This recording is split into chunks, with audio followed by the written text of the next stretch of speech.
Relying solely. Are you guys starting? I'm starting streaming. I would definitely like to get this started sooner rather than later. Yes. I've had a very busy day, and I have more things I need to do after I do this as well. But that's always the podcast for today. You think it'll just be the podcast today? No, I assume we'll probably play EDF after this or something, right? Yeah. Carl anticipated that you guys would be just playing trying to figure out how much time you have. I can play EDF after this. That's fine. Okie dokie. Yeah. Oh, I was pricing that into my plans for the day, as I would do EDF after this. Pricing it in. He Look, has man, like kind of a personal like budget. So goddamn corporate. Yeah. With your synergy time budget. Oh no. You gotta. So the way it works is that time estimates use a point system, and so you literally have to do like cost analysis when estimating and budgeting time for things. And now I don't speak like a normal human being anymore. So there you go. Yes, well, Energy Man is here. Time spreading on a sheet. That almost sounds like dirty when you put it that way. Hey baby, you want to go time spreading?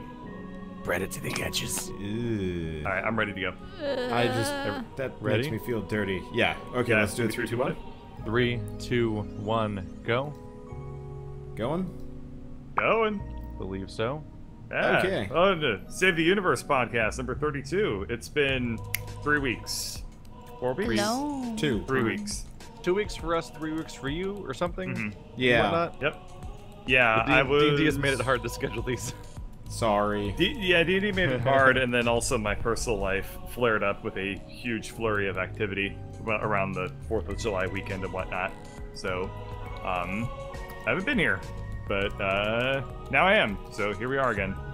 I don't think we have any special themes prepared for this episode, correct? Like we're just probably just talking about stuff that we've been up to.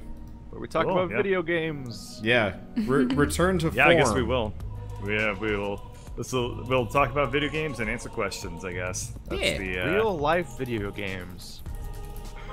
And then play them on your real life computer in your real life world and play some.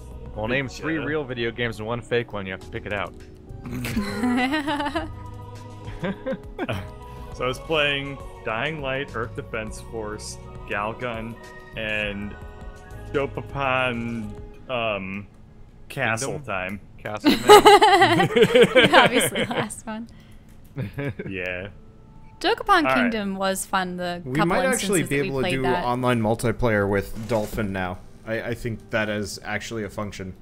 Dolphin's the emulator, right? I've been playing Rusty Lake and Morrowind and 999 and Deckervania. I've been playing Towervania. We watched the Castlevania anime recently. Yeah, look, I guess well, we want to talk about video games first, I think. Then we'll talk about I've been playing the game that Bird recoiled away from in horror. What was it, the horror game? No, Dr. I also played Canarium, if you want to talk about that. I finished that. No, let's talk about Dr. Decker, because that's funnier. But the other game you recoiled in horror away from was The Infectious Madness of Dr. Decker. Okay. I believe your response to it was, fuck that. Right. It was a little bit more nuanced. It was, fuck that, I'd rather play Night Trap. So and what's the premise of this? Strange game. So it's a FMV game where there's like pre-filmed people and everything in the whole thing. It very much is not related to Night Trap. I feel like there's basically been 3 or 4 types of FMV games I've heard of before.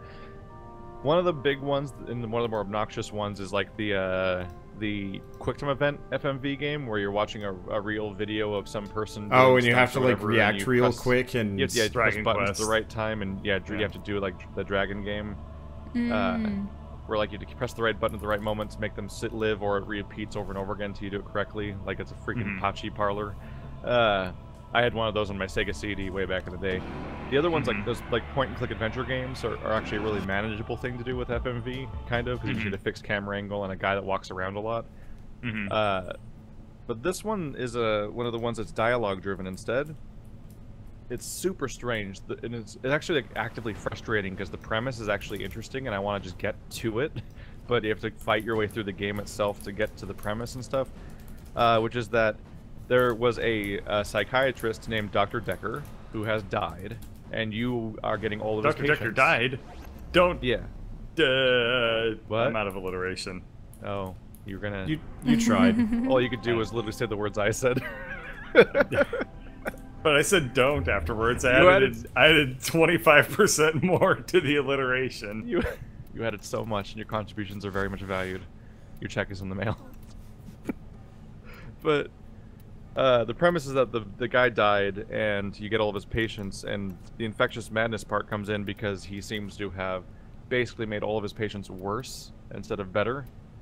And you now have to deal with all of them sitting in the same room that he treated them in the first place.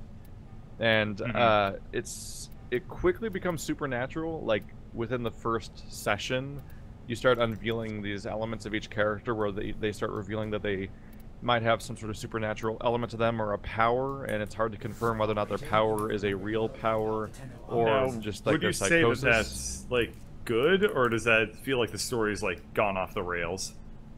So for me, it's where it gets really interesting. Actually, is when you're trying to tell whether or not these people that believe they have these abilities have them or not, and like they have these big elaborate stories revolving around their abilities and the tragedy they stem from, or whatever thing is going on around them. And you basically progress that more and more every day.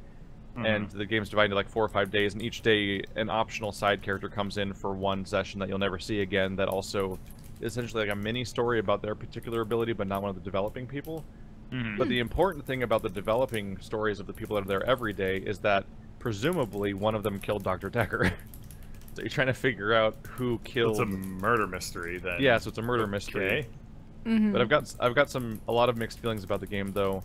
One of which is the fact that the game has multiple endings in a number of different ways. One suggestion is that I don't know this one part for sure, but supposedly there's like a little bit of like Lovecraftian insight type thing going on, where the more you know, the worse it is for your own sanity. So the more you dig and more you prod beyond what you need to progress with the story, the more you might threaten to turn yourself insane, which is kind of a neat idea. That like completionism can be maybe a negative thing. Because I haven't quite finished it, I can't really confirm that part for sure. But something I have trouble with that I find kind of iffy is that it randomizes who the killer is. Right. Okay. So I used to play games with that. Every time. So a different person's a killer every time, and I don't know which. Like presumably certain parts of the narrative like get slotted in and out based on whether or not that person is the killer that time, but. It really just feels like everyone's getting clues all the time that point at them being the killer, and then the idea that one of them is randomly selected is kind of feels like maybe the clues aren't even like, it almost feels like you can't reliably try to piece anything together, and it's gonna almost just be like a blindside one, like, oh, apparently that guy's the killer at the end, but I don't know yet. But the biggest complaint I have with the game is that it's like Event Zero and these other games where you have to type directly to the character you're talking to by saying things to them, and like there's no dialogue trees where you click on a thing or whatever, and that can be really frustrating for similar reasons that it was when I played Event Zero, and Wander and Shell played that too, where like you were trying to talk to a robot by literally typing it on terminals and it would respond to you. We never continued with that, and I really wanted to. It had a tendency to say completely nonsensical things and never understand what you're saying and stuff. It's not great. It doesn't get much better. I watched somebody play through that whole game, and Event Zero, very atmospheric, but then also not good. Yeah, and that's the whole thing that never really, I've never seen it done well yet, the part where you actually type at a person, because it's like almost impossible, especially since people that try to do it are all indie games, so they don't have resources. This game tries to do that too, and what's really frustrating is if you try to form an actual question or talk to them like they're a person, they get confused because there's too many keywords popping up in the sentence you're saying, basically. So they can't process real language, really. So instead what's supposed to happen is that they will say stuff at you, and you're supposed to say keywords from their sentence back at them, like you're a Google search bar, basically. Oh. And then that triggers them saying the next thing.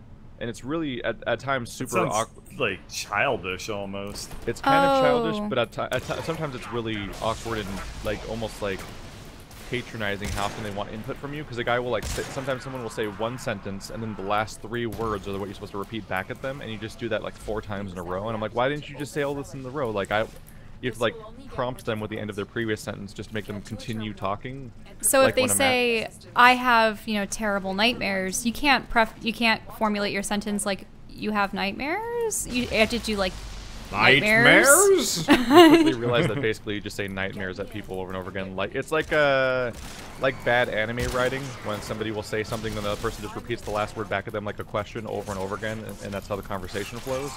That is how the conversation flows. Yeah. Yeah, and it just keeps. God damn it! God damn it! Bird. But like it's like as if you were playing Mass Effect and every single and the character would only ever say one screen of dialogue at a time and you have to prompt them again. The idea of Commander Shepard just constantly parroting back at people is magic. Yes. Just over and over again. But yeah, over and over again.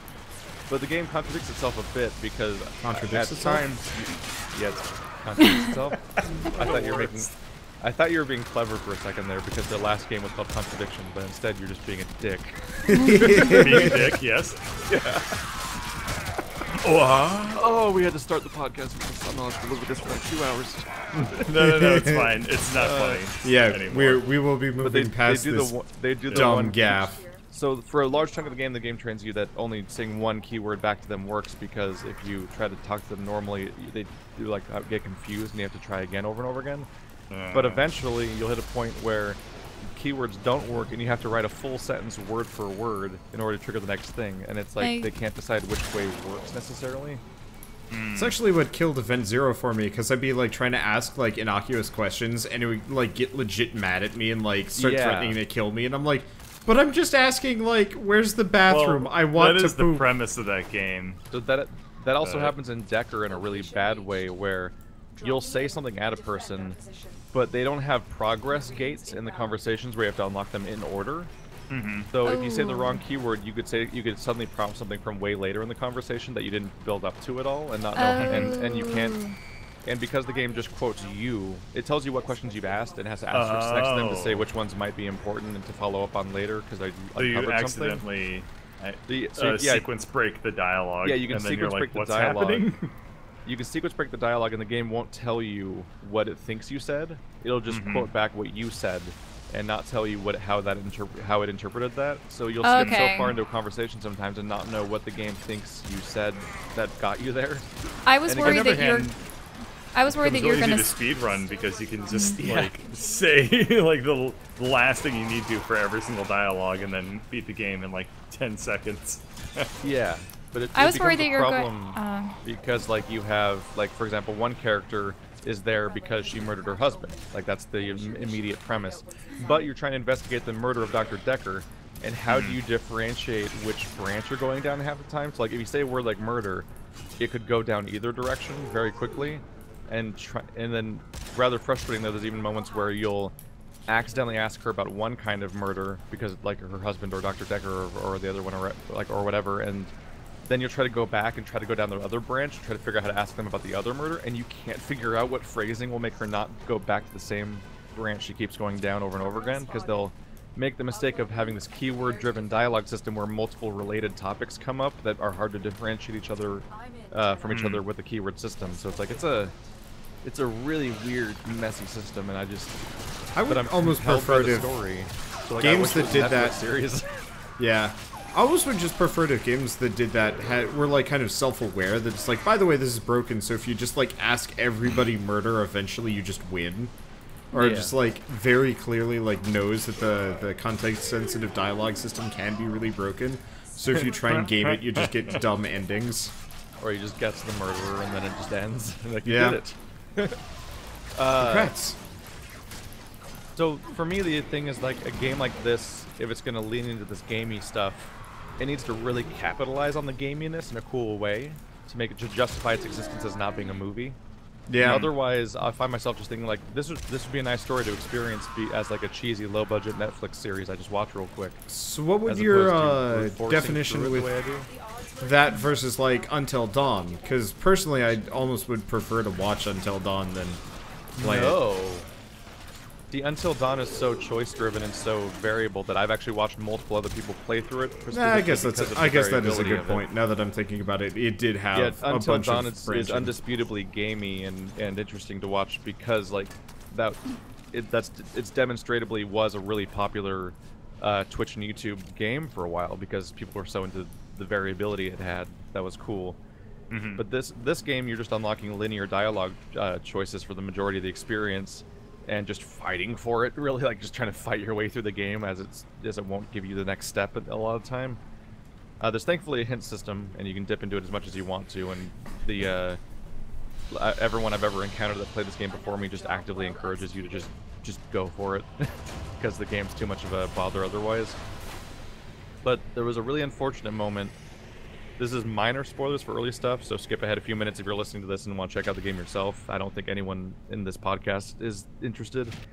But one of the characters' power is that he loops the same day over and over again, like Groundhog's Day. And so he has to find the trick that will let him go into the next day over and over again. Because something will let him move forward. It suggests that it might be grief-related, and every time he finds a way to move on past his grief, he finally progresses a day and stuff like that. Oh, interesting. But that's kind of a cool premise. But you have a conversation with him between days, where instead of him looping, you're looping the same conversation with him over and over again. Whoa. And you can sequence break his conversation by talking about something he hasn't told you about that particular day, but he did tell you about during the previous loop of the day, and then he freaks out that you're apparently knowing that stuff that he hasn't said yet, because then he starts noticing that you're looping. I'm like, that's really cool. But that was like awesome. But this is like a 10-hour game so far. That was like 5 minutes of it. Yeah. Like, if the game can capitalize on ideas like that in their next game, because it's like they've already made contradictions, so that they'll probably make more FMV games. If they can capitalize on cool stuff like that, then they can then this could actually justify its existence as a video game. But as of right now, aside from those few moments, I've mostly been like, this should just be a thing I could watch. I like watching it would be better paced and have better flow, and you could just watch these people monologuing at the screen, because that's what the whole game is, and just get through it that way. Oh yeah, and it could definitely work as a low budget. That might be less profitable though. Show, because I mean you would have a limited set, limited cast, not much for the lines of like attire and whatnot. So, like as of right now, as an experience, I'm generally happy that I'm seeing this game and what it is and everything. But I rank it similarly to modern Telltale games from the last few years, where it's like it would be just as good as, or even better as, just a thing you just watch. And that's hard to convey to an audience when you're doing a Let's Play, because they are just watching it, so they don't know what your frustration is necessarily, because they're just watching it passively, so it doesn't come through that way. But yeah, that's an interesting, weird, memorable game that is deeply flawed, I think.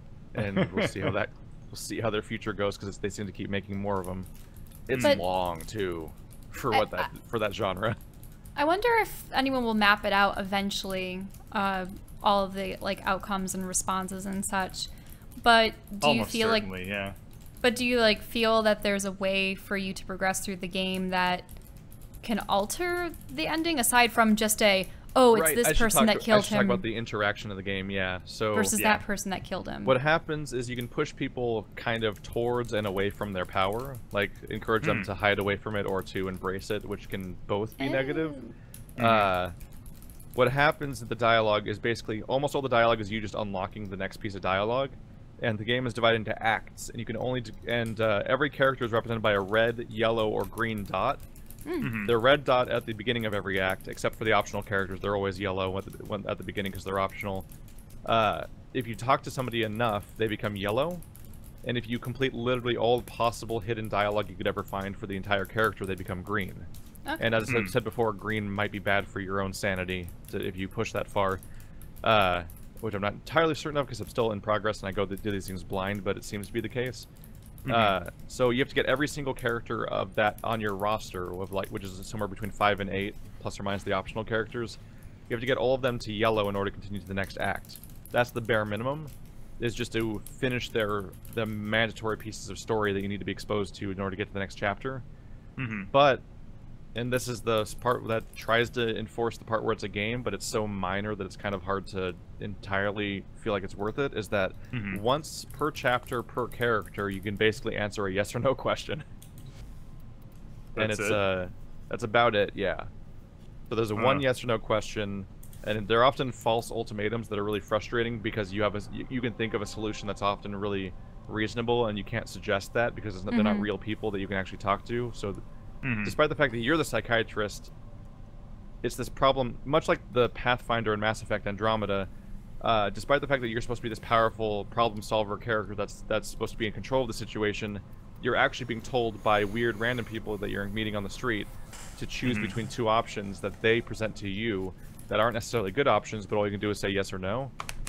And like that's what's happening here is like they essentially the patients are practically self-diagnosing or coming up with solutions for stuff or going down paths on their own, and then you can just put them in one direction or the other based on their ultimatum, which is very frustrating. It'd be really interesting. That's how the whole game's progress is built around. Oh, how many characters are there that you interview with? So ignoring all of the optional side characters that show up for one day each along the way, you have 5 patients, and then Dr. Decker's and your secretary, who is there for kind of grief counseling and kind of for being a character you can ask about things that the other patients say. Okay, because I'm wondering if there are, like, depending on what combinations of people are pushed to actually embrace their powers versus turn them away, like if different combinations of yes or no will result in different endings, not just a, like, you know how could you end up assembling an X-Men force? That would be funny. Yes. Because I find it's interesting how I remember like all the way back at Knights of the Old Republic, you pretty much had to 100% light side or dark side in order to get the super special armor at the end. And yeah, if you didn't 100% like dark or light practically, then you're just sort of like in the middle, and it didn't really give you any benefit. But I always wanted a game where you didn't have to push to the extremes to get something different. Like or that should be its own possible outcome, basically. Fallout New Vegas did a really good job with that. Well, New Vegas didn't really have like good or bad or even like many binary things. It was just like, here's a bunch of different endings. It really felt good. Here's a Walking Dead-esque really like good apocalypse scenario, society. Find your place. But I always wanted that game. Good. So the way they phrase it on the website is multiple endings. Find out who done it and what happens to you and your patients. So I think what happens, because I haven't reached the ending yet, is I think it's a modular ending where there's of course the part of figuring out who committed the crime in the first place, but I think there's an individual separate ending for yourself and each of the individual people that throughout the story. Well, that might be able to go either way independent of each other.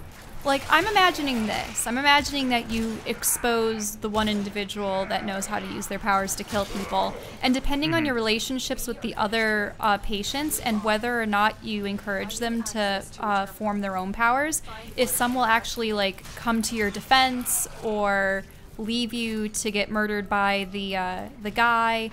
Like, what if there's, like, a balance? What if you need more that have, like, I don't know, like, maybe some people, when they manifest their powers, they use it for evil, but others for good, and it's all determined by, like, your interactions with them, and what it should be is, depending on the number of people that you help, they all determine that you're not guilty, and the people that you hurt determine if you're guilty, and then you can either go to jail or you can fight the dragon tank early.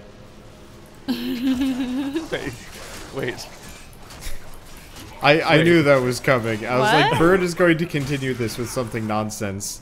Oh, there it is. Where did you pull from for that one? Like, where I lost every game should have a Hatoful Boyfriend mode where the secret ending involves like JRPG battles and shit like that.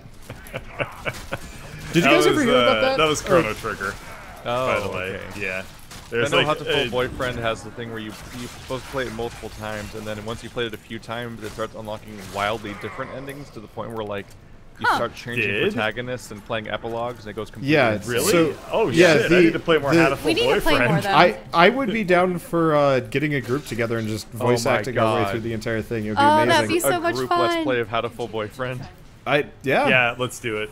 Let's do Okay. it. I'm solely game to do that. Because Fantastic. not to spoil it, but the like secret last ending, the game changes. Like it's not a dating sim anymore. I It's didn't beautiful. know that. Yeah, it's I great. didn't know that at all. The game it's one of those meta games where they know that this genre is played a specific way, so they built wildly crazy secrets into the concept of you playing it like people normally play visual novels. That's And would you interesting, guys- because I unlocked one of the most boring endings to that game, so I was like, Yeah, we that got was like sick. the teacher. We got the teacher, and that I was got terrible. the teacher. Yeah, I think it it's might be the the default. it might be the Undertale of visual novels. I This should. weird meta we should. commentary of the mechanics of its own genre. Okay. I don't want to be spoiled on it anymore. No. Yeah, it's okay. We'll have to None of get us around have to played it it that sometime. far. And then We've maybe we only can played play it her once on story pigeon together. mode, right? Okay. I've Can never we, actually seen them as humans. Can we change games? I want to talk We about. should get together and play her story sometime. Yes. What do you want to talk about? I want to talk about The End Is Nigh, McMillan's latest game. It's so Rich good. Evans' latest game. I mean, yeah, technically. So I didn't know he was going to be speaking for that. I'm like, wait, I don't know much about Red Letter Media, but I recognize his voice. I recognize this way too much, yeah.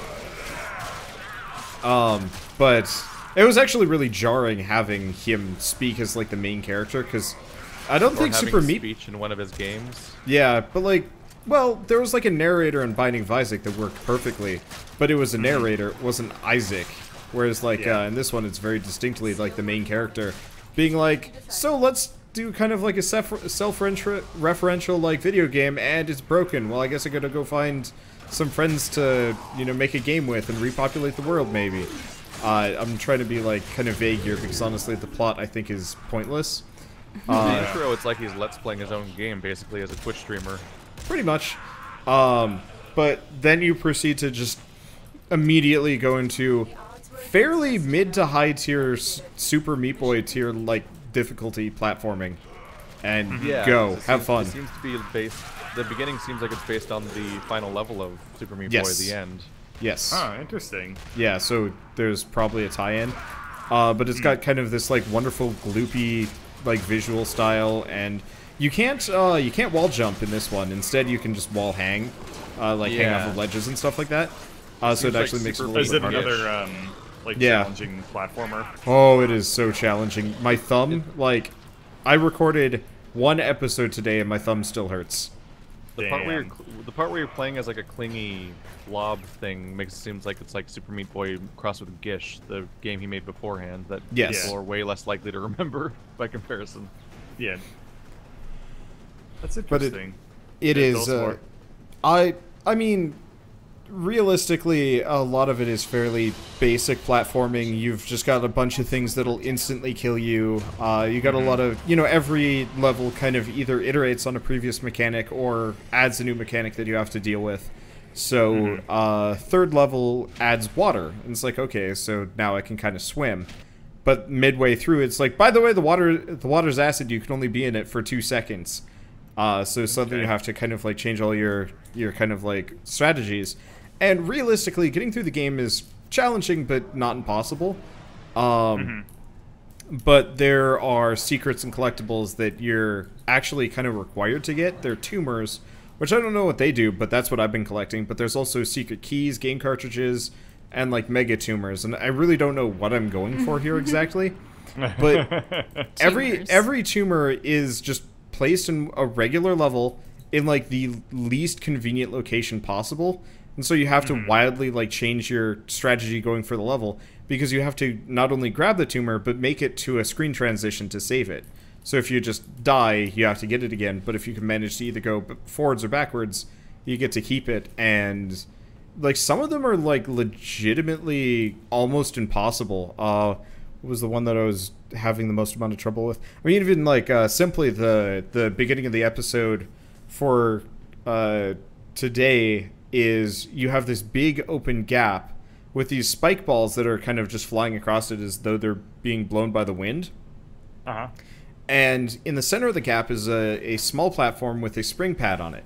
But the moment you touch that platform or even go over it, it starts to like crumble and go down and go like fall off the level.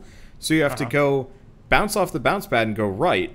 But if you want to get the tumor, you have to bounce off the middle part, back to the left where you came, but like just below it because you couldn't reach it earlier. Then back to the middle part, but you have to get like a perfect jump. That Otherwise, you miss the bouncy hard. pad. It is very hard, but like, it's the kind of game I could see showing up in like SGDQ, and it just looking like pure magic as a person flies through. Probably. Knowing exactly when and where to jump and stuff like that. I mean, it really does feel like one of those really high-tier Mario games. Yeah. People have tried to speedrun Super Meat Boy, and it's infamous for being very, very difficult to get set up because it has a lot of technical problems, which I didn't really know about. But we'll see. Maybe this one will be different. As far as I've run into, no technical problems whatsoever. It's very well made. Now, one thing about speedruns in, say, those kind of platformer games, you know how projectiles work? Like, does a projectile start when you enter a new stage, or is it at random? Because I'm wondering if even being off a couple milliseconds could affect your gameplay. It is so specific. Like, I could repeat the same action every single time and get the exact same result. So, I don't know. You mean entering every new area, the projectiles would be the flying exact at the same? Yeah, the exact same positioning. Really? It's super so predictable. Someone really memorized that they could get all the way through? Yes. Okay, because I was always worried that, you know, someone had practiced so hard, they're able to get through it, and then, that projectile is a couple milliseconds off, so, you know, your nicely timed jump fails. That can definitely happen in a lot of different video games. I don't know specifically about the one Wander's playing, but that's just, you either learn how to get around it, or you learn how to manipulate the RNG, or you... wait. Just... Yeah. Yeah, you have to just wait for the projectile to get in the right spot, which could cost you a couple seconds. Yep. So, depends on the game, depends on the runner, what they want to do. But I specifically hurt me in ways I'll never forget. Yeah, well, if you play this one, it'll hurt you the same way, slightly differently. Second Patreon game. Oh, ooh, you sad banana. Right after the original Crash Bandicoot, which is also brutal. Did you? The Crash Bandicoot games are so hard. But the first one's like uncontrollable. It's terrible. It has fixed camera angles that are really badly chosen, and like a really weird acceleration-deceleration issue with its movement that makes its jumps really unintuitive. And then you get to the bridge with the turtles. That is bullshit. I was watching Donkey try and get through that on the remake. Have you touched the remake yet? Is that any better, or? I've never touched the remake. No. Okay. Yeah, growing up, I only had to. Oh, sorry. Waiting for the fear that the Patreon just chooses to do that whole remake of this thing. I have been handpicking my games. I'm like, here's like 5 options of games that I actually want to play. Please choose. I no longer fear it. Way to do it. My first game was Metro 2033, which was great. The second one was Momodora, which was great. And then I think my third one is Metro Last Light, so it's kind of a nice way of going through that giant backlog of games that I would love to play someday. Mm-hmm. Of course, State of Decay has been in every single one of those. Yeah, you've been doing it for what, 3-4 years? 19 Patreon games. Ooh. Crash Bandicoot, Super Meat Boy, Far Cry 4, Undertale, Antichamber, Factorio, FDL, Oxenfree, The War of Mine, South Park, StarCraft 2, Alien Isolation, Portal, The Super Mario World, Hand of Fate, Doom, System Shock 2, Horizon Zero Dawn, Morrowind. Really fucking far in Morrowind now. It's a long-ass game. Oh, it is a very, very long game. It's cool. Now, I like it. Was that the game where if you just keep jumping, you can jump higher and higher? You get to jump gooder. Yeah. I love that mechanic, and I'm so sad nobody else does that. You jump more to jump gooder. Yeah. it's... Might as well talk about Morrowind, because I've been playing it for like the last 3 months and we haven't talked about it yet. But okay. That game is the most bizarre, weirdly balanced hodgepodge of just ideas. That's not an unfair way of describing it. Yeah. It's very true. Like, the franchise is an interesting paradox where the sequels basically shaved off all the boring things and as a result made the franchise boring, paradoxically. Yeah. Because all the boring stuff was what made the series not boring before. Because there's a lot of weird, boring things in Morrowind, but it's so charming and interesting as a result. Like, one of the things is that you don't get quest markers because they hadn't even like invented the idea yet of a compass that tells you where all your quest locations are to run towards. Like, yeah, like so you'd have to like find that. Yeah, you organically, like mostly like you guys have been playing Dead by Daylight. I mean, sorry, Dying Light. Dying Light. These names. And yeah, like every 2 seconds you're opening another map and looking at the quest marker and like you're just running in straight lines towards things, and that's how modern quest games work. And frankly, they'd be almost unplayable without the quest markers in their current build because they need to be built around the idea of finding this stuff organically in order for that to work.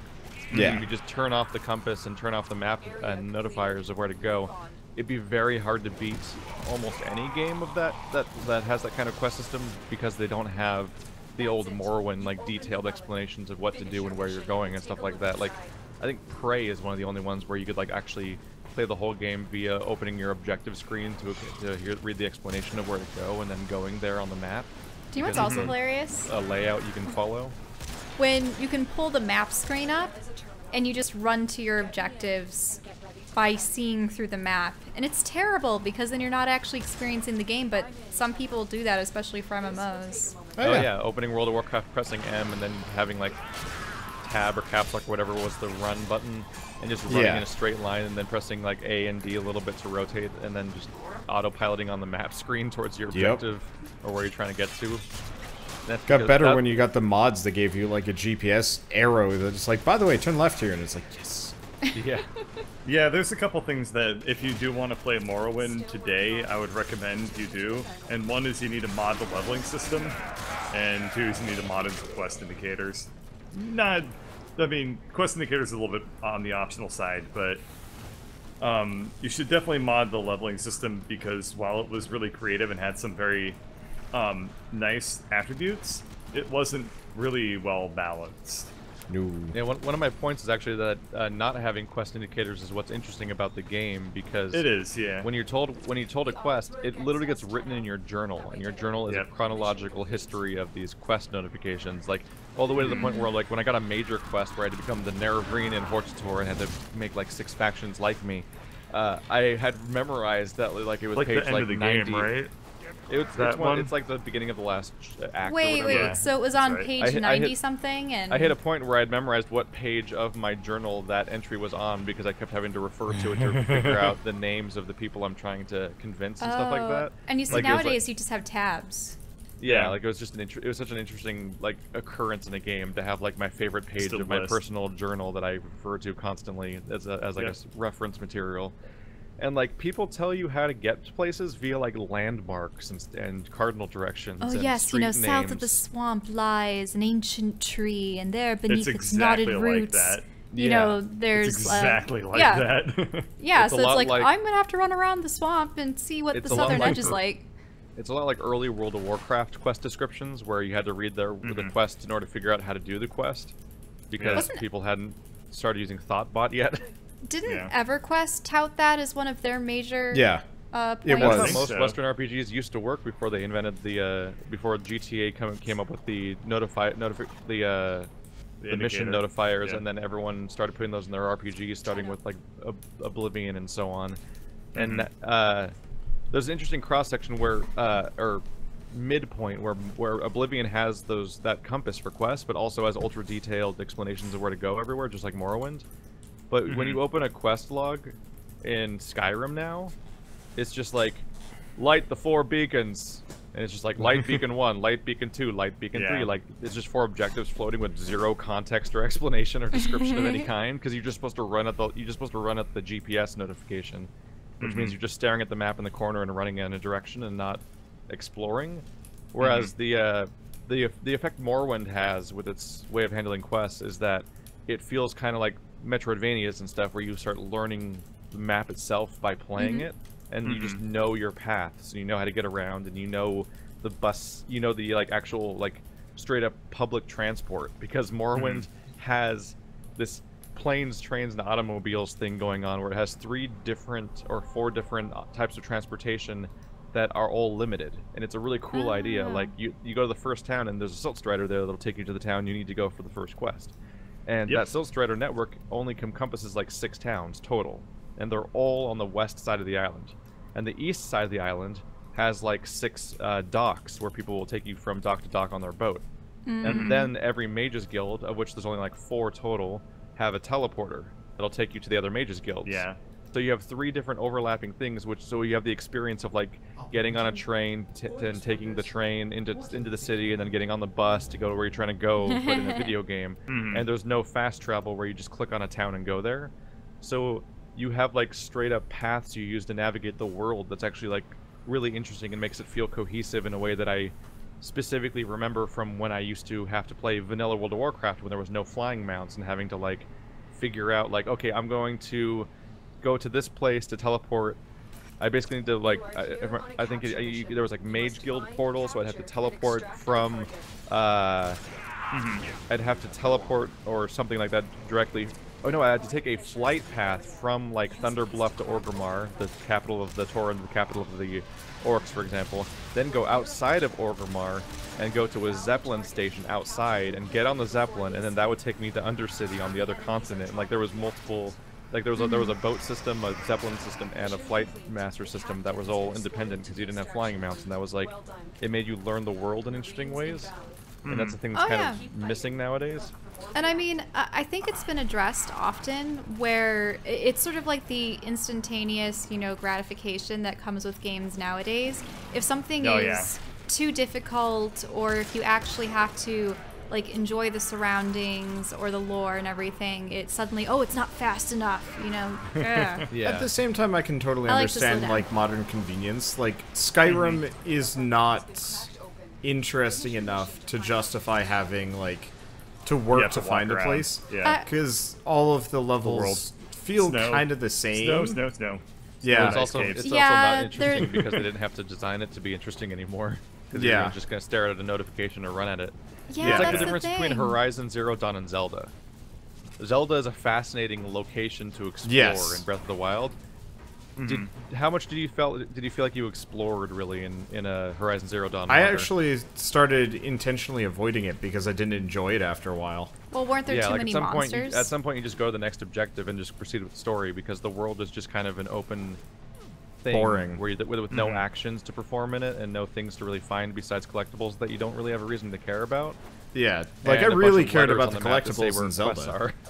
Well, when there are like hidden gems and grottos and interesting like lore tidbits scattered about in like various nooks and crannies, that's when I'll run around an open world more often. Yeah. But yeah. I wonder what the first game to have fast travel was, because I was just thinking back to it. Like, interesting question. I don't actually know. I don't know. I remember playing Betrayal at Krondor, which is a DOS game from like 1993 or something like that. And that game had actually relatively similar fast travel system as Morrowind did, where you would go to like the Mages Guild, you would pay X amount of gold, and they would warp you to another Mages Guild location.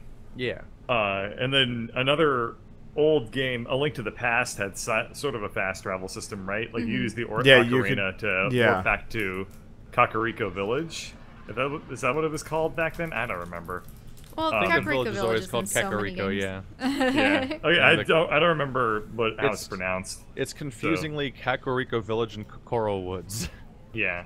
So I always mix those up. Yeah, Kokoro is the other one. Yeah, so Kakariko Village, you could warp to that one using the Ocarina, and that was probably like 94 or something.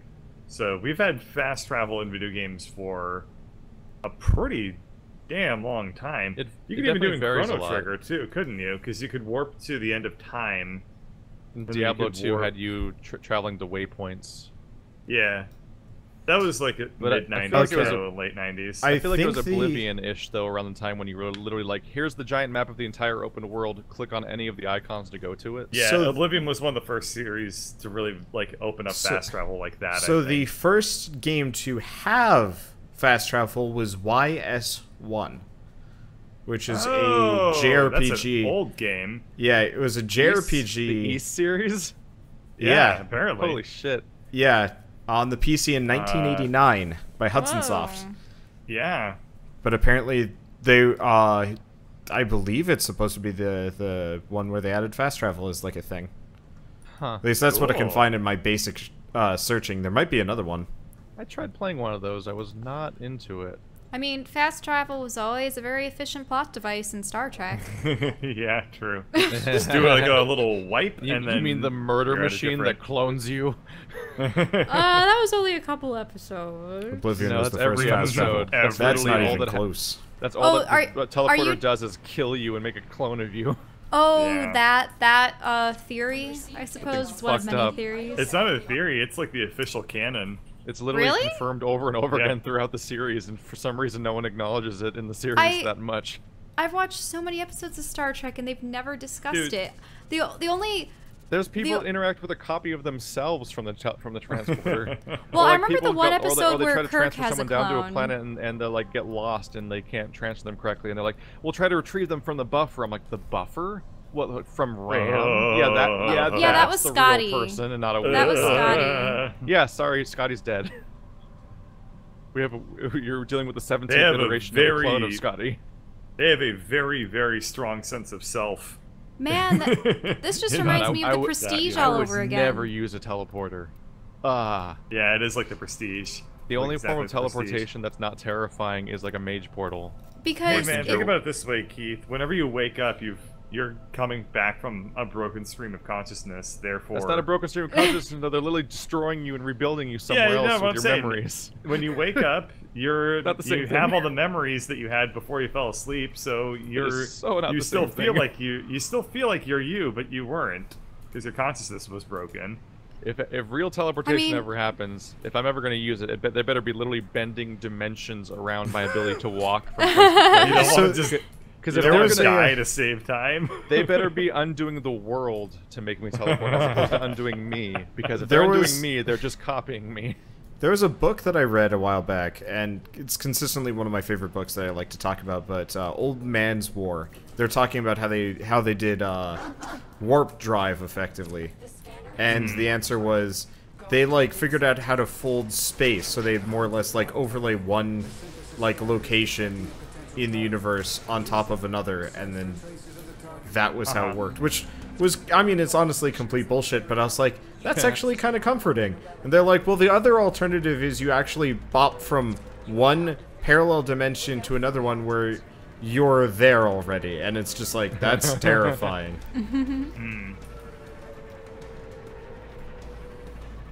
Or just the idea that some sort of Lovecraftian dimension exists in between, and then you're crossing through it every single time. Some movie or something dealt with that kind of idea, where like some supernatural-ish way of getting around was actually kind of having some horrible thing on the fringe all the time. Oh yeah, that's actually happening in my story. But just to finish the thought before, because we talked about the cool part of Morrowind, which is the world building and like the part where you actually feel like you're exploring a world and understanding it and stuff like that, to the point where like when you reach the climax of the story, they just give you documents you can literally pour through to understand the entire backstory. And one of the cool parts about that is that there are two conflicting reports side by side that tell alternate histories of what actually happened that caused your death and reincarnation, and the like previous and like what the current like threat that the world has. There's two completely convicting the two reports completely contradict each other, and the people who wrote them are still alive and will like advocate for their perspective and stuff like that. And like, so like even history is like a thing that is told by people in a very real way. But that's cool. But there's some really dumb stuff in that game. There's real dumb stuff in that game, and a lot of it has to do with the leveling system, which is really cool on paper.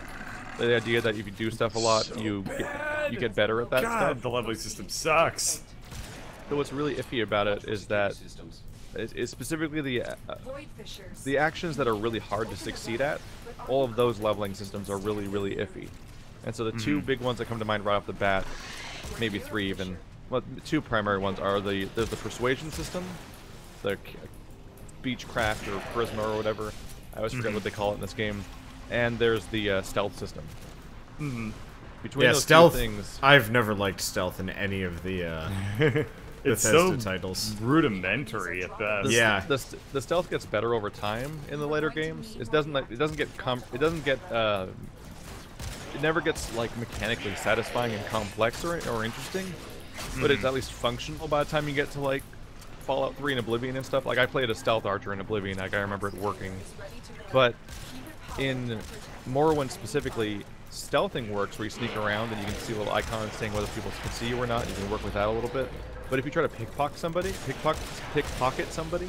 it's like impossible.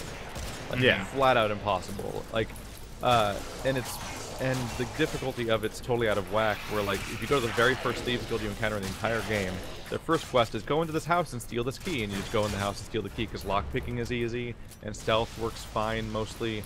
But like, and all you have to do is just interact with inanimate objects. The second quest, literally the second thieves quest of the entire game, wants you to pickpocket someone in order to get something off of them, and it's basically impossible.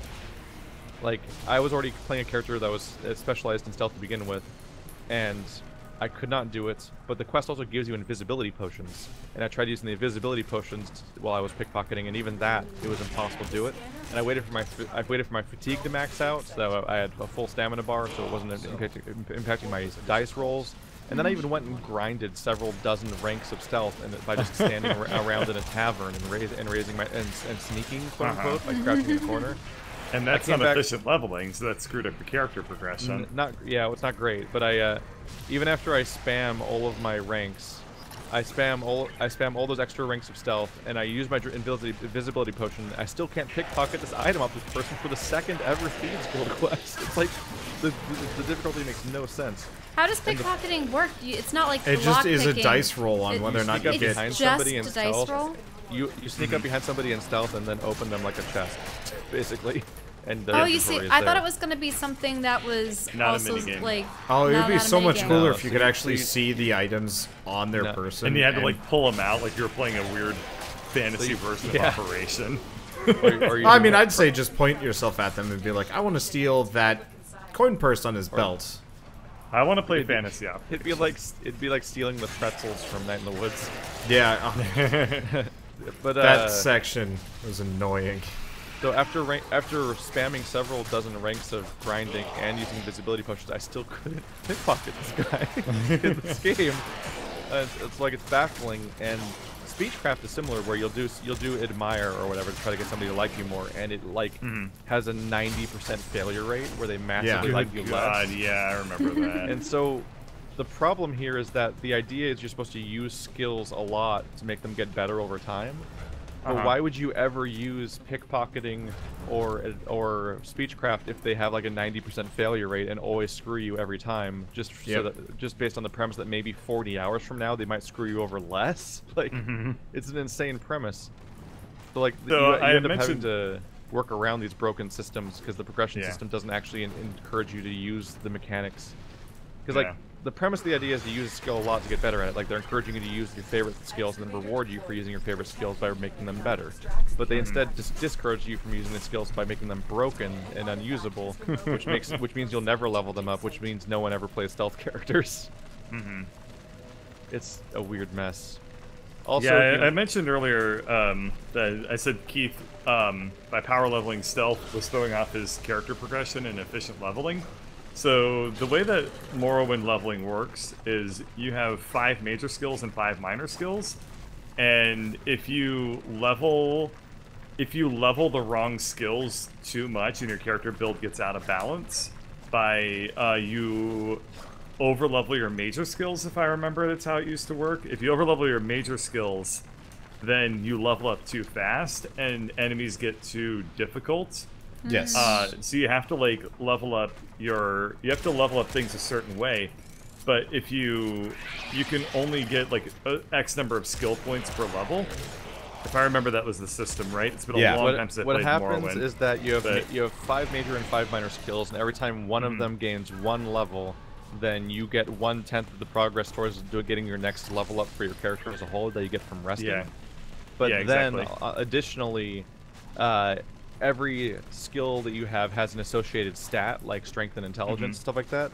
And every time you get a skill up for a specific skill, you get a multiplier on how many points of that stat you can get if you choose that stat for next time you level up.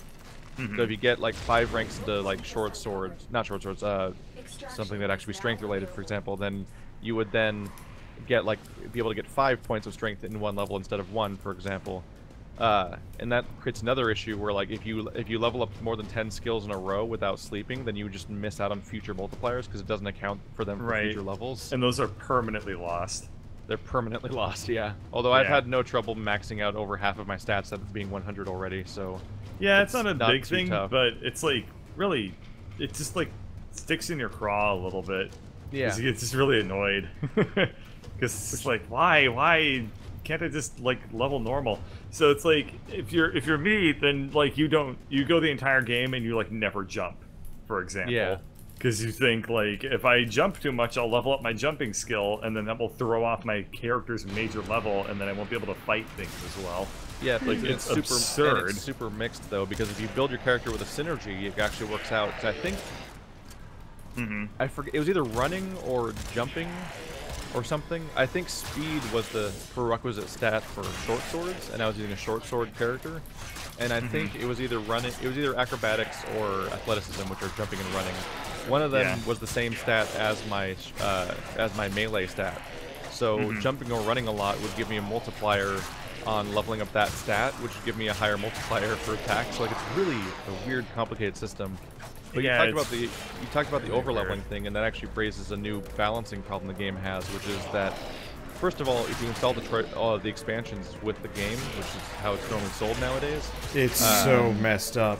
Yeah, so the moment what happens is every single time you go to sleep, there'll be a dice roll that's very likely to happen. Like it's not a rare occurrence, like a very common occurrence, is that the dice roll comes up that you get attacked by assassins in your sleep.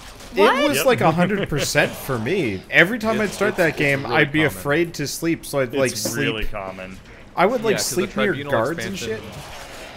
So even a safer location wouldn't help. No, generally not. No. The guards would just stare at me. They'll attack you in your sleep, or they'll attack you in a cave or obscure locations anywhere. What happens is that Morrowind has a really cool story, which is that you are a character taken out of jail by the Imperial government to basically impersonate a prophet. Is more or less what happens. And as the story develops, it might be pointing more towards the idea that maybe you're just genuinely the prophet, or like you might actually be this character that everyone thinks that you're pretending to be, or not. Like all the way down to the end. Like I faced down against the final villain guy, and he asks you, like, "Are you really the reincarnation of my old friend or not?" And I literally answered, "I don't know. I know as well as you do." All the way down to that point, because even I don't know by the end. Isn't that called the self-fulfilling prophecy, when by stating that something or someone is supposed to be this or that, it pushes them towards that fate? Self-fulfilling is more like saying something's going to happen and then it happens. Yeah, it's usually like you will die if you go to Arby's later. Yeah, but like self-fulfilling prophecy is usually used as like a cynical way of like self-defeat and self-sabotage. Yeah. Okay. Like, I'll never accomplish anything in life, so I'm just gonna sit here forever, which is how I ensure I never accomplish anything, that kind of stuff. Yeah. So what's interesting though is that as you're impersonating this prophet for the help of the Empire, what ends up happening is that people get mad at, like, various people get mad at you and see you as like a heretic and things like that. You're a fraud. So logically, you should have assassins come after you. The problem is the Tribunal expansion and the Blood Moon expansion, they both exist in this world where they just assume that they literally could only exist being consumed by players who already beat the entire main story and nothing else ever. So they literally just don't account for the idea that maybe you haven't already beaten the story in this game that the expansion is installed on. So these assassins will start murdering you the moment you land on the island, when you don't even know like that you're supposed to be an airbrain and no one knows that you haven't trying even to built be your reputation yet. And literally like you're in like some scraps and stuff like that, and they just murder you immediately in your sleep. And if you fight them off and kill them successfully, you get their stuff, which is problematic. Which breaks the game. Yeah, the Dark Brotherhood. I was playing so I was conveniently playing as a thief type character, not knowing that any of this was going to happen. So having hyper powerful thieves essentially break into my home and try to kill me, if I kill them, I get like stuff directly related to my build. Yeah. So they all drop light armor and short swords. They dropped. So I got the entire Dark Brotherhood set several times over early in the playthrough, and they dropped the Daedric Wakizashi, which is one of the most powerful weapons I've ever seen, and I'm still using it. Like it's something that was available early in the playthrough because they were attacking me in my sleep, and I'm still using it now. Like while I'm beating the main story and I'm going into an expansion because they just would drop that for me, and it's more powerful than anything in the game. There aren't level prerequisites for high-level gear and weapons? No. It's very freeform. They scale with your level. Yeah. They scale with your stat that's related to their use, basically, like speed or strength or whatever. It's actually one thing I've rather liked about the game. Stats, but the enemies are supposed to be scaling with you is the problem, and the expansion breaks that by not even considering what level you are. Okay, because in some games I will find like a really nice weapon or item, and it's like, sorry, you can't use this for another 10 levels. It's like, okay, it'll sit in my inventory forever. Yeah, I always liked that in those games. I always liked that in Morrowind because I used to start it over a lot because I'd mod the shit out of it and then be like, oh wait a second, like this isn't gonna work. I have to start over now because this is before it was like really stable, which was fine. But so in my case, I knew exactly where in the I'd say within half an hour of the starting town, I could gear myself out with like endgame gear just by knowing what to pick up and like hide in what corners and like dumb stuff that you shouldn't do. And I was just like, this is perfect. I remember I screwed. Yes. In Oblivion, you could do something pretty similar, where that always shipped with the what was it? The not the Shimmering Isles, but there was another expansion pack where you gained like this holy armor, and it was so powerful, and you just could basically go out and get it right away.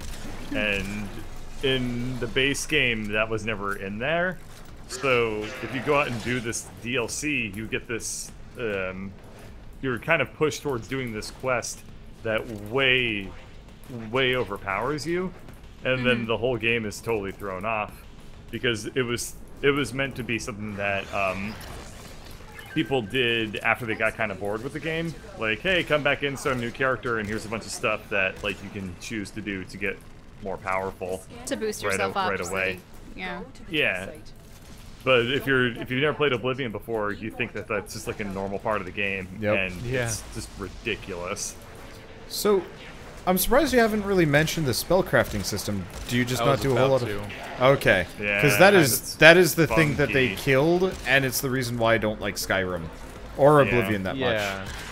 So I wasn't necessarily going to talk about specifically spellcrafting because I don't actually do that necessarily, but I do enchantments.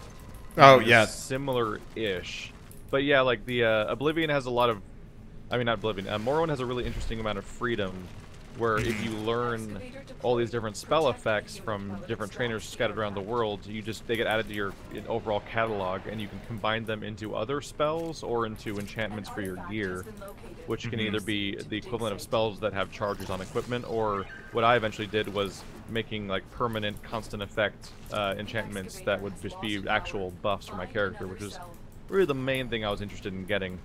And that points to another issue, which is that once the game scales a little bit higher, once you just get a little bit more capable, the game becomes very certain that it's time to just dump mega enemies on you.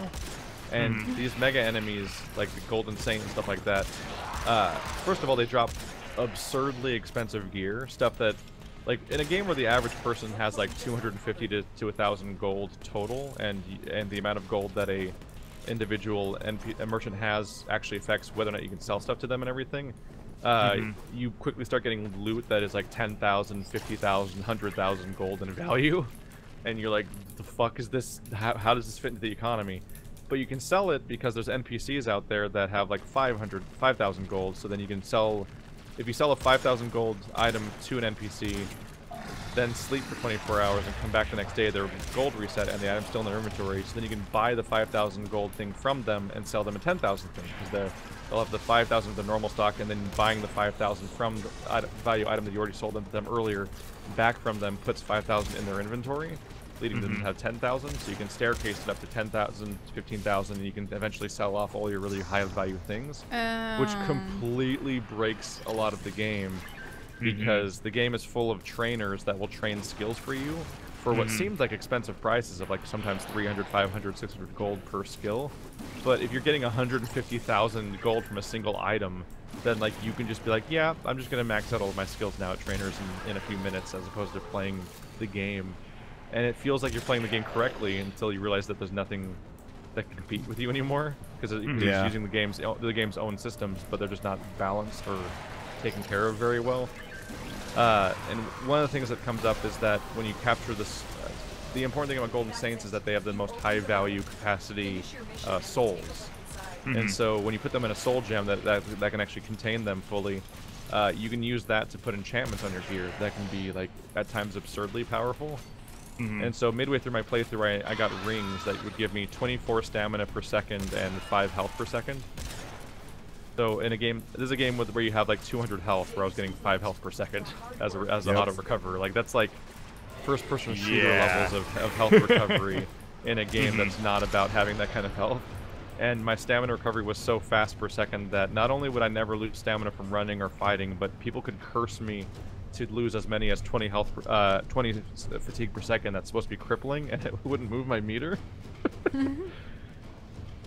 It's so the economy, like, so quickly you find such valuable items from regular enemies with no real grinding, where you're like seeking out riches or like grinding levels, and you can completely break the curve because of those kinds of systems. There's so many ways to do that in that game too. Like that's just one of many avenues where Morrowind can just be utterly broken for you. My favorite modding really saved that game. Yes, if it didn't have modding, that game would have been it's awful. so messy, man. There's so many rough edges. It's such a double-sided blade, right? Because on one hand, the freedom is what's most appealing to people, the fact that you can do crazy stuff like that. The problem is the game doesn't seem to be fully where you can, and doesn't take it into account correctly. It makes me wonder what they did for ESO, since it's a MMO and there are probably stricter rules. Yeah, very strict. Yeah, it's so strict. You can't do spell crafting. The enchantments are very, very defined. I mean, it's much closer to WoW than Morrowind. So I wanted to talk about the spellcrafting system a little bit, because I guess you never really ran into this, but so it kind of had this like basic formula system where like different effects would have higher or lower costs depending on like how long the duration is, how wide the area of effect is, so on and so forth. And my favorite was to make really wide area spells that do very minimal damage over time for like 2 minutes, and then cast like 4 of them and just run around with it. Like Warframe. It would that's like one of the most broken things you can do in that game, dude, because they press the all button. Yeah, it was, I mean, it was stupid, but I as a 7th grader, I felt so clever when I found that out, because I was just like, this is like, I am literally just like the destroyer of worlds, and then I'd accidentally kill a town, and I'd be like, wait, shit, I probably didn't want to do that. Wait, what? You can kill all the NPCs? Oh, yeah. Oh, yeah. You don't know that? Well, I've seen Longer play a little bit of it, and I've only played the beginnings of Elder Scrolls games, because I was either using other people's PlayStation systems, so it was like just a fun, hey, let's see you create a character and maybe get through the intro, and then never getting farther than that kind of thing. So. And not only can you kill NPCs in these games, but oftentimes being able to do that kind of stuff and play fast and loose with the game having to adapt to how you react to it. Doesn't it affect your reputation and other things too? Yeah. Bounties on your head. But being able to do this stuff is like when the games are at their best, is when the game is like adapting to your decisions dynamically and having to work with that. Like one of my favorite moments came from when I for an early Patreon thing back when I was doing the sponsored hour stuff, and unfortunately led to an unfinished series. I started playing Fallout 3, and I was just being a dick. I was just being completely self-serving, just treating like everyone picking on me at Vault 101 like conditioned me to do that or something.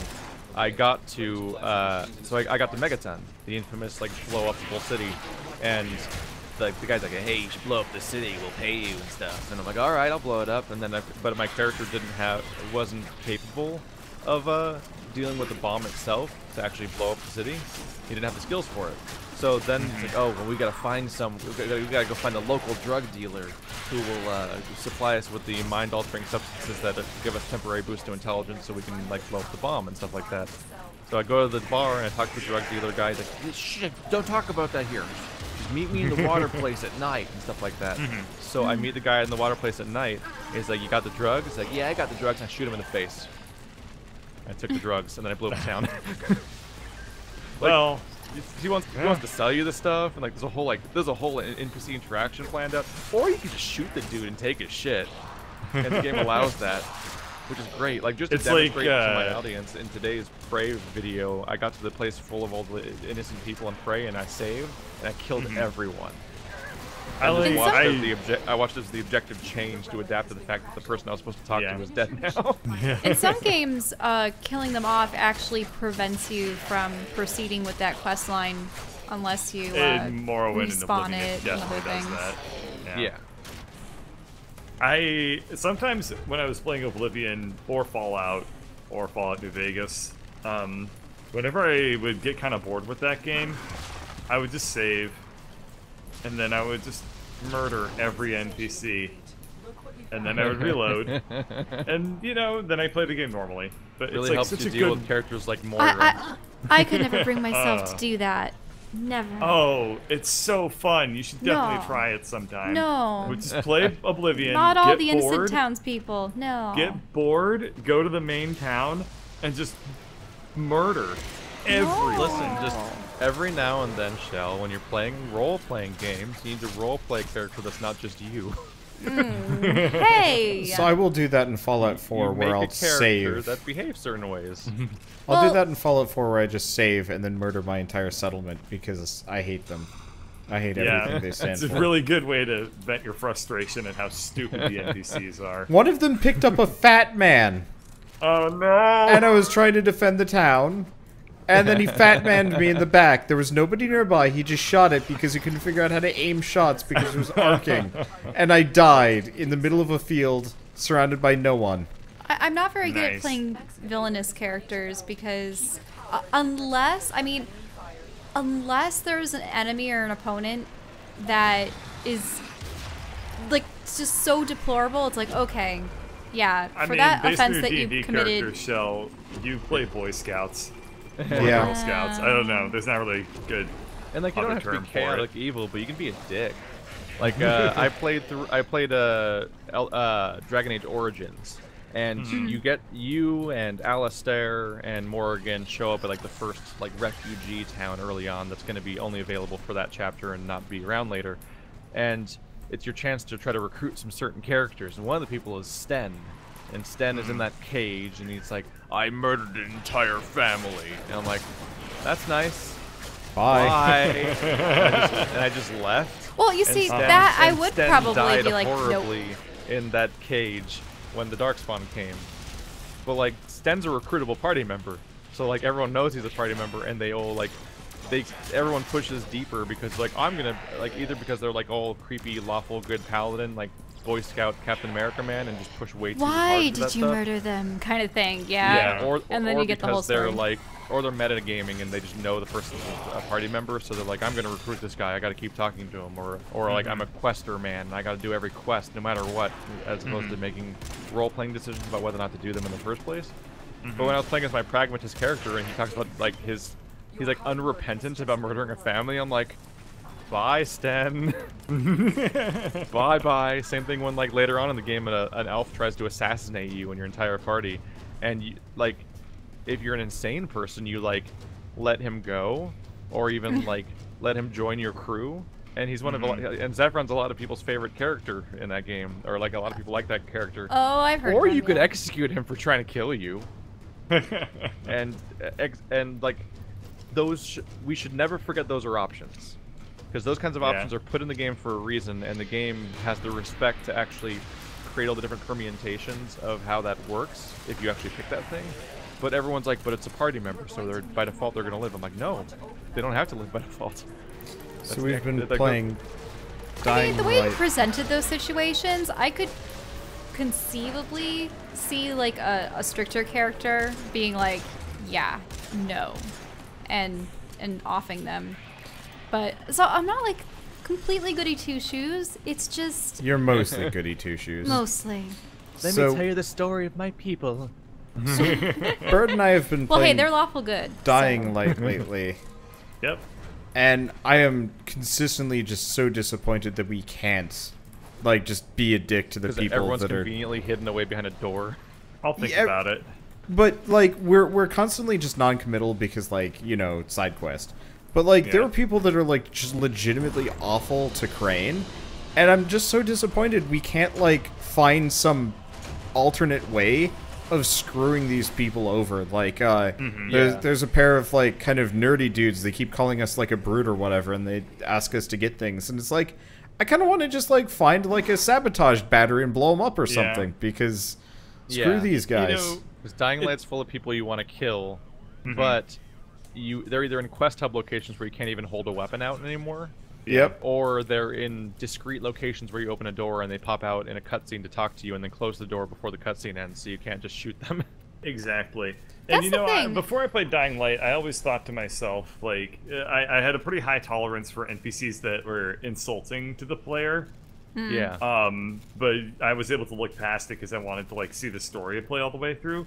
Dying Light is one of the first games I've ever played where like the NPCs are so awful, so annoying, so conceited, so insulting, so condescending. Just every like 95% of them I just like hate. But the game's really fun, so I still do the quests. I find that the whole time really I'm just staying game. to wander like, I just want to fucking kill this guy. Is it something that's Had so much fun with Dying Light. Yeah.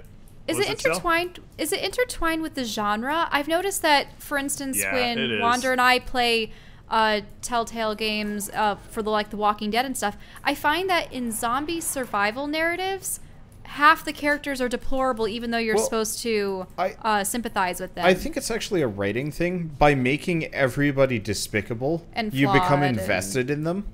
Because it's a lot easier to write a douchebag that a person and like get an emotional response of like, you know, but is anger it because or disgust. Everyone's like selfishness takes hold when they see everyone else as an enemy? As an enemy for like resources. It's less that they're despicable and more that everyone's self-serving and looking after themselves or the people they care about specifically to like vast extremes. Like a really good version of that was that one of the best characters of Walking Dead Season 1 was Kenny. Somebody who just wants his wife and son to get through this alive and will do some really shitty things in specific moments when he's forced to choose between those people and other people. And so that's how you get a really sympathetic, interesting character. Like, and that kind of happened with the new Spider-Man. Actually, has a sympathetic villain where he ultimately does a bunch of horrible things and he's clearly in the wrong by the end. But like, has anyone seen Spider-Man? We're going to see. No, it we're going to soon. be seeing it like later this week. I figured with the whole like Vulture storyline going the way it is with Michael Keaton and whatnot about, you know, we're sort of like a rival of Stark Industries and like how. I mean, that's not that's not how it works at all in this movie now. No, really. So in this movie, the basic premise, and this is literally the opening scene of the movie, is setting up the Vulture's motivations. Like before you even meet Spider-Man in this movie, you see the Vulture. That's how much priority they give to the villain being an actual character, which you better if he's going to be Michael Keaton.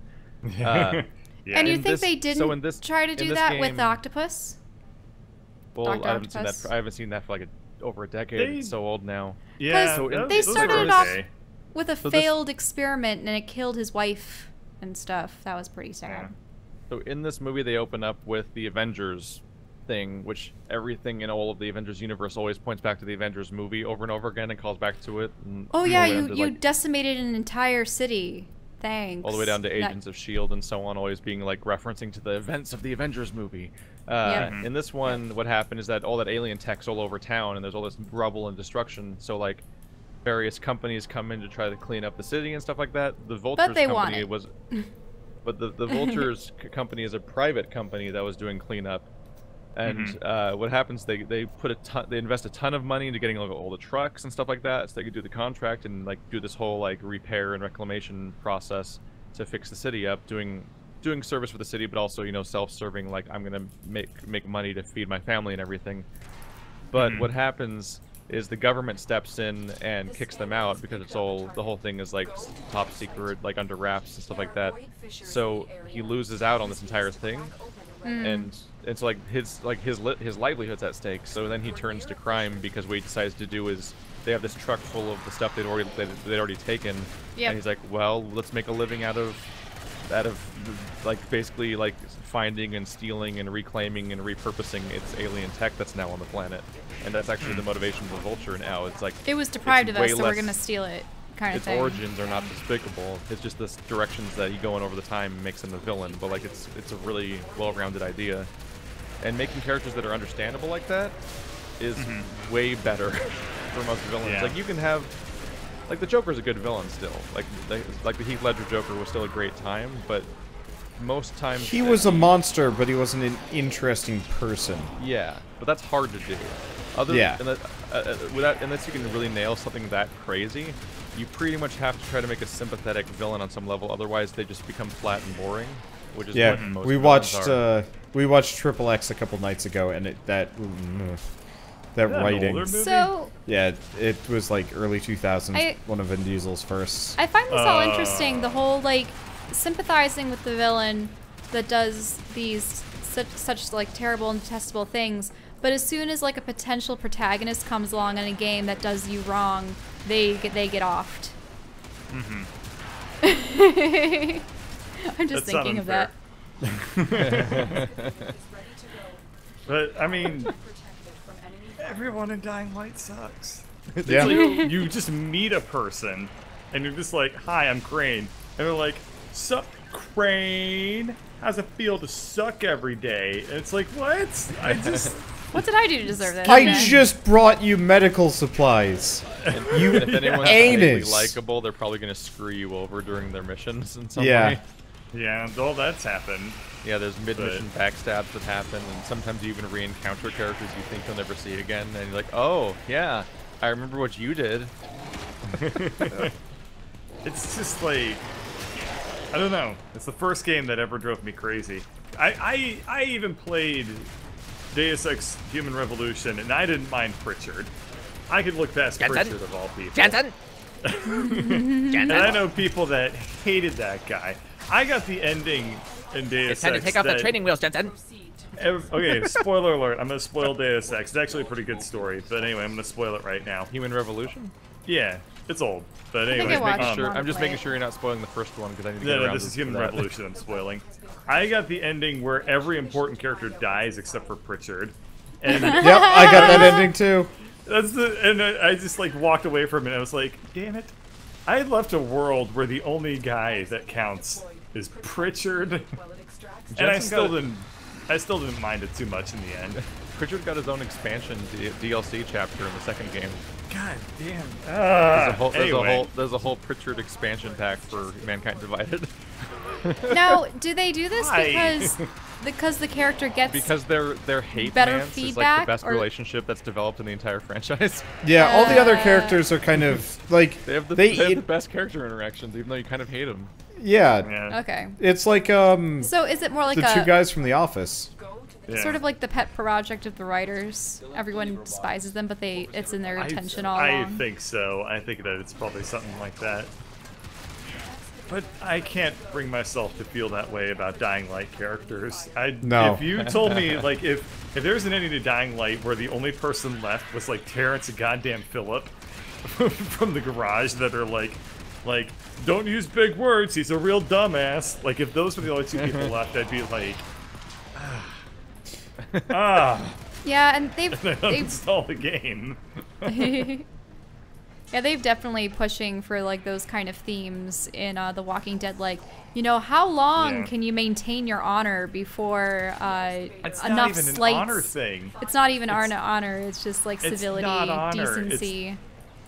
How long can you? It would actually be kind of cool. Yeah. Like, there are characters that will get betrayed and backstabbed, but they still find it in their hearts to forgive their former nemesis and whatever. I'd be fine with any of those. But why can't the game have those people? or even more than one type of people. Instead, they just have dicks. As far as the eye can see. The two character types are horrible savage and indignant scientist. Yes. Yes. The only guy that is even remotely nice to us is Jade? Well, kind of. I was going to say I forgot about love interest. Guess who has to be a plot device later. Yeah. I was going to say the black dude actually is legitimately nice to us mostly. Oh yeah, the guy that we haven't talked to since episode 2. Back up. Every single black dude in the game has been nice to us, which is that's true. Actually, kind of refreshing, but like anybody else, not nice, not kind at all.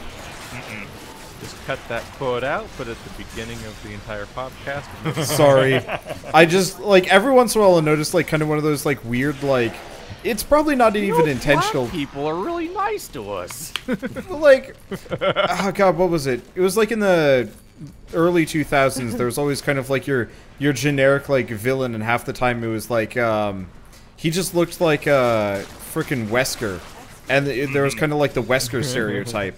But oftentimes you had the kind of untouchable shades man, the generic, slightly racially motivated thug characters that would follow him around, and then the main character is generic white dude.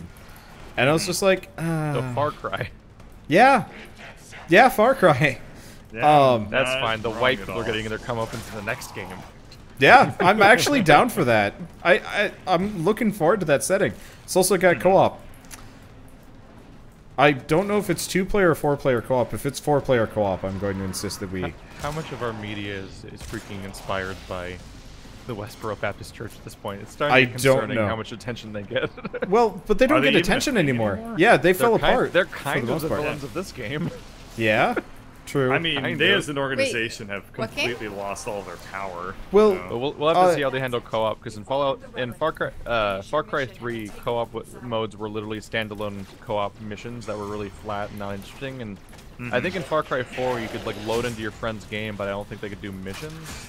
So yeah, you could help out in the world. Maybe I'd have to look at that. Because co-op would make those games more fun. Oh yeah, it would make them actually tolerable. Your ability. But if we could actually posse up and go on a Far Cry rampage, I'd be so happy. I've been watching the Just Cause 3 multiplayer mod, hoping that they'd add mission capability and all the. Every time I hear about it, they're like, "Nope, can't do it." I'm like, "No." Oh, hey. Speaking of zombie games and potential multiplayer stuff, what about that one that you've been looking at with the whole base building segments? Oh, Fortnite. Yeah. That comes out next week. We should get it. Probably. Oh, cool. Yeah. I mean, it looks like Orcs Must Die. No. It's buy-in initially, and then free to play sometime in mid to late 2018, but probably 2019 because how do they money. reward people for buying it early? Do you become a permanent premium man or something, or is the game thanks for your money for no reason, now enjoy all these free to play elements? I don't know. That would suck. I really don't know. I'm hoping my experience of subscribing to Is it sort of like a weird early access but paid early access kind of thing? I think it will probably be something like that, yeah. Did I tell you guys what happened with Old Republic to me? Yeah, you told me about it, at least. I subscribed for over a year. Okay. Andrew bought the special edition and literally never paid for a single month of subscription after the initial purchase. And when they went free to play and they were handing out that paltry sum of crappy reward currency to try to make up to all the people that were actually paying for the game up to that point that was now free, Andrew got significantly more than I did. Whereas I had actually played the game for months and subscribed for an entire year up to that point. Andrew got way more reward because he bought the special box at the beginning. Wow. Oh, yeah, because they didn't really feel that a customer appreciated. They have the different tiers for whether you had subscribed, what boxes you had purchased. Yeah. Yeah, subscribing for an entire year led to me getting enough currency to buy one thing from the entire store, and it's a hell of a store because it was like, hey, do you want more inventory slots or the ability to play as more than one character and stuff like that? Like, it was. They should have done it by month. Like, how many months? Yeah. Determines like it was how much per money month. you It got. was just tiny. Ew. I basically got enough to unlock like a playable race, which wasn't really much of a reward because it was literally content I already had access to before.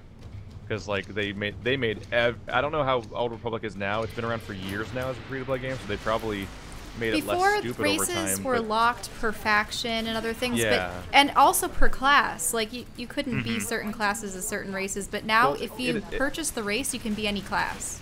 They used to have the class race combination system that Warcraft had, but once it became a free game, if you were playing for the free-to-play content, then like the game was brutal to you, where it's like entire lists of races for each faction were literally not playable unless you paid for them individually and unlocked them. Yep. When we started, and, I had to buy if you found the Twilight rare race. loot, you couldn't equip it unless you got tokens that allowed you to use rare loot. And like, you could only do like one auction house listing a day and one battleground a day and stuff like they limited they limited how much you could type in chat. Like it was in slow mode. Like literally everything about the game. They looked at every element of the game possible in the most EA way I've ever seen, and limited every single mechanic and facet of gameplay of an MMO one by one to charge you for them all individually. It was brutal.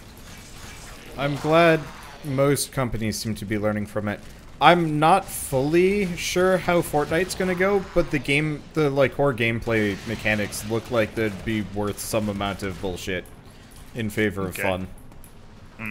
I don't know, a third-person shooter where you make like dumb cardboard forts to defend against zombies. Oh yeah, you can make traps so that when zombie hordes start entering your fortress, they, walk over electrified fields or weird things. I just want Fortnite to be a better Orcs Must Die than a Yeah.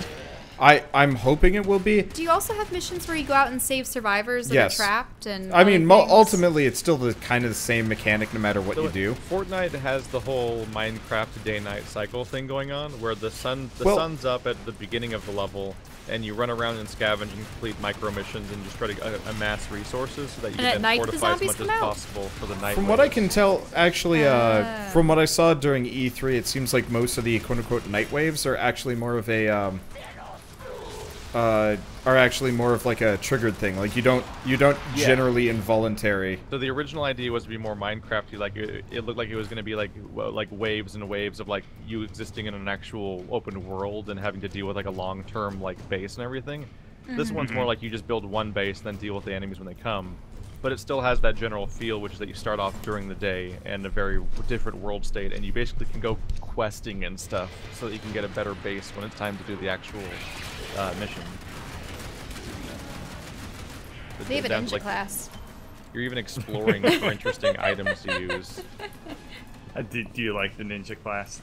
I don't know. I mean, the thing is, it's always a toss-up between, a really cool melee weapon and then ranged. Because, I mean, who wants to get into close proximity with zombies? Ugh. I do. It's surprisingly hard to have conversations about Fortnite because the majority of conversations about it right now are dominated by the word thick. Oh yeah, because one of the base builder ladies has some thick ass thighs, and that's all anyone talks about. Yeah, you mean the macho lady? Oh God! I saw an ad for that. I know who you're talking about. Yeah, so we know she is extra thick. We know who Bird's playing as. I'll play as I guess female constructor is her name. Yeah, I look forward to playing Fortnite. The basic gameplay looks like it could have a cool loop to it. It's just the scary thing is how the metagame is going to work on the progression and whether or not you have to do like really insane amounts of grinding. Because I just want to play through like the content the game has and then move on with my life. This is true. And Orcs Must Die wouldn't let us just do that because like, oh, you played these 3 levels, now grind them to unlock the next levels. I'm like, no, I didn't want to do that. Yeah, it wasn't even based on your star rating or like how well you played the previous levels. It was literally like, no, you got to grind up a bunch of arbitrary currency systems and experience meters. I think you do have to do some amount of grinding. My one worry is that I think weapons might have a durability system, which I hope to God they change quick. But Epic seems like they generally react pretty well to like people's opinions. Like, if everybody gets really up in arms about like this mechanic is dumb, I think they're gonna fix it. I don't know. I've had pretty high opinions of them generally, even though they have experience making games. multiplayer map games and especially horde survival games. Because what other horde survival games have Gears of War made? 2 and 3? Yeah. Yeah, I guess it's literally why we call it horde mode. It's from Gears of War. Wow, that was really loud. Was it really? I literally just I made a cone with my hands. Yeah, we literally call them horde survival modes because of horde mode from Gears of War 2 and 3. I'll be honest, never played a Gears of War game. Yeah, neither have I. I know nothing until about Gears them. of War came out. It was called survival mode, but now we call it horde mode because that became the popular word, and that's because Gears of War 2 would plock you down on a map with a 4-person group, and just waves of enemies of increasing difficulty would come in, like they would later use in like the Halo games and so on. And in Gears of War 3, they added base fortifications and stuff like that. So they've actually been building towards the idea of Fortnite for a while, but then they took like a billion years to make it. Yeah, a lot of people are comparing it to Duke Nukem Forever, but from my perspective, it's slightly different because games have never actually been their like focus, from what I can tell. It's not comparable because of the fact that Epic is primarily an engine creating company, and most of the video games they make that are new IPs are actually them testing out their new engine by making a game in it while they're developing the engine. Because they make Unreal, and we're not just talking about the arena games, but they make the Unreal Engine. Like that's their real income source, not more so than most of their video games. Do they really make that much income off of the Unreal Engine? I believe so. It's any licensed game to, like every major publisher. Yeah, but I mean, how much money does Overwatch like barf up for them versus the Unreal Engine licensing? Overwatch is Blizzard. Damn it! That's not what I meant to say. Because like, Epic's never made a lot of video games. Like, they made the Unreal games back in the day. More recently, they made obviously Gears of War, but they're only 5 games into that total. Then they did like Shadow Complex and this, and that's like most of the games, basically. Wow, I just realized Epic hasn't had a big game release in a number of years. Oh yeah, they don't. Yeah, I don't know if they even made Gears of War 5. No. I think the new Gears of War 4, I think it might be called. I think that was made by. I think that's now I think it might be a Microsoft. No, Gears of War now. 4 was a Microsoft project. Wow, yeah, they really don't make shit. Huh. Yeah, it's developed by the Coalition now, whatever that is. So the series has moved on from them. They made the last first game 3 that they Gears made, of Wars, I guess, was Judgment. Gears of War 3 back in 2011. Yeah, they made 1, 2, and 3, and then Judgment was like a weird thing where like it was I think it was kind of developed by Epic, but also developed by People Can Fly, which is the people that they brought on to make Bulletstorm. Yeah, so the Bulletstorm Fortnite was announced in 2011. Wow. Yep. I wrote about it all the way back then. Oh yeah, I forgot. You used to write for Spike TV. Let's see here.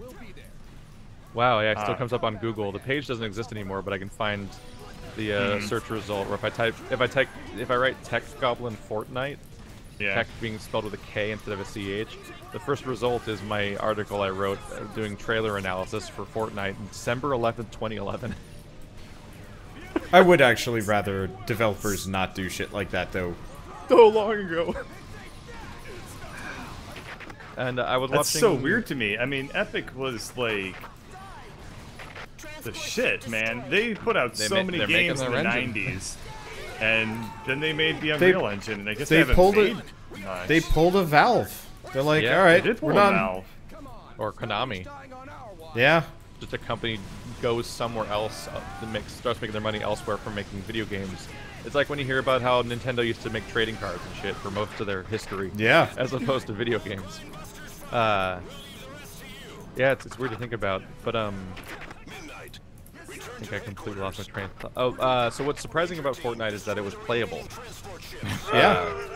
No, I mean, like, well, it sounds like vaporware. Right? I mean, like, it sounds Yeah. like vaporware, but like, I was watching the Rooster Teeth crew playing it earlier, and like, they talked about how like Gus and Gavin, like, they played Fortnite in like 2012. Yeah. I've had access to the alpha, beta, or whatever for like 3 years now, but I couldn't talk about it. It just kept becoming like a not quite priority from time to time, and that's it. Yep. So did Fortnite pull a Team Fortress 2 where like the art style changed dramatically early on? No, or has it actually. always been It's been hella consistent. The I mean, it trailer looks exactly nicer. like this, basically. Yeah. That's very fascinating, because I remember one of the biggest problems with Team Fortress 2's development is that it took them years to settle on the art style that they did, and then when that came together, the rest of the development basically just like took off. I think it goes along with what Wander usually brings up in a lot of discussions about graphics, that when you have such a stylized look, you don't have to worry about they like, picked a very current timeless software style, and so they didn't even need to worry about updating it. so drastically that it renders the old style obsolete. So Yeah, I mean, consider how good like frickin' Toy Story is, like looks today. That came out Although billion years even with ago. that trilogy, if you watch the trilogy, there you can see the jump in quality between 2 and 3. Oh really yeah, hard. I mean, but still, like, specifically the original hair. one stands on its own. They actually started hair's a adding big like semi-realistic hair, and it Well, made that's because they literally such a couldn't. huge. Toy Story 1 and 2 have the advantage of animating a bunch of characters that aren't supposed to look like people. Yeah. Look like they're supposed to look fake, so there's no because- uncanny valley. Yeah, the original, like the 3D, the people that made that, like what was his name, Catmull, was a hugely successful like mathematician in 3D, like mathematics, geometry, computational stuff. Actually, a really big name, and like he wanted to make like realistic people, but they just couldn't. So he just realized, because they couldn't render skin. So when he was like, well, if you can't render skin, we can make plastic. And then from that, he figured out how to make it, like, he just figured like he could make Toy Story. It's basically how it started. Mm-hmm.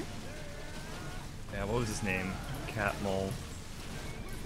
Edwin Catmull is a computer scientist and current president of Pixar.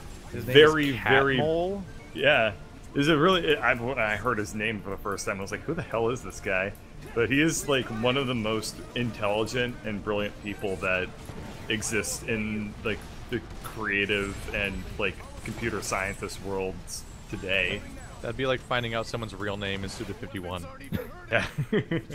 I guess. 72 years old. Damn. Yeah. You want to do But no, questions? he's a really cool guy. He's oh yeah, questions. really cool. Yep. Yeah. Oh yeah, let's take some podcast questions, I guess. Got one today that I'm just gonna jump to, just get it out of the way, mostly because I've had it open and I haven't looked at anything else yet. So Tate Sherrard asks a number of questions actually. Best new game of 2017 or games? 2017. God, there's too many. There's been some really good releases this Hollow year. Knight, absolutely Hollow Knight. Passport 2. My favorite new game this year is the upcoming Flicks and Chill 2 Millennium. Mass Effect Andromeda. Oh man. no. Serious answer, I'm gonna probably say Breath of the Wild. For me, it's definitely up there with like Breath of the Wild and Prey. Yeah. Have been like such a great experience. Breath of the Wild is Andromeda will always be memorable for the wrong reasons. Is the best I can say. Yeah, that's fair. Everyone get their answer on that one? I mean, the problem is all the games that I play now are pretty much the ones I play with Wander. Yeah, the stuff that I force her to watch with me as opposed to games she actually wants to play. Shall look at it. Look at it and say so yeah, things. Breath of the Wild, but also, I mean, I did enjoy looking over your shoulder for what you did play of. The problem is, a lot of my experience with games is determined by the plot, as opposed to the actual gameplay. So I'm not really much for like actually rating a game based on its gameplay, because I watch Wander do the gameplay and I assess things based on what's going on in the game. So That's yeah. I'm sorry about that. Going on. Like, So- it applies to Telltale and Decker and other stuff, but also other games. It's just the idea of, like, there's games that are best viewed in the YouTube context, basically. Yeah. Like watching somebody else play it as opposed to playing it yourself, because the act of actually holding onto the controller is not always the best. Sort of in like a Last Guardian sort of way, for example. Like, maybe just seeing it happen is better than physically playing it. Yeah, trying to get Trico to do what we wanted was a hassle sometimes. Yeah, that's hard to convey to audiences at times. Also, the chat's immediately putting your word choice of plot in quotes, which implies boobs. Wait, what? So your chat is implying you actually watch all of these games for boobs.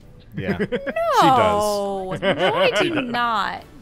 I mean, let me tell you, Shell is the biggest pervert I know. Yep.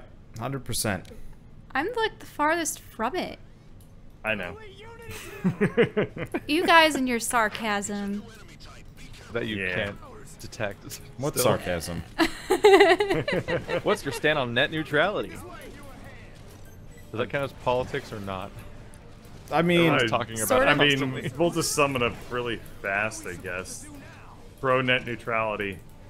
yeah. There you go.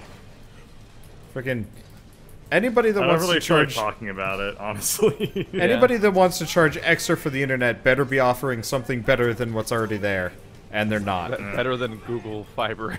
For Yeah. example. Also that. Yeah, I get freaking a Comcast.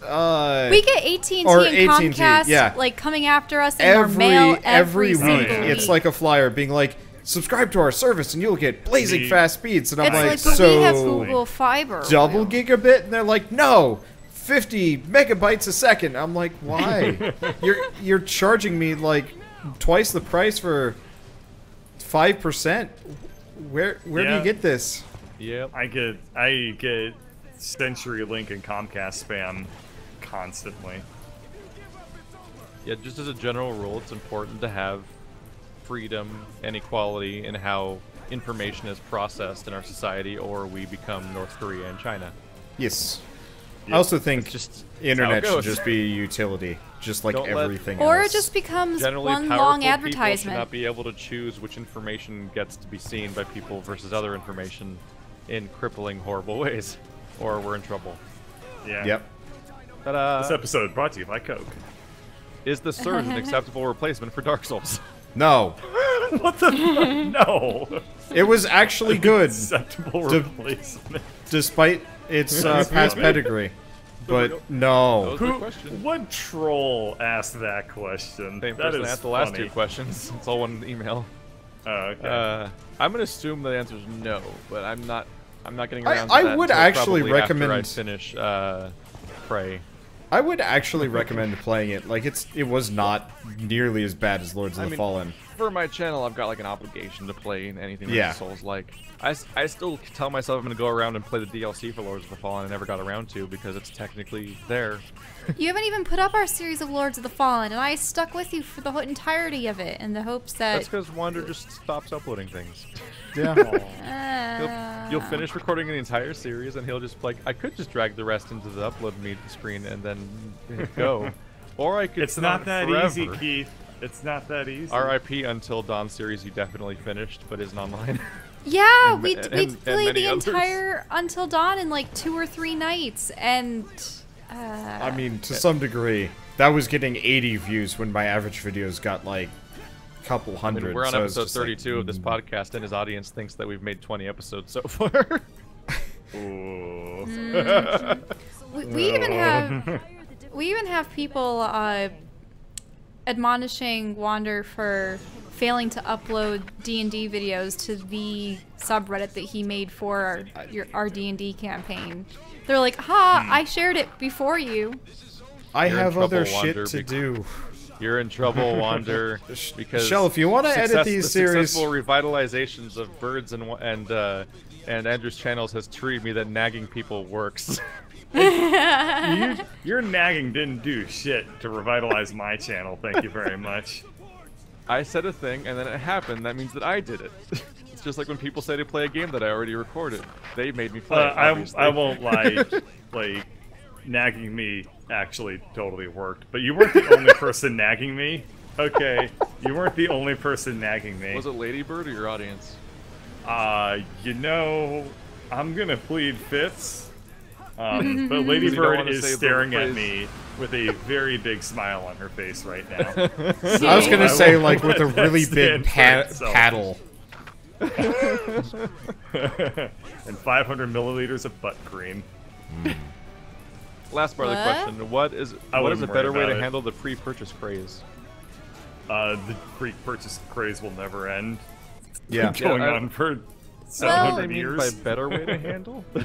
Yeah, I have no idea. Don't pre-order stuff. You're giving people money for not delivering on something. Yeah, I don't pre-purchase things unless I know it's going to come through. You can pre-order a Switch or something like that when it's coming out because it'll actually not be there if you don't. Oh yeah, I keep seeing articles on that. Will be there no matter what. And pre-ordering you should never pre-order. Well, I don't know. The thing is, sometimes I've pre-ordered things that have just been like absolutely wonderful. Like I pre-ordered Team Fortress 2. You know, that was absolutely worth getting. You know. Which is a weird thing to try to apply to the concept of a digital download game, as being its primary way of being distributed. Rangers can equip 2 weapons. But for the most part, pre-orders are just not worth. They're just not worth it all. You're just giving a large company free money in advance for making for a game that may not even be good. It adds to the idea that like Bethesda right now is not giving out review copies to anybody for any game now. And really? So like, yeah, so like for the Skyrim Special Edition, for example, it came out totally broken, and no one knew until the days following its release because nobody could sound the alarm because they kept it a secret. Yep. Yeah, they kept it a secret from everyone, and that started with Doom, which secretly turned out to be good, so it didn't matter as much, but everything since Doom, they've not put out press codes for, so no one knows in advance if it's good or not, and people are buying it in advance based on no warnings, and you can just get screwed over with a shitty thing like Skyrim Special Edition, which at the time was like, hey, it's like Skyrim, but it works less, and they made the water look different, and that's it. Yeah, but there were mods to make it look better. People think that would be the opposite case. Yeah. If you pre-order games actively, you're actively encouraging shittier business practices for the industry. Yep. Yeah. My recommendation is instead of pre-ordering, wait for a YouTuber to get their hands on it first. That isn't one of the ones that just is like paid to hype this game up. Like Total Biscuit's a good example. He like generally never pulls punches. Even if his opinions might not be in line with your own, you at least know it's going to be a functional property. But, like, if a developer is being real shady with it, just don't pre-order it. Whatever bonus you get for pre-ordering it is not worth the extra anything, pretty much never worth it, yeah. Yeah. It's like, wow, a different gun skin that I can then throw away immediately. Like, I will admit... pre-order bonuses are so poorly handled that me, as a person who doesn't pre-order games, has pre-order bonuses for all their games. Yeah. Like, I will admit, it was nice to have an extra shiny shotgun for Prey, but did it matter? No. It was just gold-plated a little bit. In fact, by the time I got there, I'd already found a different shotgun and upgraded it several times, so I just threw away the pre-order shotgun because it had the same stats but was golden. Yep. They had moved the shotgun on me, so I found it immediately. I was just like, huh, this is weird. I found like 3 other shotguns, I think, before I found the pre-order one because it was in the office, and that's like the last place I explored in the beginning of the game. Yeah, so I was like several guns deep at that point. I don't know if this one makes sense to anybody. Seth Levitt asks, have you ever played a game called The Depths, and what are your thoughts on it? Nope. Was that the shark one? Is that the shark game? That's Depth. I mean, it could be what he's referring to. Well, let's just pretend that is what he's referring to. Yeah, Depth when I say fun. The Depths, plural, the first thing I get is From the Depths, which is I've never heard of From the Depths. Oh, yeah, okay, From the Depths is a sandbox ship builder. It's also okay, but, what the hell am I looking at? Our kind of thing. It looks like Lego ships fighting each other. It looks like Lego battleships, which... Yeah, apparently it's pretty good. I've heard really good things about it. This email mostly just made me sad because it reminded me of the game, about the game called Deep Down from Capcom that's just vaporware, apparently. Yeah, the, like, kind of Souls-like co-op thing. Yeah. But that's okay, because... co-op multiplayer Monster Hunter dungeon crawler thing announced 4 years ago now. I think that would be perfect for our group. It looked exactly like it looked like a AAA version of Necropolis at the time, but it was announced 4 years ago. It's okay. There's a bunch of new co-op Souls-likes coming out that actually look like they aren't vaporware. So, yay! So many Souls-likes. Is vaporware something that just disappears? Is that what you're referring to? It's kind of like a fake game kind of put like out there. Hardware, software, vaporware. Yeah.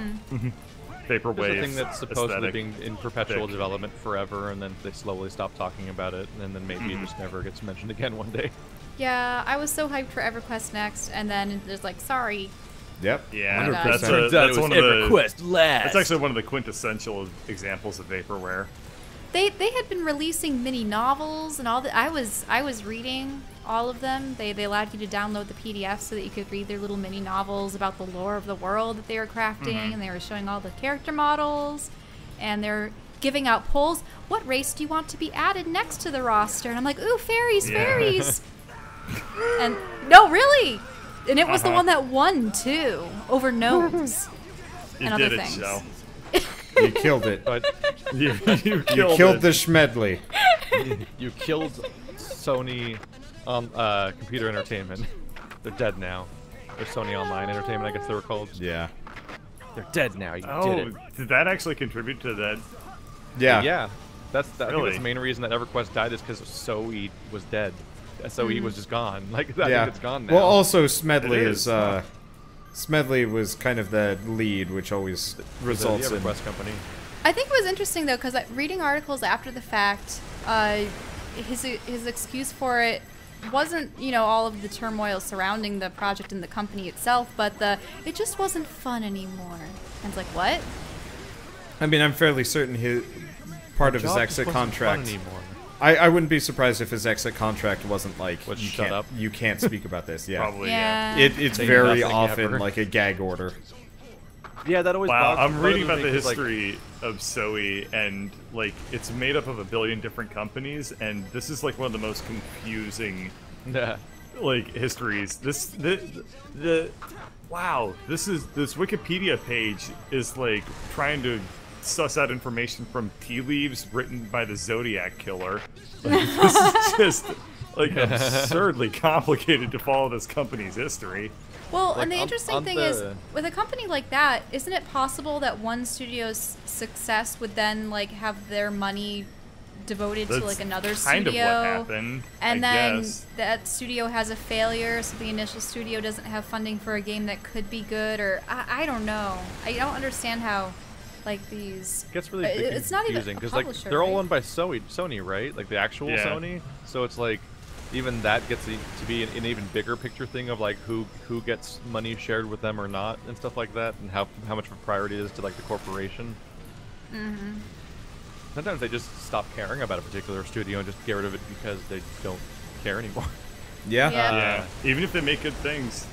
Like the trash talk Kojima. part talked about like trying to get the dirt on a closing company and stuff like that. Like that with the interviewing of the guy that was leaving it. Like that reminds me of like What about When THQ? Wasn't that one?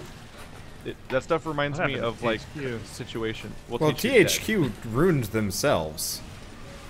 What was Everyone- the thing that they ruined? They made an art game program for the Wii U. It was for they made no, not for the Wii U because it wouldn't have made sense for the Wii U because the Wii U had a tablet on it.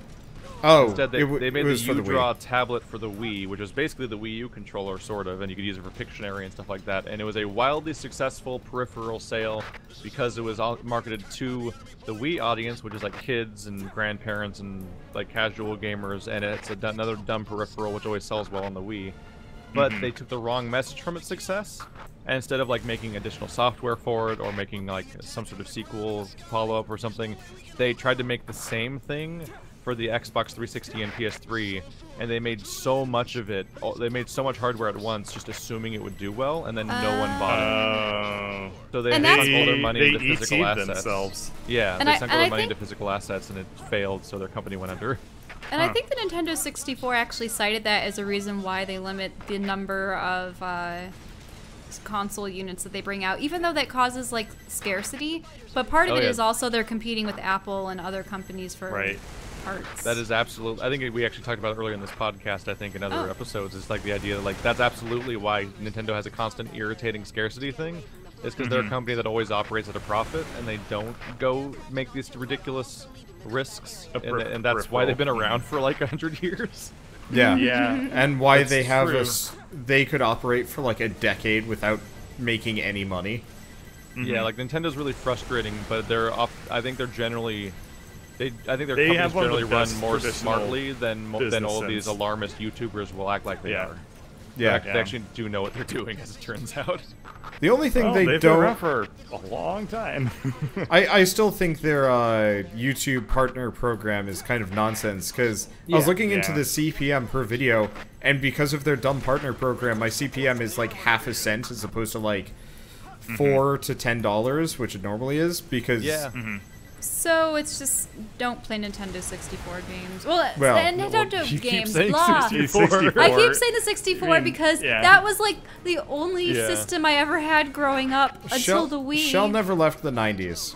Yeah, okay. I wish I never am- left the 90s. That'd be way better. That'd be pretty good. I am 135 episodes into Zelda right now. I have made about $4. Yeah. Oh, They sent me a check wow. for That's 8 not cents. the point, man. It from a monetary standpoint, it's a nightmare, but it's does not good bad views. for channel growth. Like it's good for the long tail of my channel in general. Like I am getting new viewers and also strong viewership from my existing audience being engaged in the series.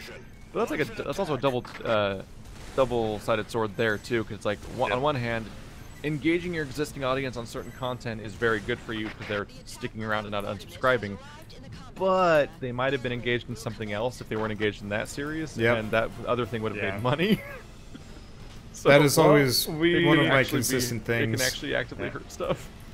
Well, we got about 1 minute left. Wander, do you have a poop story that you'd like to share with I us? don't got shit. Good. That was the answer I was hoping. Go watch Baby Driver. I That's thought you guys were to about the to say audience. Boss Baby, and I got real worried. No. I thought he was going to say Boss Baby, too. So, yeah, Baby Driver has it's like the sexy brutale of like not very like market friendly names for movies. It's like sexy brutale. We want to attract people that play adventure games and puzzle games. We're gonna call it sexy brutale. Like Baby Driver isn't like an Edgar Wright movie done in the style of a Tarantino film. The plot follows a baby who is a secret agent in the secret war between Definitely babies not. and puppies. Definitely Wait, not the name. What is this movie? You're looking up the plot for Boss Baby? Yes. The plot follows a baby who's a secret agent in the secret war between babies and puppies. That This just is a sounds like- DreamWorks movie? That Yeah. just sounds Yeah, like they had Baby trailers Geniuses for crossed it. with cats and dogs. Yeah. This Right movie before the made films we saw. made almost $500 million at the box I don't office. normally get visceral reactions, but every once in a while I'll see people be like, Boss Baby in Minecraft, question mark, exclamation mark. And I will like actually kind of internally retch. Oh god. Yeah. Do you think Boss Baby can dab while holding a fidget spinner? Fuck. You disgust all of us now. That was the most disgusting story we could end with. And I think the point was like the baby's older brother found out, and I don't want to know. How do you I don't know care. this much about the plot? Have you seen because of the Boss Baby? trailer. Yeah, the trailer actually The showed trailer like a lot of the showed game's the older cards. brother like finding out that the baby is communicating with the other babies, and it's just babies. Just no spoilers, but Baby Driver's really good, and it's really unfortunate it's called Baby Anything because that means people are gonna watch it less. True. It's really good. Do you Really guys have good. any It's an memories Edgar Wright from when you were movie. babies? Come on. We also watched the Castlevania movie or cartoon on Netflix. I watched the first 2 episodes. Very enjoyable. Yeah. That's half the series, right? Yeah, Yeah, yeah, it's it's only 4 4 episodes. Yeah, I haven't gotten to it yet, but I will. I want them to make more. It's fun. It's fun. Yeah, from the animators of Adventure Time. What the fuck? The Yeah. writing was a tad Hang on a minute. subpar, but the animation was really The nice. writing, and the writing acting. is very cliched. We should probably spoiler cast it though. Yeah. After Keith I'd be down sees for it. spoiler casting it when I see it. Yeah, maybe you tonight should. or something. We'll all enjoy it. And then we can spoiler cast Better Call Saul, and then me and Wander Yeah. can spoiler cast Spider-Man when Spider-Man. we see it, and Yeah. we'll see. Alrighty. Go I see gotta feed my Spider-Man, pet everybody. rabbits. Go see Baby Driver, everybody. see Boss They're Baby. They're good things. No, don't see Boss Baby. Alright, I gotta go feed my rabbits. Just print out a picture of the guy that made it, and then like draw on it or something. And it's cheap. It's free. Yeah. All right, next time. Send your questions to fournerdsquestions@gmail.com. Still haven't made a new email that makes more sense, but that one will always work anyway. If you're watching on SoundCloud, then you must be listening. You within are the on a next, sinking ship. 30 days. Oh yeah, SoundCloud. Yeah. All the audio versions are uploaded to a site that's we dying. should have talked about that. I wanted to know what was going on with SoundCloud because there's not enough time. Yeah. Also, the company's just dying. That's the company's that's it. just dying, so you're gonna have to host stuff out elsewhere. Yeah. Hooray! Yep. Everyone ready to cut the episode? Yep. Yep. All right, 3, 2, 1, go. Cool. Hey, All right. it's Wanderbot on SoundCloud. He uploaded "Love Will Tear Us Apart," a cover. Huh. Wander, did you do covers of "By Your Side," "Break Even," "The Scientist," and "Love Will Tear Us Apart"? No.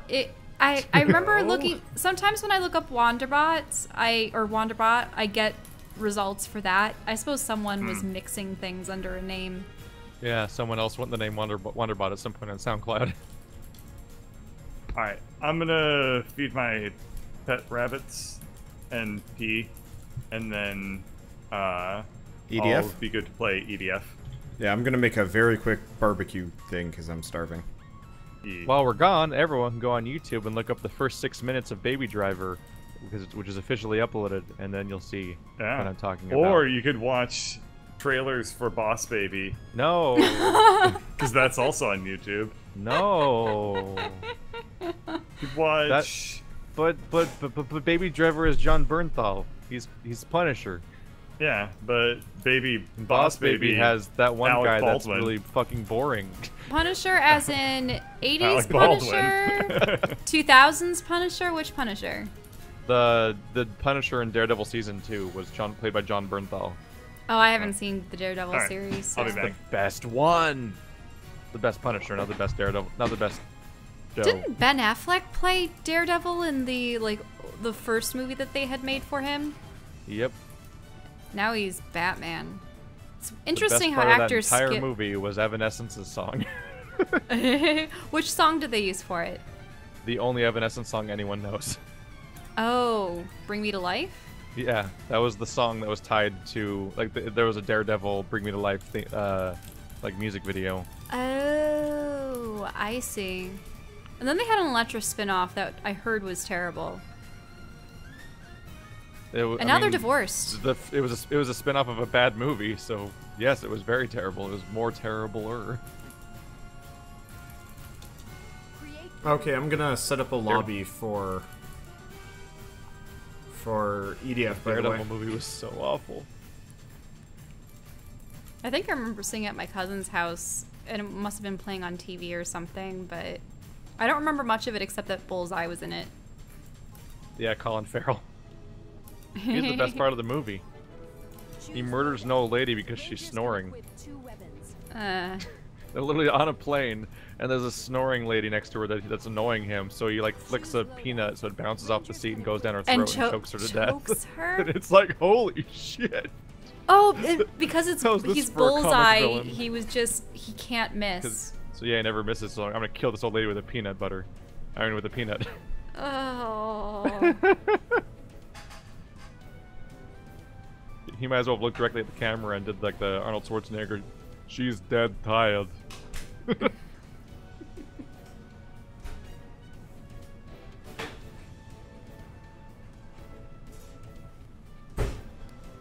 I need to go get water. Yeah, Wander's getting food. I'm gonna have to get food.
Yes, I know you guys can hear us.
Is anybody else back, or am I the first? I guess I am the first. I am the only one. I am the food break. Bird is the bunny break, and Keith is the question mark break. Haha. There you go. I felt bad dominating the conversation so much at the beginning, but I've been putting off the Morrowind discussion for so long that I had like an entire game's worth of experiences at that point. Mm-hmm. There's so much to discuss about this very important game that everyone knows about, but like there's like it's weird now to play now. And we ended up indicting the entirety of modern role-playing games. Mm-hmm. Take that, modern video games. We got your number on our podcast that has literally hundreds of viewers.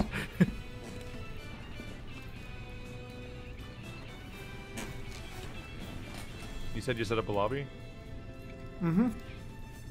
Will you invite people?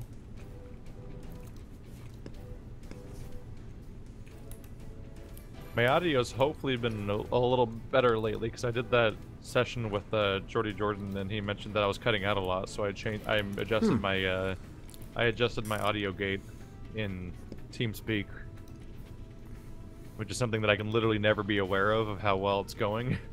Because like I never hear the audio gate and it never records the audio gate, so I literally don't know if I'm gating or not. That's really weird. Cause yeah, I don't think you cut out much. Maybe I just got so used to it. Jesus Christ, you're catching up with me in health. Oh yeah, sorry. I really want to switch to the aerator, but I literally like never have the stuff for it.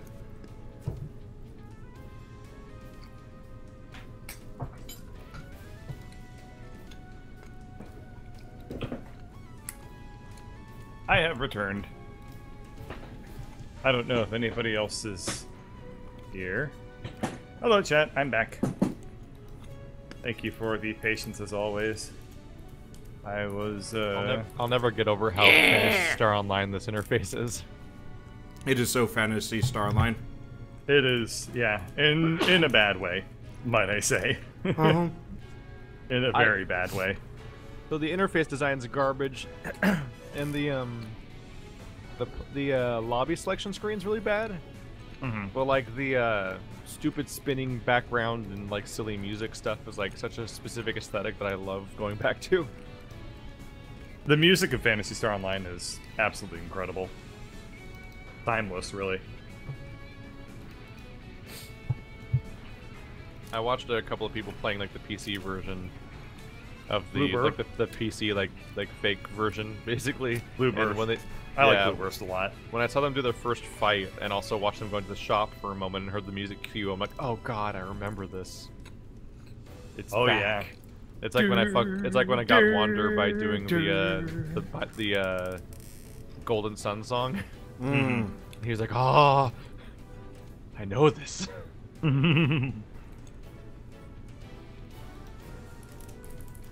You know, when I saw the shop music at the main town, I'm like, oh my god, it's been dormant all this time. I'm still kind of disappointed we never actually finished that game, but boy was that one mission just so crushing. I'd probably The play timed that game. mission where we lost by like 3 Yeah, seconds. I wouldn't mind bringing it back once we've gotten I'd probably past play that the- game for shitty nostalgia. I'd be up for it once we've gotten not even past this shitty, glut dude. of. It was good. Yeah, it's like Yeah. legitimately still good. The only major issue is getting it to work right. Oh, that was horrible. Getting it to record and launch was just absolutely dreadful. The character class race selection system was so neat. It had good classes. Good gameplay. God, this is just a good game. Phantasy Star Online. I just Great. loved the dumb jester group of characters of like their costume designs. The are like, faux what? morals. The Hugh Marls and all that stuff. I always played as a ranger character myself. I wonder how easy it would be to host my own server for it, because that'd be kind of an interesting thing. A server for who though? When you can only play with 4 people. I'd probably open it up for fans if fans wanted to like do stuff too. From what I heard, getting the private servers was nothing short of a miracle. Like that game's back end is horrendously poorly programmed. Yeah, but according to that one ad of the low poly dragon, you can now scream for help in 17 languages. What the hell are I'm you gonna- saying? You don't remember that? Wash my hands. Dude, and look I'm up that gonna- ad. They used to have a Okay. magazine ad that was like also kind of like a Dreamcast ad too, because Dreamcast was a new thing too, and it was like a Phantasy Star Online epic looking thing of like the big scary dragon boss of the first game, which looks like shit now. The first deck that dragon does look boss. It's like, you horrendous. can cry for help in like 7 languages. Because the game was full of those like Oh, macro yeah, you're commands you right. could say that would be Yeah. that were translated into every language the game supported.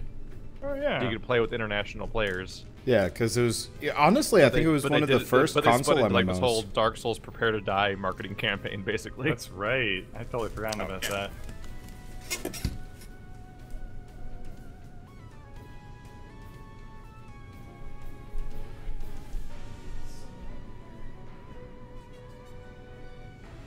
All right. I've eaten enough to All right, I'm good. I could probably get I like back that into we can- recording. I like that we can kind of appreciate that this is actually a sequence of missions that all go back to back, as we're delving deeper into the caves. Yeah, this is definitely one of the cooler parts of the game. It's even called is the Charge, cave like section. part 1, 2, and 3 and stuff. Mm-hmm. I'm gonna move my microphone slightly, which is gonna make a lot of noise while I do it. Once we've moved past like Fortnite and a couple of these other major co-op things, I'd be down for it. I just don't want to stack up too many multiplayer. And also our biggest priority project that we need to do, bird dating sim. Yeah, that. Yeah, we do need to do that. Okay, sorry about moving the microphone around, but It's actually not nearly as noisy as you probably think it is. Well, you know, me not moving the microphone at all apparently causes fucking demons Yeah. to come out of my... Yeah, What you should be doing is constantly, yeah. You should be constantly moving your mic, yeah.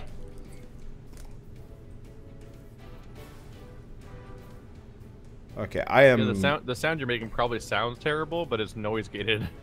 Yeah. It's probably just not loud enough.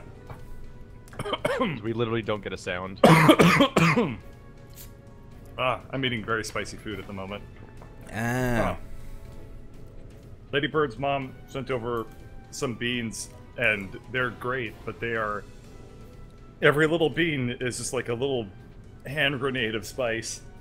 Look at and Bird's it's so poor tasty little baby health. and so deadly. Yeah. His baby health is... Well... Baby? That reminds me of a movie called Boss Baby.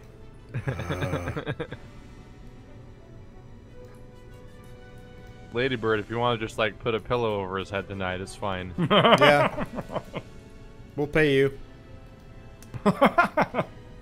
You can be the conduit of our vengeance. Uh-huh. Because he's like an angel of vengeance. Yeah. Yes. Cool. She's Greg. Yes. Greg. Alright. I am ready to record. But are you? I am. Okay. Keith? I mean, I already hit ready. Okay. Prep complete. I don't know why I don't have a mouse cursor on the screen. I just haven't had one in a while. I haven't had a mouse cursor for the entire because time I we use played this controller. game. Oh, wait, what the hell? Oh, okay.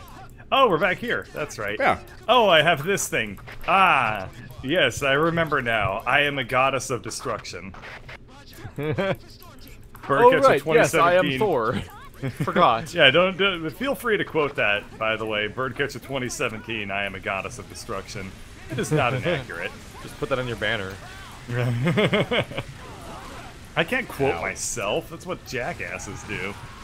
As Fine, long I'll as put it on you my tip banner. your fedora at the same time, it's admissible. You just look in a mirror and you're like, my lady. My goddess. My goddess. My goddess. Or my goddess. Oh, man. So, how many missions are in this sequence, do you know? I'd say like 4, maybe 5. We gotta kill the queen, This is probably. the 4th one already. Yeah, this is the 4th one. Well, I guess we'll find out how many missions are in it, because we'll reach the end. Yeah, eventually. that's how things work. I am getting hammered with Wander rockets. Wander by the way. Grenade launcher shots. Butt Yeah. rockets. Yes, they just... My It's health okay. bar has gone down tremendously from... I just will Wander revive buttons. you if And you it die. doesn't start in a high spot either. Yeah, I know. We can seriously be at full health and revive you to get you to full health. Yep. And I can put you at like 10% health if I revive either one of you. That's great. Or 25%, which is how fractions work. Well, no. Well, nah, whatever. That's the math. I wasn't thinking about the math. I was just thinking about the phrases. You know, I sincerely So- regret teaching Keith how to do his, like, speed shield thing. Why? Because he's so much faster than you. I'm so fucking slow. Also, you didn't teach me. Everyone taught me by yelling it at me all the True. time. I'm stuck in You're a like the corpse, seventh and this is person getting to really tell me. annoying. There we are. I mean, the alternative is that I would literally not be in the fight with you guys. That's true. Because, like, when we're not... Well, at least the other ones were in an open area, but this is literally, like, straight tunnels, so I would just be left behind and not playing with you guys. Very true. Yeah, I guess that's true. I just... Better to have Keith than to not have Keith. Apparently Yes. the next EDF makes it so everybody can summon vehicles, but the Air Raider gets cooler ones. Which I'm actually really looking forward that to. sounds Cool kinda cool. ones. Like the I'm player 1. I get the good ones. if the Ranger can just summon like a basic motorcycle to like get from point A to point B, I will be happy. Yeah. The aerator would just be the equivalent of, like, the kids like, well, my dad bought it, so I'm the leader.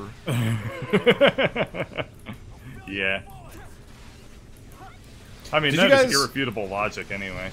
Did you guys ever have to deal with that with N64 controllers? Oh, God, yes, of course.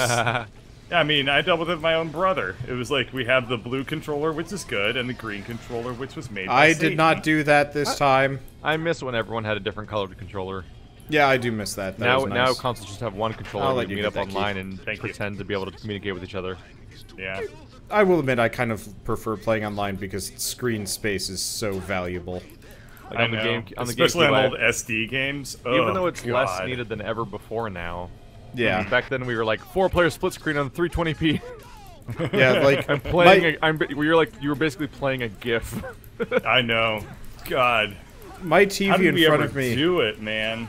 My TV By in front having of me fun. right now is twice the size of the TV Instead that of I had resolution, like 10 we feet had away. fun. I'm having fun. I'm not. This is even an example of like playing a game that's like outdated visually to have fun. Yeah, that's true. I mean, But, if they like, actually how did had... we ever play it where like a 4-player split screen on like a 480p display? I feel like Or Wonder's like hitting you us have like more than 30 pixels. I think to work Wonder's with. hitting us more than the enemies. He absolutely is. But that's okay. I'm not gonna get away. I am Sure, shooting all those over your... rockets were- I am shooting over your head. Those rockets Wait. were like exclusively hitting me, and no enemies. I was like, I'm just taking 17 direct hits right now. Then I don't think he's gonna adjust. I was shooting over your head. Are you just trying to... Are you... I'm shooting the enemies. Oh, I didn't hurt you. What? And actually, yeah. I only took 5 damage from your shots. Yeah, you literally shot me over and over again as my health slowly went down to nothing, and nothing else was threatening me. Hey, you don't get Keith, to have you ever reflect- thought about the fact that you deserve it? You can't Yeah. put the blame back. Flame. Flame on. Well, No, I mean, when you're able to speak English, then maybe we'll appreciate your point more. That's something Americanist. What's it called? Jingoist. Racism? Jingoist. Oh yeah, that is jingoistic. Yeah. That is the definition of jingoism. Can't stand you. Go back to where you came from. Alien ants. Oh God. Jesus Christ! How much localized damage is being caused by everyone besides me? A lot. I can't even walk in the room. If we let these ants into our country, you're gonna call phone numbers and they're gonna be like, press 1 for English, press 2 for... And that's not the country I want to live in. For once, I agree with the racist. I think we should draw the line here. Hey, Bird, can you get that weapon crate on top of the plateau? Can't. I don't know where it is. It's, this one that I'm underneath. So dark, man. Yeah, I Get think you got it. headlights. Thank you.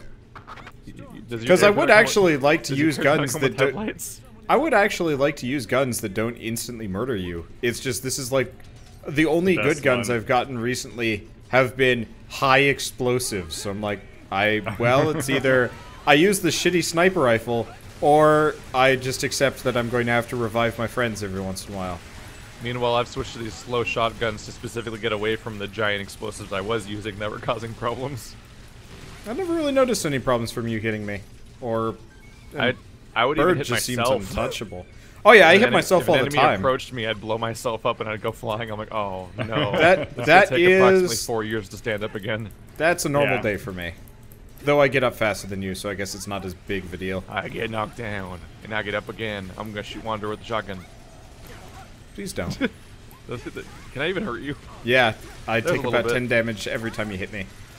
There's a little bit Does of my help there. lightning bounce hurt you guys? Yes, I'm- barely yes, though. It probably doesn't do very much, though. We right? established does- that the first time you did it. Oh, true. Someone's gonna get a seizure from this playthrough, judging by how much just screen is happening right now. I think they should It's probably so predict pretty. that going There's into it another, though. there's another wing diver over here that's also shooting like a bouncy green thing. I Yeah. know. So they and We're- Bird are just we're making brothers, this sort of but we're ridiculous sisters. rave scenario. Like 2 different patterns are bouncing around. It's like Oh, the God damn it. spray paint designs you see on the walls of a, Where of are a they? laser tag arena. I don't know where the next tunnel is. Wait, is it down here? No. Yeah, I don't know where we're supposed to go now. The map says they're above us. Yeah. Oh, I see. There's a... The height There's of a the tunnel bar over tells here. you how high something is. I couldn't. Yeah, I couldn't it's- see if there were bars. It's like a, It's almost like a space shooter game. Because that's how like those radars tend to work. I do like actually playing Rogue appreciate Squadron. that. I actually really liked the Rogue Squadron games. They're good. Yeah, because they're fucking phenomenal. And you could type a code and fly around as a rocket shooting limousine. Which direction are we going, Bird? I think to the right up here. I think I chose Okay. wrong. I'm pretty sure this is where we came from. Yeah, this seems about right. Good job. I don't know how to get to where the enemies are. I legitimately don't know. where I'm going. Ah. This is Well, hopefully- definitely the wrong way. Mother crapper. Hopefully the NPCs... Keith, are you accidentally apologizing, or... That's just his Enemy Keith's alien default. attack. That's Keith's default state Vicious of being. giant insects who have once again fought back. Is there, like, a time delay between you, me saying it and you hearing it, or are you just, like, reading it off of mine? I can't hear the game generally. Oh. I can't. because I I've actually turned it can't hear down. any of the game. I have it turned it down a lot, but I can see the lyrics pop up on the screen. I think I found the right way. I'm not really sure how I found it. Yeah, though. there's a ton of air Oh, raiders no! just stuck here. Mid boss. Mid boss. Mid boss. Here, back Danger. up. We'll all be Danger, there soon. mid-boss. I don't know where he is, man. I can't find. How I think Keith... there's a giant ant that spews lava. Oh, Well, fun. okay. I wanna kill the giant ant that spews lava, but I don't know where it is. I found it. It's one of the tunnel exits. Yeah, it's an there will exit be from the like a main big cap, room. and then it turns right. There's a room that's just filled with particle effects over there. And I they're not will be- ours for once. I'll be with you in a moment. There's a lot of dead NPCs ahead of us. And if they're not dead yet, they will be Yeah, soon. because they found them. They were finding the enemies first. I started following NPCs to get here. Is that the... No, that wasn't the mid-boss ant. Unfortunately, I can't... Full cave I of can't enemies. fucking find you guys. This is getting absolutely absurd. There's like 3 or 4. Remember, Bird, when we were in that one tunnel, and you're like, I don't think this is the right way? It was on the... You have to cross a bridge to get to where we are. I came from the way we came from originally, then went across the bridge and hugged right. Okay, so we go backwards. So I hugged right, crossing the bridge. Hello, Captain Anime. More like Captain Explosions. I don't see this mid-boss yet, though.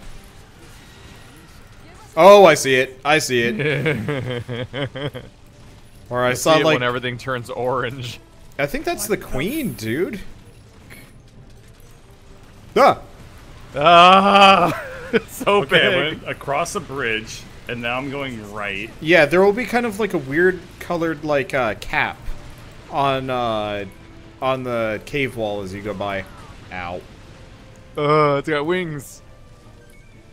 That's a hive. That's a queen. That's multiple. Are there? Yeah. Yeah, there are 2. Ow. How progressive. I like that. Oh wait, I think I finally found it. The cavalry's arrived. You found The us. cavalry's arrived. Look at the giant Just in ant. time for... Oh, at the sweet giant ant Jesus, it's bird. right here. Oh. Okay. Okay. You arrived at the worst moment. Oh, that's fine. I can't even see the damn thing. Oh, those Full are of lava. big. Yes, Yeah, they are. I'm just gonna be firing rockets into the room, and hopefully that's... I screwed up. Oh no, I ran my out of health. I ran out of jetpack fuel. There's not even any health there to get. It's just bad Wait, I think we news. just killed one of them. I think, yeah, the one of them's he's dead. like ragdolling around. Yeah. Wake me up, please. Save me. Uh-huh. No, they're not even spraying lava. They're not even. You can totally do it. I know. I bet you can even bro fist while you do it. Thanks. Why are you escalating it? What the hell? Like, what are you talking about? Because I've spent this entire mission playing run around Joe. All right. I wanted to kill a giant ant, and I wasn't it's gonna let dead? you guys do it. Is it's it dead? dead. It's dead. It's dead. It's actually hard to tell when it dies. It is 'cause really absurdly Get big. the item. Thank you. It's hard to tell when it dies because it's stuck in those pillars, so it doesn't really fall down. Well, for all of those items, I got a governor. I got a weapon called the Haytal multi-missile. I didn't really get anything that looked interesting. What is the governor? That's the trade-off of my classes. I have very boring weapons. They fly. I think. Wait. Oh, what? It's another guided missile system. What is this? That's annoying. Wait. Oh my god.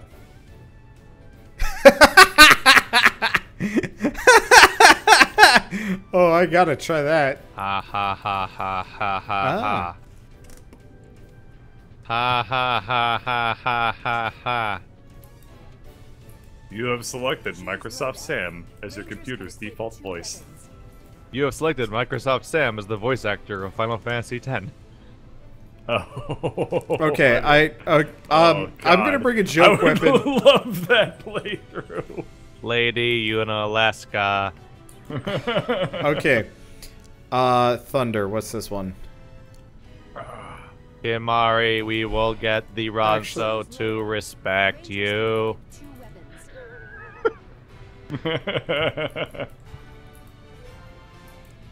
Just Thunder. the entire cast of Final Fantasy X. I have become a summoner. Well, Bird, I showed you that that dude that had modded it, so every sound effect was Titus going ha ha ha. That All shit of his was voice acting magic. that was so good. Okay, I got a weapon to show you guys. Can we like start the mission? I'll show it to you and then we back out so I don't have to run a whole mission with the joke weapon. With the joke weapon? Okay, we'll see what the joke weapon is, Wander. If we're gonna do that. Yeah, here, everybody grab whatever joke weapons you can find. Let's I don't have any. But also, I haven't gotten a single joke. But also, if weapon. we're gonna do a brief joke mission run, then bring a laser targeter. I can't. I'm playing the Ranger. I've been playing the Ranger. I'm sorry. Damn it. Well, I mean, we can do another can't one even where use I'm my the new Ranger. gun. I know. I just want to show you guys my two magical new joke weapons that will never be any good. Well, I'll use One's my a power purple dine dildo. ridiculous floating weapons that look like zone vendors, but can only fire like 3 times per mission.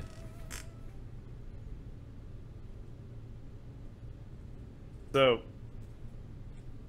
you were mentioning. Never mind. This is so stupid. I Okay. can't even bring myself to talk about So- it. Let's so just guy, see what you this know, joke Bird- weapon is. Mothership. Oh shit! I grabbed the wrong one. Whatever. You stupid. Captain M, just No. Look at what I've got in my hand. Look at what I've got in my hand. You got a Rubik's cube. No, it's a bundle of firecrackers. It does about the same amount of damage Ow! too. You just killed me. I assume those are the ones that you can't reload often. Lasers. Revive me so I can see what my other weapon is, at least, if we're doing test demo Lasers. death times. I'm gonna try and revive you. Okay, you and me versus Bird, Keith, because I need to look at my shit, man.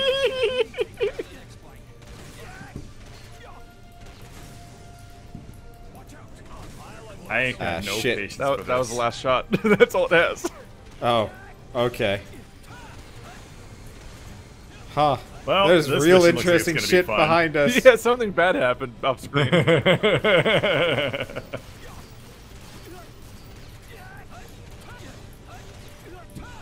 Trying real hard to so kill fast. you. Excuse me, where's the police? I can have to Dark report, Souls. There are 2 hooligans engaging in a street fight. I The sound of the can police. Dark Souls, you son of a I thought the bitch. sound of the police was hey, hey, SOS. Then another SOS. I was just trying to see if I can deflect your shotgun and back at you. Did you really? No, bring me back to life. I wanted to check out my second weapon. You didn't let me do it the entire goddamn mission. Bird, I had no HP. Keith goddamn shot great. me. I'm glad you have an excuse. he did hit Blame his Keith for everything that happened to you there. Oh, why'd The you choose host- to retreat? I had He an was gonna check- opportunity to do it, but then No, you chose no. to retreat. Wait, I'm getting the other one so I can show my other thing off. Okay, now we're good. Maybe Just ready up. Then you can show us our fancy things as long as Keith doesn't kill us first. So here's Gotta what we test do. it- We I gotta test immediately out my run new away toy. from Murder Coof. No, I'm just Then- gonna sit here. Okay. I had to get you for not bringing a laser guidance system so I could actually try my other weapon. Okay. This is the most inaccurate gun I've ever seen in my entire life. Is that a ridiculous laser target system? Bird, come back. Fuck car. I wanna goop you. Fuck you, car. Take a look at this this weapon. Oh, I thought it looks like a fire extinguisher. No, it's bug spray, wait, dude. Here. Hang on. It's bug spray with a scope. I want you to keep hitting me in the face. Here comes. I can't. I can't. I literally can't see you. It slows me down every time I get hit by it. That's pretty funny. Oh no, it's a Hector. Oh, you did not tell me that it was Hector. Okay, shall we go? I said, oh no, it's a Hector. And shall we? Can we go switch out weapons because I literally what the hell only is have this? Okay, I'm just gonna back us out. I don't need permission. I'm not. In 3 more shots, I'm not gonna have a gun. This is truth. That gun's a piece of shit. It's so cool. It's a laser that comes out of my shoulder thing, and I can do 2 of them, and it's like a laser precision, perfectly straight shooting, like murder gun, and you can fire it 10 times. And then it almost sounds like you're trying to sell a computer, but like bullshitting about the features. Like, oh yeah, this computer has a multi-gigabit fluxo RAM capacitor. Yeah. Did you see that? Did you see that video of the guy that was like showing off what looked to be a mainframe computer, but his terminology got like more and more bullshit? That video is very old and very funny. Is it one of those things that starts off sounding like it's real advice, and then it slowly devolves into insanity? Yeah, but like a variation on that sort of idea. So my friend Joe got a teaching job in Japan, so he was trying to find videos online about Japanese etiquette and stuff like that, and he ended up finding a parody site. No. Oh wow, you died fast. I just got power by a never mind, yeah. backing way up. So he found a parody site where they would start off giving you real advice about Japanese etiquette, and then like a few minutes in, it would slowly devolve into more and more absurd stuff, and it was like just believable that if you weren't paying enough attention, you might not notice that it was becoming completely insane and terrible. Terrible advice. Can we actually just restart this really quick? I need to change out my weaponry. I didn't realize we were. Oh, you want to retreat? Okay. Yeah. They're like, I'll be really fast. Like they were basically saying the equivalent of like if you're pouring a drink in a Japanese bar, you go da da da da da da da, and then when they want you to stop pouring, they'll be go da da da da da. It's like the worst. It's like it kept getting worse. I'm gonna find that channel and link it at some point. That sounds pretty damn funny. It was magic. There was so many of the videos, and they all did the same thing of like starting off as being genuine advice and slowly getting just a little weirder until you're like, wait, what the fuck? I think my favorite YouTube channel that does that is Infinite Solutions. The one where they did the parody of like how to recharge batteries by taping other batteries to them. And somebody pointed out something really funny where or the channels that pretend you can microwave your smartphone to recharge it. Yeah, stuff like that. But somebody pointed out something really funny about the Infinite Solutions channel. If a mathematical function is infinite solutions, it's completely useless. Yeah. So the YouTube channel is like, and that's being a little bit generous. There are some functions that have infinite solutions that are very useful. In the fields of like linear algebra are the ones that I can think of. But still, it was very, you know, before I became a YouTuber, I never hedged my bets by saying things, thinking to myself like, I'm about to say something that a pedantic person is going to give me shit for. But now you constantly think about it. And now I constantly do it, and it's really frustrating. All you can think about is the pedantics. They're going to just be the worst people. Yeah. That's why congratulations, you ruined society, person we're talking about. You did it. Imaginary person that I hate. But no, I literally just like... You know what's not pedantic is the problem pedantics create. Suck it, Hector! I literally just like undercut the point I was making so that I could like hedge my bets against pedantic people. Yeah. And then I felt there really is myself. technically the situation where like, because there's infinite, because of how numbers work, yeah, if you're describing a plane, stuff like that. Well, it's just the idea, like if you said that infinite, like having infinite solutions is useless, it goes, saying it that way, it implies that all answers would be correct for the equation, but the reality is that like everything, like there are infinite numbers between numbers. So there could be infinite answers that are correct between a certain range or something like that. For it's example, not even that. It's literally just like there are some. If you're describing like number spaces and stuff like that, having infinite solutions is perfectly normal. Hey guys, I solved our problems. What's up? Really? Was or it maybe have mine. infinite solutions? Well, I God. It got you harder than I thought it would. Oh, God. I've got a flamethrower mech, so those shield generators don't bother me anymore. Bird might be the single person I'm most capable of making laugh. Yeah. It's because you know. You just know what makes me laugh. If you were a girl, I probably would not date you.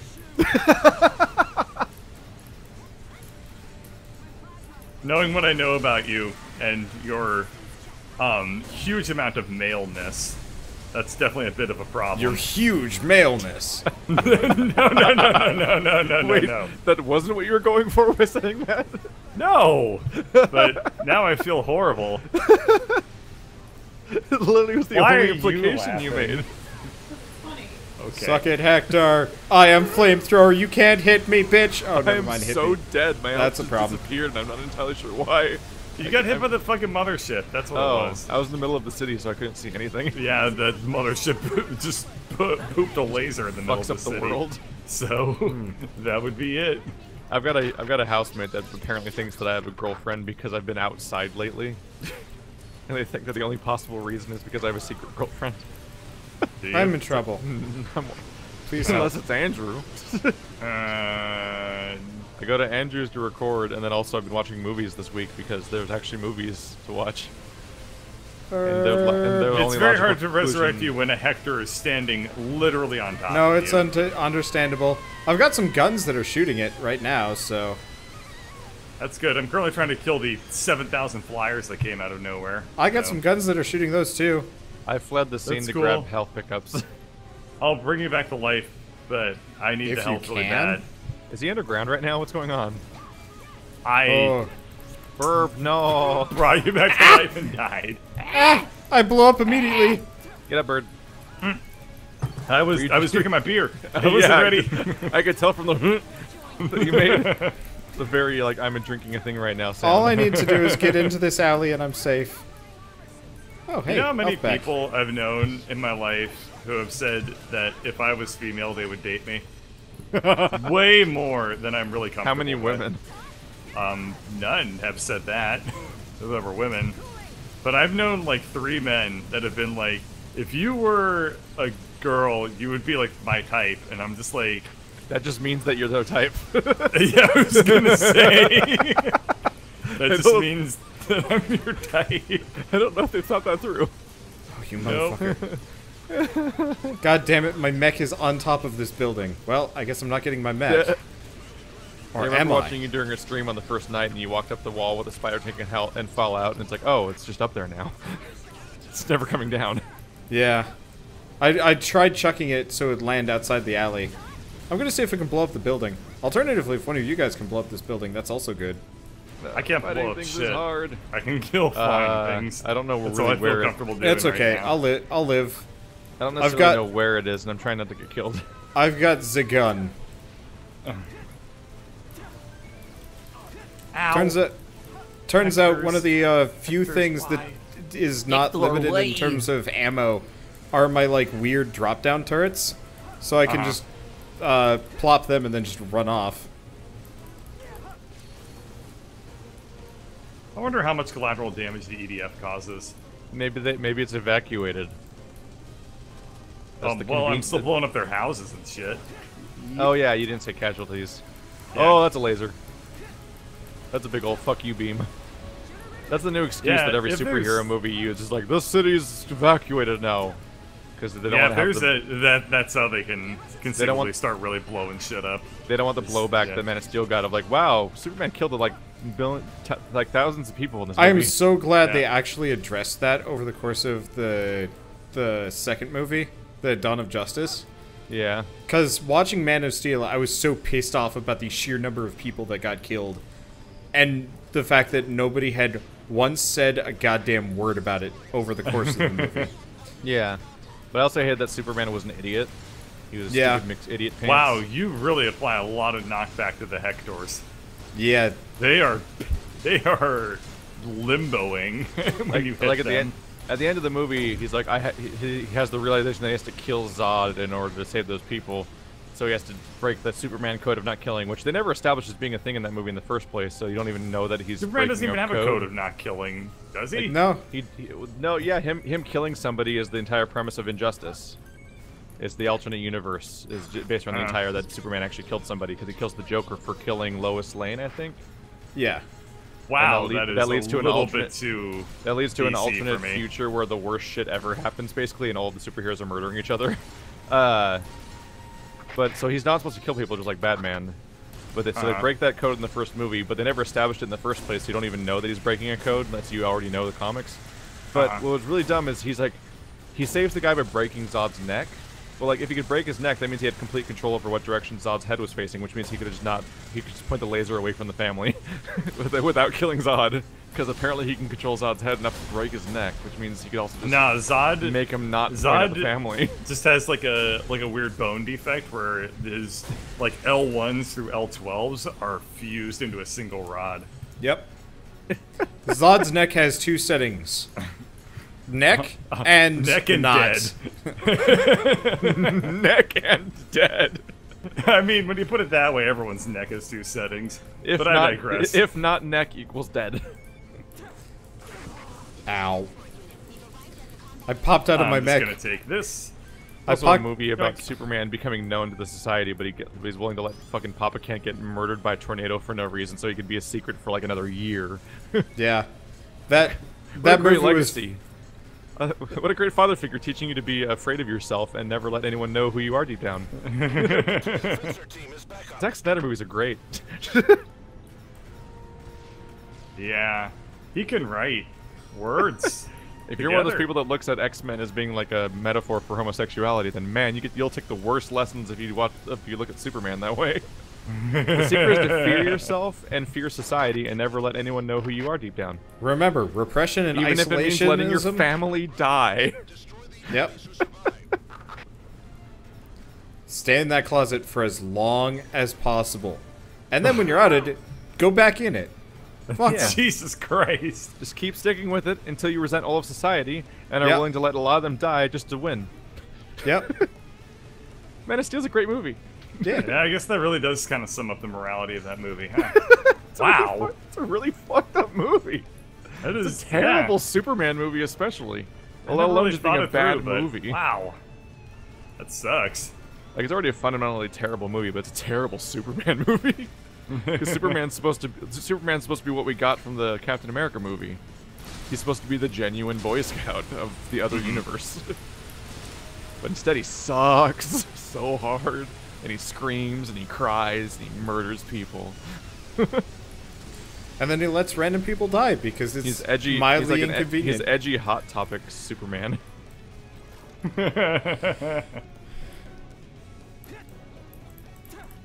Turns out you can't make an omelet without breaking a few morals.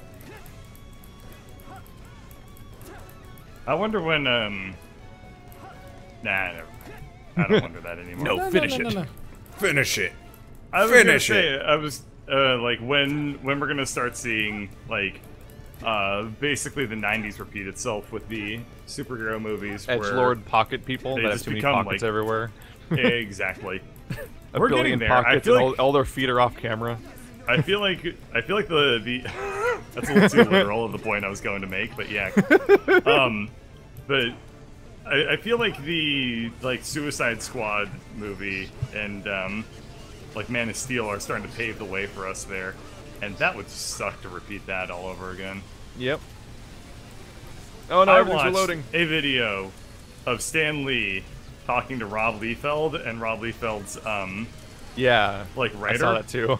Oh my god, that video is funny. Yeah. Where Stan Lee is just like, I drew an awful lot of cables on him. That way he can trip when he runs, right? And they're just like... So how long does it take for him to put this on? Yeah, he's just ripping into their art while they're making it in front of them. Yeah, they're drawing this stuff in front of him, and he's just like... And he's simultaneously making fun of how many parallel storylines and universes they have, and everything about the universe of Marvel Comics. He's like, I'm really impressed that you managed to draw a superhero in 20 minutes. I mean, he's terrible, but you still did it. And they used him in a real comic later. God. Yeah. They later used him for real. I think we watched the same video. Well, yeah, because it was on Reddit, if I remember. It was really, really funny. It's like one of the best videos I've ever seen. Stan Lee is a sassy dude. He's a sassy cat. Mm-hmm. Air Raiders can equip 2 weapons and 1 vehicle. That was a good video. Mm-hmm. What was I thinking about? Wow, he sure doesn't do a lot of talking with all of his guns, does he?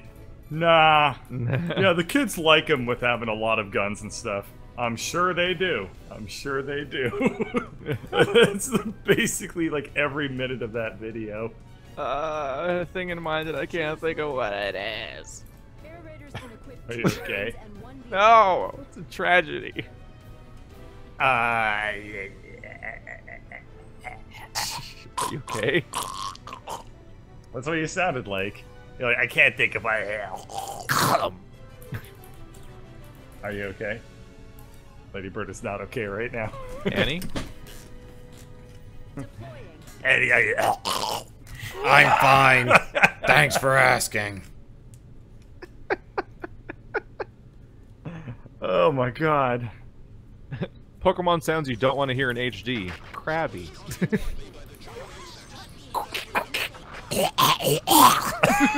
God, that is what Krabby sounded like. Sheesh. Oh god. What about Mr. Mime? But they get like, whenever he talks, it's like all sexy. Mr. Mime, performed by Vincent D'Onofrio. Oh, horrifying. Absolutely horrifying idea. Slowly walking forward because instead I'm drinking coffee. There we go. You could have Gilbert Godfrey do the voice of basically any Pokemon. I was going to say Articuno. The spiders are like so slowly jumping through the air and hit him with the shotgun blast that makes him fire up like 500 meters per second in the opposite direction. Like gravity works completely differently after they get hit by a shotgun blast. Articuno! Because they jump in. Bird, have you ever seen Godfrey the playing every Pokemon? Yep. Pikachu! Bird, you've seen the Gilbert Gottfried celebrity squares or whatever, right? I mean, I used to watch that show. My parents were like, why do you watch? You don't even know who any of these celebrities are. I'm like, I like Mr. P. So yes, I did watch that show. But did you see the one specifically where he like went into double overtime and like was just ruining everyone? No, I really want to see this stuff. Look it up, it's amazing. I've never seen Celebrity Squares, but I've seen that episode and it was magic start to finish.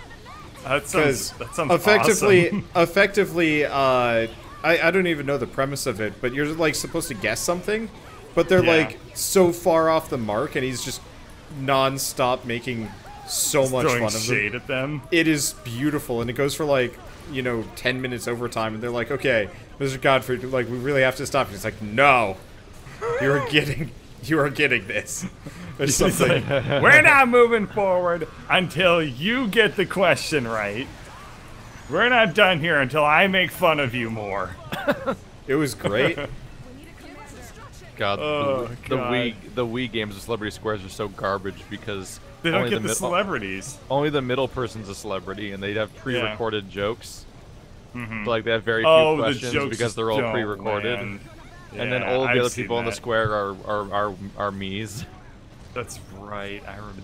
It's so bad. It sucked so much. Like they take one celebrity and they cut their face from a bunch, and the recordings from a bunch of different actual episodes, basically, and just copy paste them into the center square.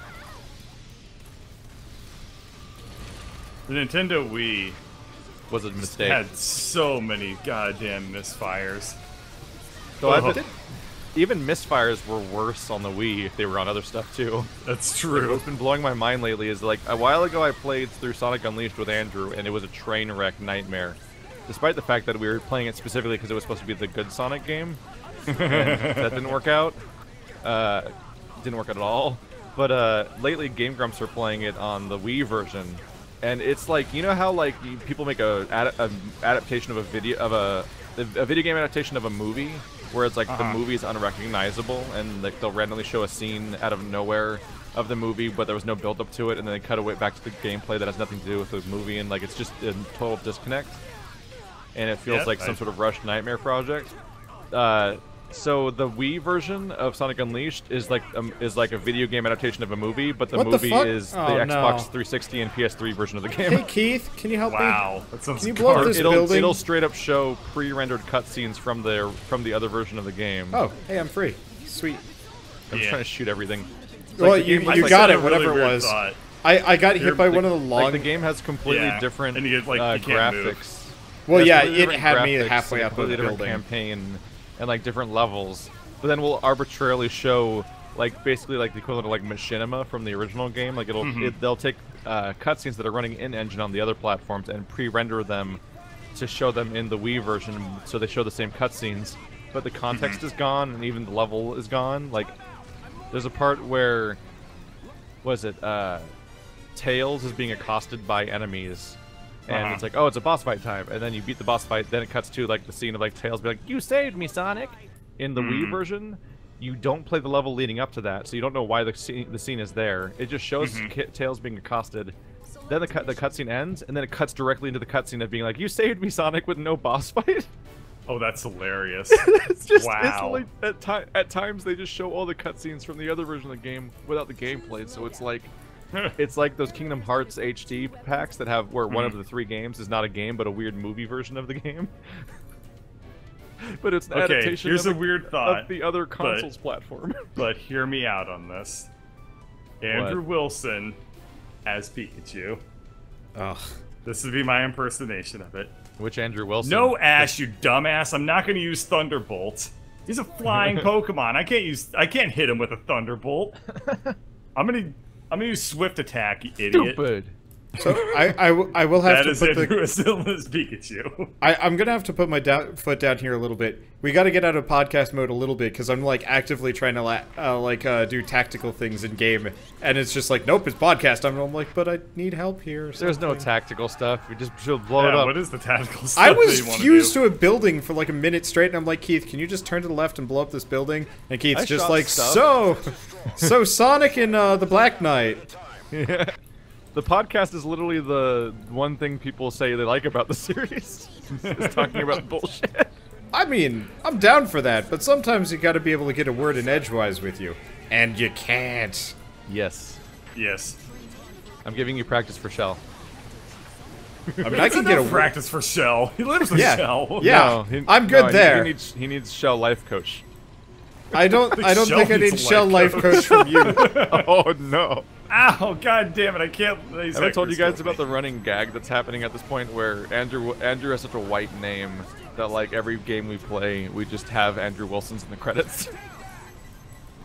So he's in the credits come back of like... to that point, but we're talking about the game now. Specifically the fact that I've been killed. I'm on my way. Oh no, I'm not. I'm under attack now. Do we want to just like quickly restart this one? Why would we restart? Because I'm dead and I'm stuck under Hector's. We can just fix it. It's fine. Okay, here. There's nothing. I'll come get you, Bird. I'll come get you in in my shitty slow tank thing. Okay. Now this might be a little harder to salvage. I like it how. Oh God. We gotta wait until Keith is having a bad time.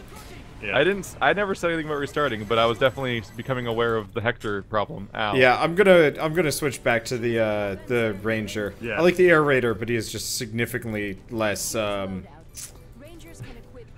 love effective. I love your stupid weapon name. What, I the don't fork? see you.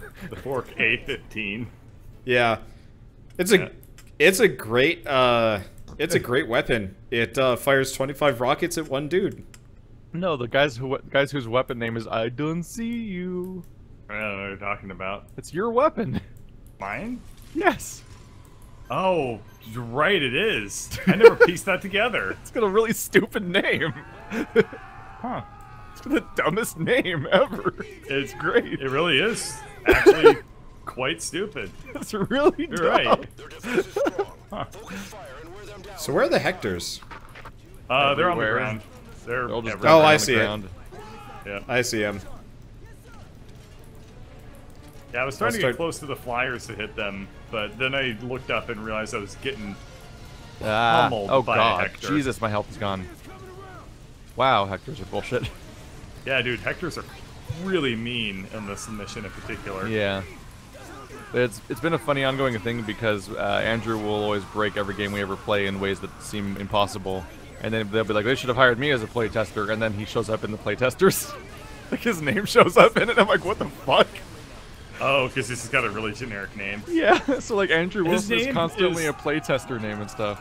His name is 2 first names. Of course it's going to show up everywhere. Yeah, his name's also the name of this CEO of EA. That's funny. Or it's Activision, I don't remember which one. One of the two big companies, like CEO, either current or recent, was Andrew Wilson. Which made headlines really confusing. How would you feel if it turned out he was in fact like the CEO of like some major game company who's just been fucking with you this entire time? That'd raise so many questions, and I'd ask him where the fat suit is hidden. Like, Andrew is a tiny, frail enough person that he could fit inside of the costume of a real person. Yeah? Like, that's true. conceivable. How much does he weigh? Like 100 pounds or something? Yeah. God damn. He's looked like a cancer patient for the entire time I've known him. Same here. But, I mean, that's less impressive because I've known him for a shorter period of time than you have. I mean, you primarily see him as a cartoon character, which is literally two-dimensional. And weighs data. Hey, Height, weight. kilobits are slightly more expensive. Wait. What is your height and God weight? damn it. 300 pixels, 32 kilobytes. I wonder if there's like Someday when waifus become real, we'll have to deal with that sort of conversation. They are real. They're called Daimakuras. I wonder if I there's know. like a really bullshit statistic out there somewhere of the like average weight of a pixel. If I remember, like it's almost impossible to measure, but like yeah, like a 1 weighs a tiny bit more on a magnetic hard drive than a 0. Because I've heard Or that something. before, and I'm like, I wonder if somebody's like ever sat down and just started collecting really bullshit This is statistics the on weight dumb of things. Facebook. Yeah, Yeah. well, I guess if you take a pixel, which is going to be 32 bits, and then you assume that half of them are going to be ones, then I love you'd be watching able to figure out the weight of a pixel. I love watching the data. spiders just cartwheel across the map. Yeah, they're. I love watching everything die. Yeah, pretty great. the death physics, just the explosions in this game, very satisfying. Yeah. I just wish they had Dark Souls ragdolls as opposed to stand in your way ragdolls. Yeah, the Yeah. ragdolls are actually really frustrating, especially in the tunnel sections. Yes. Because I tend to hit those with my grenade launcher and then get really crabby. Yeah. And I get really dead. Yes. Yeah, the rest of you suckers die. I just miss. Hey, speaking of Cookie, whatever happened to Cookie Crisp? Cookie. Still a thing. They still make Cookie Crisps. He stopped being the little fat dog and turned into a skinny wolf now because apparently They wanna promote sugary health. cereals are about health. Ever since Well, Tony the Tiger they're- decided to be some sort of weird army recruitment ad.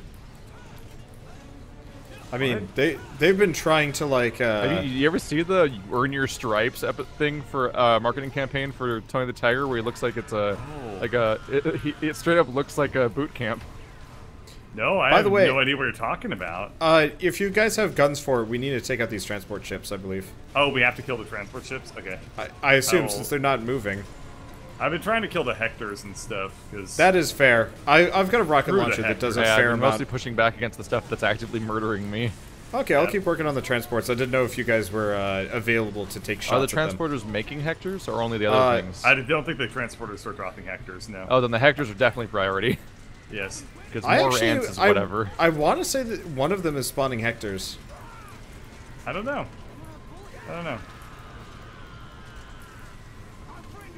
Well, one transport's down at least. Yeah, got that one. I've been trying to hit the other ones, but unfortunately they're a fair bit farther away. Because I don't want to get, like, underneath them, because Hector. Okay, this one's down. Oh, yep, 2 down. Yeah, God, as soon Hectors as, are fast. That's as soon as I can get face. underneath one, I can usually kill it pretty fast. It's just like These ones have a lot open of... up. These ones have a lot of bonus HP compared to the ones we ran into last time. Uh, Because the one was that, a closer to mothership us, I pumped, I want to say, like 30, 40 rockets into, and this is an upgraded rocket launcher. I never had Cookie Crisp. Is it good? It seems like it would literally just be cookies and cereal. They're like so really. I thought it was really great when I was 6, but it's terrible. You know, So bad. you know what is It's great, also though? a cereal that's better without milk. Really? Because milk I just could makes never. it worse. I found it needed milk because it was just too dry. At that point, I'd rather. Oh just yeah, it tastes buy better cookies. without milk, but also without milk, it's razor blades. Yeah. Just You know what is razor good, though? nightmares. Crave is actually like rather decent, but that's just like corn. No, Well, I saved you, Keith. I'm ragdoll. I am ragdoll man. Verb, no, you are pain. Yeah, I'm dying, but I'm also trying because I'm flying to victory. I was trying when I met you. Not very hard, Keith. Now I'm dying to forget you. I mean, you forgot us the fuck. first time after you met us, so. I'm gonna die. I am going to die. I am dead. That's fine. Yeah, we got plenty of I'm near- health I'm, like, right all over here. the place. Maybe I'm not right here. Actually, you look far. Your icon's not getting closer. I thought you were close by. Oh, look, ants. I'm getting closer I so bet they're far as I'm friendly. stuck in an ant's jaw. Oh, still? In your Well, dead state? yeah, actually, it chews you for like a good 30 seconds. Oh. Yeah, they really. Yeah, okay, these Hectors are still spawning. Somebody is. Oh, there is a ramp over here. I'm like, how do I get to you? Hello. Somebody is Fly. Oh, thanks. definitely Well, dropping Hectors around here. Oh, shit. Give me up quick because Oh, we are shit. surrounded by the fuckiest. Oh, Everything behind me was so much worse. Go. everything in Oh, front of me well. isn't much better. I'm about to die. Shit. Okay, I'll try to help you. I'll try to kill these ants at least. Must get over the hump. I'll just pelt rockets There we go. into that I'm general safe-ish. vicinity. The canal makes it so much safer because it's a thing to hide behind that can't be Oh blown yeah, up. it's great. Oh, hi. There's this levee. I guess it's called a levee. Anyone got a Chevy? That quiet. Just moan. That was me saying no, but also, yeah. That's all it sounded like. Okay, there goes another one. Aw. Drove my Chevy to the levee so the people. Excuse me. It's very hard to sing songs that have been covered by Weird Al and sing the right lyrics. Yes, that's exactly what I was thinking about. It's damn near impossible. Maybe later, maybe Vader someday later. Now he's just a small fry. Which is like shitty we lyrics, love- honestly. It's not great. Yeah. Well, he did. You're He didn't kind have of. the story. He like pieced it together. Yeah, he had to if make you and he had remember. to make a billion lyrics because it's a long ass song that has like no repeating lyrics. Yeah. But the chorus isn't great in that song. I guess I don't know. It's He like did a his classic best. in my mind. Blow Yeah. up. I saw Weird Al live. That was amazing. So at the He's- grocery store or like his house? I definitely stuck into his Shit. bathroom. Ah, Well, that one bad. how does soap taste? I found the Hectors. You know, it tastes pretty soapy, but once you get past that like outer layer, you get more soap. I'm just imagining like, what would be the weirdest thing for like a stalker to like be interested in breaking into your house for? Because there's like They socks collect your that I've dog heard of. poops. Oh, yeah, I can see that. I wonder if somebody like was obsessive about No, they Grumpy Cat collect- to consider that. They collect your eye crust. Like Okay. in the mornings. That's a win. Ew. There's two Hectors standing inside of each other over me. Yeah. So that's like I'm extra trying to fucked take up. them out before I come and get you because I don't want to deal with it. Phasing through each other. It's the most unstoppable. Luckily, since they're directly next to each other, I can hit them both. Now one of them's ragdolling inside the other one, so that's fun. Yeah. Well, I know a very interesting fact. These spaceships are invulnerable to damage when they're closed. Even if I get closed within them, it still won't let me hurt them. Not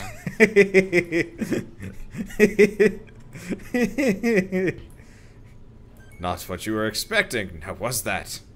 I wasn't even looking in your direction, so I didn't even know you were arriving. I was coming over to res you. I was hoping you were watching, being like, yes, finally, and I blew you up. This last transport ship is so freaking high in the air. Yeah. Why does the slope have to be so steep? I want to go up there and see if there's loot. Send Bird. What's up? Well, I need health and stuff, especially because of what you did. I barely I'm really trying to prioritize to getting this spaceship because I'm the one who can fly. I mean, I can shoot it fairly reliably, actually. Like I've got straight shooting fast rockets. I can hit it from here. Okay, I actually locked myself inside of it, so I can perch here while it is closed up, recover my jetpack fuel, and then when it opens up, I can kill it. Tell me when it opens up so I can start pelting missiles into it, because that thing is high. There's a lot of spooters. And they're all bad Dark Souls. Can you imagine if Dark Souls had like a EDF version? Where like... It would be stupid. They're fast and jumpy and you're like trying to hit them with your sword and they just go straight over you. It would be stupid, but it would be magic. Oh, nice, you got it. Like every enemy would be the equivalent of the weird little imp things from Castlevania that bounce everywhere. Yeah. Irritate the shit out of you. What are those? The Igors? God. I hate those things. The single most infuriating enemy outside of like Medusa heads. Yeah. I love the Castlevania music. I love the Castlevania It is so games. good. Oh yeah, the music, the visuals, the gameplay, everything about Castlevania is great except for its company. Yeah. R.I.P. I don't understand half the good Japanese franchises. How Castlevania's soundtrack can be so NES-y and so goddamn amazing at the same time. It's just bleepy bloopies, but it's like the secret ingredient was love. Good. Yeah, there was certainly a lot of it that went into that game. And now they're a sellout shill company. Oh, both went down. Yeah, we're done. Damn. You were chewing through them. Yeah, well, when I get right up in their biz, I can do a lot of damage. It's just very annoying because there's a lot of Hectors and ants that make that very difficult. Isn't that... I need to listen to the various Castlevania soundtracks. I've never played any of the Castlevania games. That's the first Castlevania. Okay. Oh, that's the second song you hear after, like... I want to play Symphony of the Night. I'll probably, once I'm done with Metro, I'll put it up as a consistent option. If we all had the right console, we'd get together to play the multiplayer Castlevania. There's a multiplayer one? Multiplayer Castlevania? Yep. What is it? Castlevania Harmony of PS Dissonance. or something? Oh. What It's platform is that on? It's on both 360 and PS3, and you can play as almost every protagonist of the entire franchise. I like Castlevanias. I don't like Metroidvanias. And the four of you co-op together and clear a procedurally generated dungeon with a boss fight and everything. Okay, can you guys tell me what the hell's going on in this thumbnail? preview image? No idea. I see an ant, and I see an explodey, and I see an ass. I see a giant ant. I see a lot of dots that are clearly just streams of bullets. Oh, there you go. That's all I can tell you. Let's see. Yeah, it's relatively easy to make out. The far right of the screen is some kind of exploding Hector. The middle of the screen is a big ol' ant, like a queen, because of its giant size. The left side of the screen is one of those flying circular robot guys, and the bottom left is the generic soldier man. Fair enough. And a lot of the background is a series of the weird circular flying enemies everywhere. It helps to click select mission for sure, because the text goes out of the way. Oh, it does? Oh. Yeah. Wait, that's the screen you look at all the time. You're the only one that goes to that screen. No, I actually don't have to go to the... I don't have to go to select mission at all. It just automatically iterates to the next one. Oh, I okay. see Yeah. that. Yeah. Yeah, the only on the time I have normal to screen, select it's just mission is text, if we you want to can't redo see one. anything. But the select mission screen gets the text. It's like a above bad it. YouTuber's thumbnail. Yeah. Whoa! AKA half of our collaborators. Whoa! God, know- can you imagine if I talked like that all the time? Remember when I used to try to give thumbnails? necromancer! Remember when I used to try to give... God. Remember when I used to try to give thumbnail advice to people in our Slack? Why did you do that? They never 'Cause they- listened and they hated you. Yeah. They asked for it usually, too, and then I would give them the advice and they're like, well, I'm not going to take it because I really just wanted to have confirmation that I was right. That's everyone who Yeah. actually looks for... I hate people who look for advice and actually just want to have confirmation they're actually right already. That's okay, dude. I hate people like, my channel's not doing that well, and I really need to know how to do better, but also I won't take upload any of your one advice video because every deep 4 down I days. think I'm already doing everything right. I upload one video in 4 days and it got 10 views. Number one piece of advice for making thumbnails is always just zoom out after you're made it to see if you can actually tell what it is. Yeah, make it tiny, then check. Holy shit, these Like, guns that does I it put pop down and and is it do really horrible clear, things. is it really clear what Ow. you're looking at? No, then it's a You bad are thumbnail. just murdering all the flyers right now. Because Great. you're using the homing weapon, right? Nope. I have got I lost a lot of my health Well, immediately. somebody's using a homing weapon. Oh, we have Uh, a kick-ass little We do always have rocket allies. artillery here. Oh yeah, all the trucks are here. The anti-air. They're awesome. Yeah, I've been told there's some levels where the game basically plays itself. yeah. Remember a couple of the them. remember the mission where the Hectors first showed up? Yeah. Remember that one mission with the giant walking dog? Yeah. So the mission where the Hectors first show up is actually a mission where the Oh my god. If AI we fight will like a Sony, whatever it's called, the do dog. Shit. I'm dead. I don't know what you're talking about. I got The blown up. robot dog, the I will famous try one. to help you, yeah. But there's a lot of ants. If we fight the Oh, neat. robot Stuff, dog, Captain that'd be so Anime. great. I can. Yeah, I was gonna see if I could get up in a Hector's biz with my flamethrowers. It did not work. The answer is yes, you could, but the Hector would also But kill the you. Hector will be in your biz. Yes. Hectors are Ow. very good at killing Ow. things that enter their biz. Ow. Does no one know what I'm talking about? The robot dog? No idea what you're talking Like the about. iconic robot dog that tons of people would get and like Yeah. get emotionally attached to. I think Shell got two I of have those. no idea what you're talking about. It would like walk around on its own a robot little dog. bit and sort of have like try to pretend like it was alive. Some people got emotionally reacted to it, so some people would get emotionally attached The to them. so those- Tamagotchi? What are you talking about? No, it was a little robot dog that'd walk around like a toy. But like Furby? some people got emotionally attached to them, so like there's like this whole like market for people and having like secondhand parts of fixing these dogs that people have gotten attached to now over the last like decade and so. Huh. They only got discontinued like a couple of years ago, I think.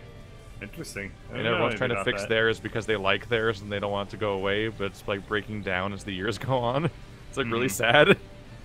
They made him a playable animal in a Tokyo Tokyo Jungle, which is really funny. It's all these animals and then there's the robot dog. Ow! Yeah, Holy shit! I Did probably you would see not me recommend just rescue. eat Yeah, that I fucking- saw you eat that. Unfortunately, Oh, even if you I don't pick have me enough up, health to resi. Oh, Oh no, that's not a good sign. no. I just got hectored straight Yeah. to hell. So I decided to go try and take on some Hectors, and now I am the grounds for the Hector fan club. yeah. Wander I'm the can only- attest. I tried to fly past a Hector. It was and it just heroic. threw both of its guns straight into my face. I'm the only It- survivor, so I'm trying to just pelt the Hector from a it million hit miles me away. at Got it. melee range. Also, the Hector's dead. Yeah. I was shooting it from here. There's actually a lot of health kits over here, so if you pick this up, Yeah, you I'm can see we'll be able to recover pretty About fast. to work on that. Just got reloaded. I see 4 health kits just laying around, actually. Yeah, it looks I'm pretty. going for him. It looks pretty healthy. Ah, shit. Wander, stop calling me a horse. I'm not a horse. I'm Bird. I'll be there in a bit. I have to reload my shield so it doesn't stall, and then I get Bird- stuck standing still in the middle of the fray. What? There we go. Did you see that somebody had compared you to Otto from The Simpsons? I sound exactly like it, I know. Yeah. But I'm just trying to do my, 90s voice. But apparently Here. it's auto. I'll Apparently get it's bird. literally auto. Whoa, thanks, Captain Anime. I just remembered who Otto is. Yeah, he's... The What's radical up, bus dude? driver. What's up, little dude? That's actually exactly it. Whoa. Man, I have not watched that show in a while. Dude, you should. You should watch like the first 8 seasons. They're amazing. That was the first show that got me to laugh so hard I cried. I forget what it was, but there were so many moments I can remember that were like that. For me, the big one was when... I'm trying to remember the first one. But the first time for me was when Homer was trying to build a barbecue.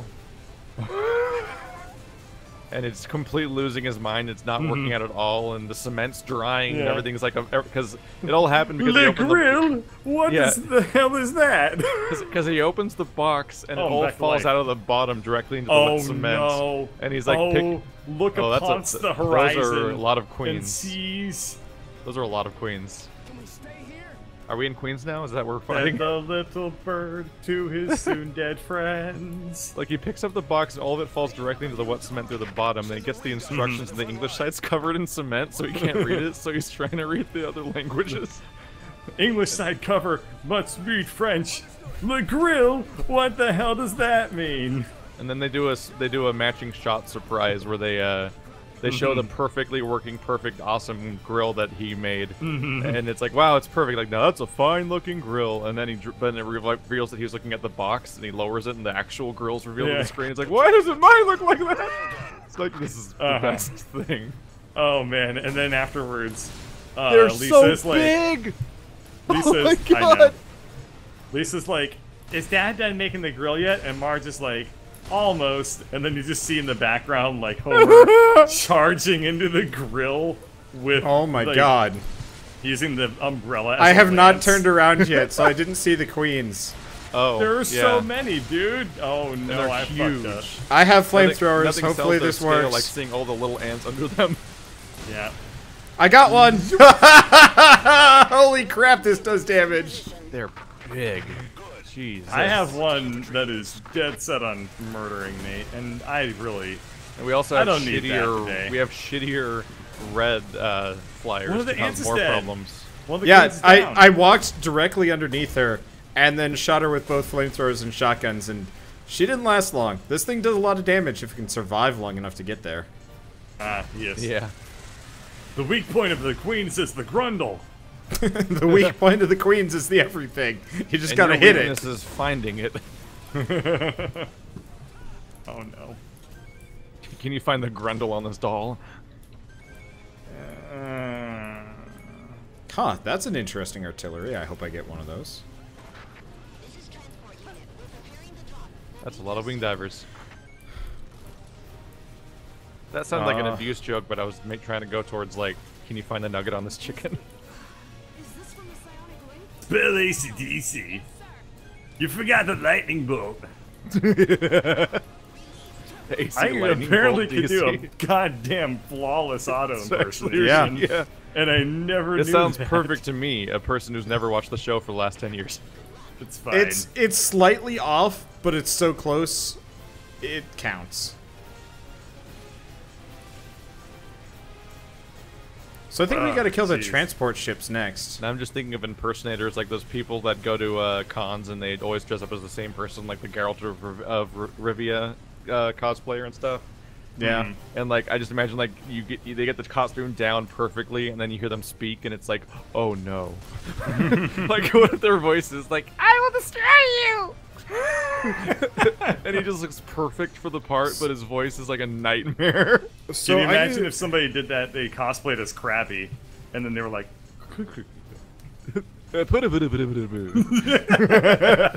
Wow. this joke is stupid. So I ran into a cosplayer at a convention who was like as Firebat or a Marine. I don't remember if it was a Firebat or a Marine. Effectively, the Firebat's the ones that do the freaking Howie scream every time you click on them. yeah. That's the Academy, but close enough. But Was it the Academy? Like every time you click on the Academy. Firebats, they did the The scream. Academy over and is the over again. building that you built that unlocked the fire bats. So that's the association. Anyway, wander through story. But turns out it was actually like a small Asian chick inside, and I did not realize this. So I was like, funny. so I like walked by and I was just like, oh, that's a really cool cosplay. Thanks. Was not prepared for that. I was not prepared for that. And I was like, eh, whatever. It's like that's it's funny. like Star Trek crossover with being Puppy Cat. All right, I have that's no one idea down. What you just said. It's fine. It's just words. Okay. It's all it was to me. Nothing will ever matter. But you should watch Being Puppy Cat I have no idea what you're talking about. and Bravest Warriors. It's so good. Okay. Bravest Warriors is the best. Being Puppy Cat, eh. I probably just need Somebody to watch more doing cosplaying as a Pokemon, but only doing the cry from Gen 1. Like, I'm picturing perfectly pixelated sounding, too. Like, I can only describe that sound as pixelated. You know what I'm saying. Yeah, I it's a know exactly. Yeah, somehow the audio is pixelated. When it's just like... It's just a screech. It's been so interesting watching like modern you summon a Pokemon games pterodactyl, like, try and like modern What were you saying, Pokemon games. Modern Pokemon games try and like keep the look and feel. Or, like they're trying to iterate on the style without changing too much. The cries have not translated well. It's just like, I guess that's the same. Just accept that you're not going to sound right. Yeah. I'll catch the last. Summons Weedle. Like it sounds like All a of them dial-up sound- tone. Like Daft Punk dial-up modem. Oh, man. Oh, God. I am laughing very hard. And it is starting to hurt. My face is like That's getting not the that, laughing, like, that's the Pokemon sounds. true, but my face is... my auto. face is smiling. Is like, Please, oh, damn it. God. The over smile.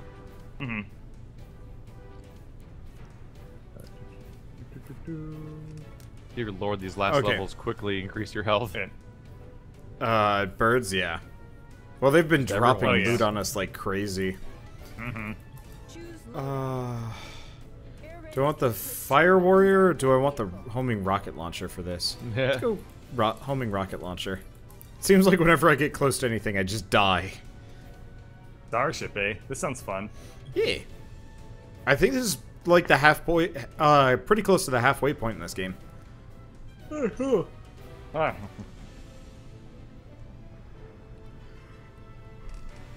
Just waiting on Cove.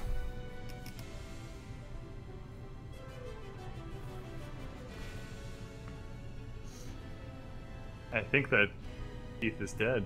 Yeah, I think he's pulling an Effie and he went to sleep. I think so. Your joke made him laugh so hard he just He was straight off the to one telling Dreamland. the jokes. Oh, alright, I guess we'll cut this recording. Well, you're the one making the noises. Yeah, I'll cut it until he Yeah. comes back. I guess so. It's actually weird. That's a weird way to end an episode, right? It's just to say, like, I guess I should cut this one. It's make it worse. I could try to cut it off mid-sentence.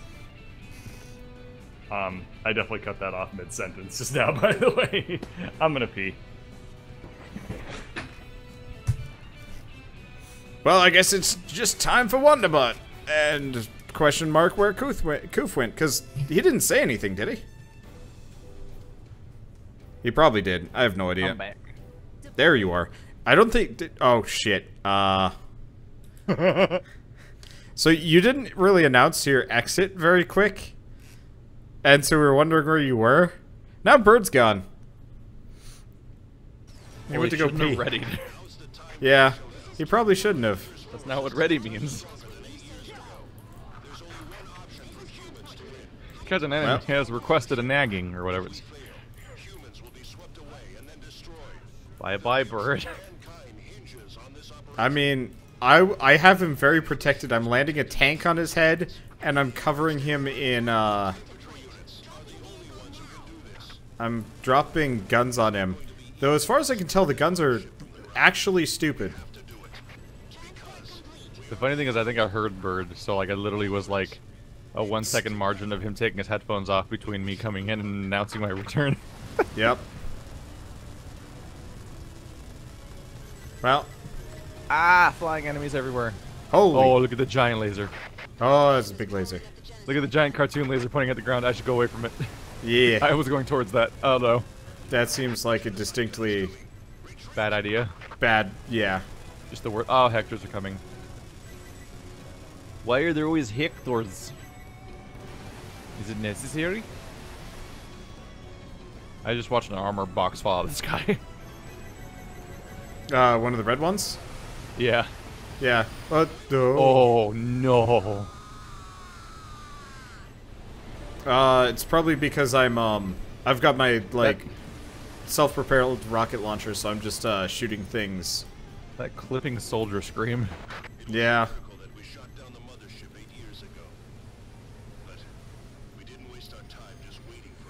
Oh, it's about a lot of bad lasers happening in that direction.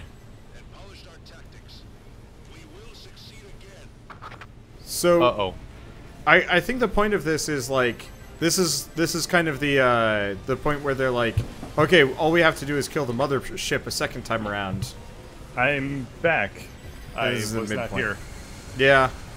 Is Keith here? Yes. No. Why did you hit ready?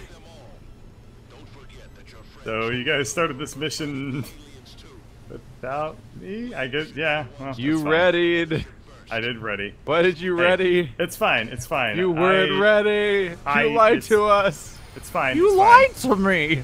Fine. Don't steal. That's not even a joke. You're just stealing someone else's story. Anyway, so on my way back, I went into the kitchen and I went into the fridge. I mean, I opened up the fridge and grabbed things from it. I didn't go into it. Anyway, I wasn't paying attention when I was grabbing. I was trying to get some raspberries. Instead, I grabbed the you habanero pronounced that peppers. hard. I know. Instead, I grabbed the habanero peppers, and I almost ate one before, like, looking at it and realizing I was about to make a incredibly dire mistake. That's And the then- that is the strongest pronunciation of raspberries I've ever heard. Yeah. Yeah. The P is tripled. The P is anti-silent. Also known as loud. Yeah. Anyway, I'm not gonna lie, I almost actually went through with it anyway. I almost thought it'd be out of just funny curiosity? enough if I With a just showed up and I was like, guys, I'm dead! You could just be an actor and not suffer. Yeah, but, I mean, the best actors suffer for their art. Were you gonna turn the face cam on or So something? do actually a lot of the worst actors, now that I think about Yeah, it. like DiCaprio finally got an Oscar when he made himself suffer. That was the secret. He actually got an Oscar? Yeah, Yeah. for Revenant. What was that? Yeah. Because that movie was like hell to film. Oh. Yeah, even though it's not his best performance. Like, he has better performances out there, but that one was like, it's the one, there was a whole story behind how much of it was pain to do. So it gets Yeah. that, like, it gets that freaking, 12 Years a Boy or whatever it was called. I really liked him in 90210. Like, it quickly becomes that thing of, like, that one Ethan Hawke movie where they filmed a movie for, like, 12 years or something, and so it's like, oh, wow, what an amazing story behind the movie, so it's gonna win all the Oh awards god, now. yeah, that's right, they did do that. Yeah. What's it called? Oh, Boyhood. Yeah. 12 Years a Boy. I was thinking of 12 Years a Slave. Yeah, you Very definitely. different movie. You know, I didn't want to call you out on it, but I was just like, that was like weirdly racist and weirdly completely appropriate to say. Well, it's confusing because it's the same number, I know. and like it's an ongoing. For Red Letter Media fans, it's an ongoing joke to freak out that movie took 12 years to make. What is Red Letter Media? You mention them constantly. Yes. Movie review channel. Good one. Okay. Boy, do I have things to expose you to. Yeah. What's wrong I with guess we'll your check it out, face? but later. What's wrong with your face? Every now and then I do a voice and say a thing, and then someone in the audience that doesn't understand what it is gets offended. Yeah, that's called being offensive. Yeah. I remember we were playing Dark Souls at one point, all three of us, and I was like, and I don't know what we were talking about specifically, but I was saying like this thing is the most disappointing thing since my son. You know, my son eventually hanged himself. This will be here forever. And someone in Wander's audience was mad at me for my not real son. That's just somebody's stolen joke. Oh shit! We can hit the mothership, by the way. Oh, okay. I'm gonna fly up right into her shit and start blowing. I don't know up. where we're supposed to hit it, admittedly. I just realized I have a I just realized I have a lock-on point for the thing. Whoa, okay. Bird, I just realized it one-shot me. Bird, no, lasers are bad for you. Especially orbital murder lasers of doom. Oh, Jesus. Oh my god, that laser killed their own stuff, I guess. Yes, it did. Yes, I started having one of those, like, it's raining birds, like dead bird scenes, but it was all those circular robots falling down. Oh, I thought you were going to say, no, like, no. it's raining birds. Keith, it's because of Hallelujah, it's raining birds. It's because of my rocket launcher. I was firing missiles straight up at the thing.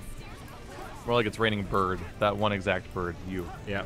Only it's raining singular bird. Here comes the explodies, by the way. Oh shit! Did you just bring me to death zone? Yes, but you lived, so fuck you. Fuck you, my savior. I don't appreciate your contribution.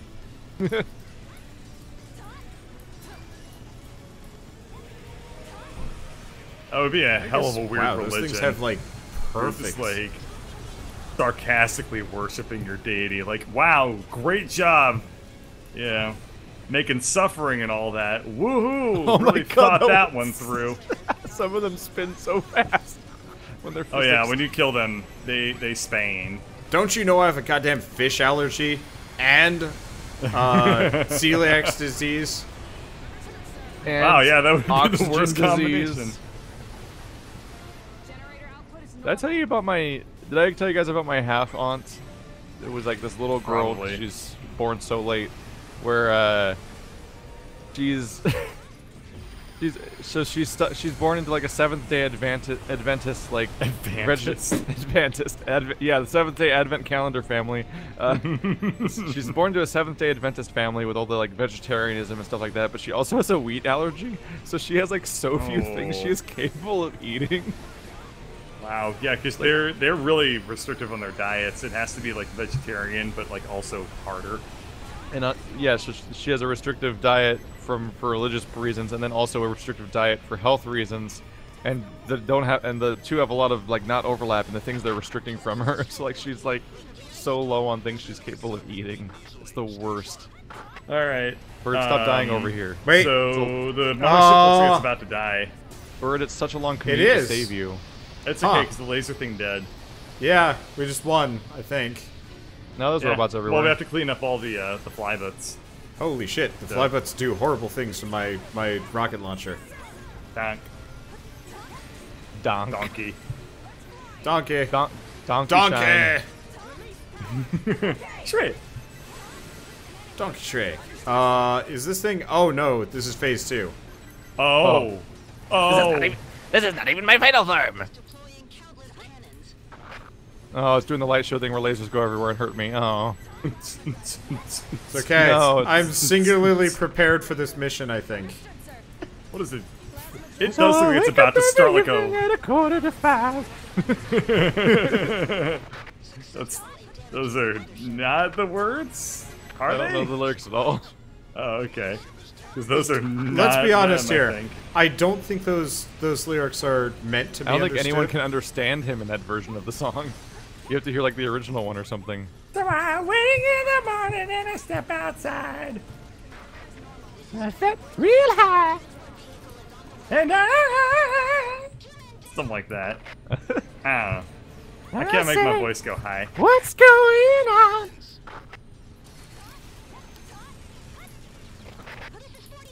I can sometimes make it go surprisingly high, but fucking Andrew can do like a nightmare clown voice. That's the worst.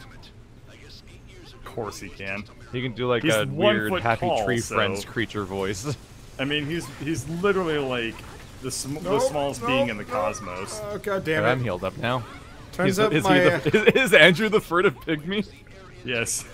Could be. Andrew is the descendant of all human beings. Or the ancestor. He's the one who found the first flame. I don't know what I'm doing wrong, but I'm dying. Well, there's lasers going in every direction all the time, so it's probably part of that. Probably it's wrapped up in that laser-based effort, yeah. I'm trying real hard to shoot out those panels. Unfortunately, they're big. I guess we should probably focus on the thing in the middle, but if you try to, you just get... I kind of vaguely remember them saying go for the panels. Oh. The outside solar. Oh wait, things? no. I just heard there's an air intake vent. Oh my god, we're fighting Talos 1? Oh yeah, look for the big circular black things. I think they might open up. I'm just shooting the thing in the middle because if I hit it, a lot of fireballs fly out of it. Okay, I'll just assume that is correct. I'm just going to keep going for these panels because my negative self-propelled rocket launcher destroys them. Oh yeah. Oh, it just sealed itself off too. So the outside panels explode? Yeah. Oh yeah, I've been killing them. If you notice, they're dropping those are from the circular sky. ones, right? Oh. I mean, the ones going in a ring on the outside. I mean. Yeah. Okay. There's no health on this phase at all, and it's just really bumming me out. You get health from killing the drones.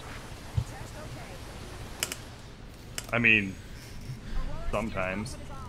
Well, yeah. There's a health level all over the place. I keep finding more, and I have a lot of health refill whenever I take damage. I cannot find any. And I also have less pickups. mobility. So this just basically don't what I'm getting at is get good.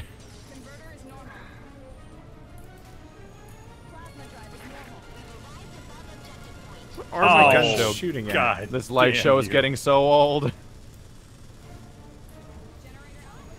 I brought some like AA guns with me. Oh no! As far as I can tell, if the AA guns don't have a specific target, they will actively just shoot. Straight forward. Yeah, just straight forward forever. That's pretty funny.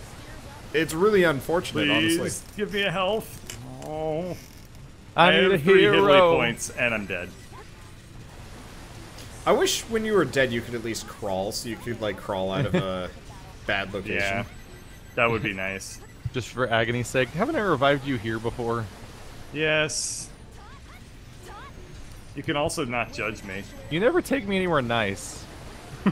You never take me anywhere nice anymore. If it makes you feel better, there's like only a handful of panels left. It does make me feel a lot better. Like I've killed so many of them. And there's a wing diver that is standing right where, like, okay, so you know how there's third person like aiming and whatnot in this game? Uh-huh. If I'm aiming, I have to be staring through her butt. Nice. Oh man, that's awesome. Turns Isn't out Wing Divers like a cult hit like esport game?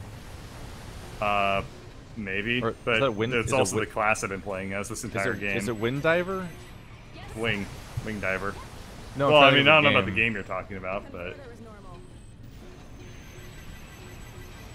Come to our rescue, audience. yeah, you commentate. I have No, you It's almost called got, a you play. I mean, like you Google search. oh, dude, those panels are dropping like flies. Oh no! Okay, which part makes the purple thing happen? Because I want that part to die. It hurts so bad. Panels. Yeah, Oh, yeah. the purples suck so hard. Well, I think I've killed the last couple panels. I'm out of ammo again. I think the ship is dead. No, I guess not. There's like 2 panels left going around the outside, if you can shoot them. There are a lot more than 2. Oh yeah, sorry. Oh shit, there's a top layer too. I don't know if we have to worry about that. Well.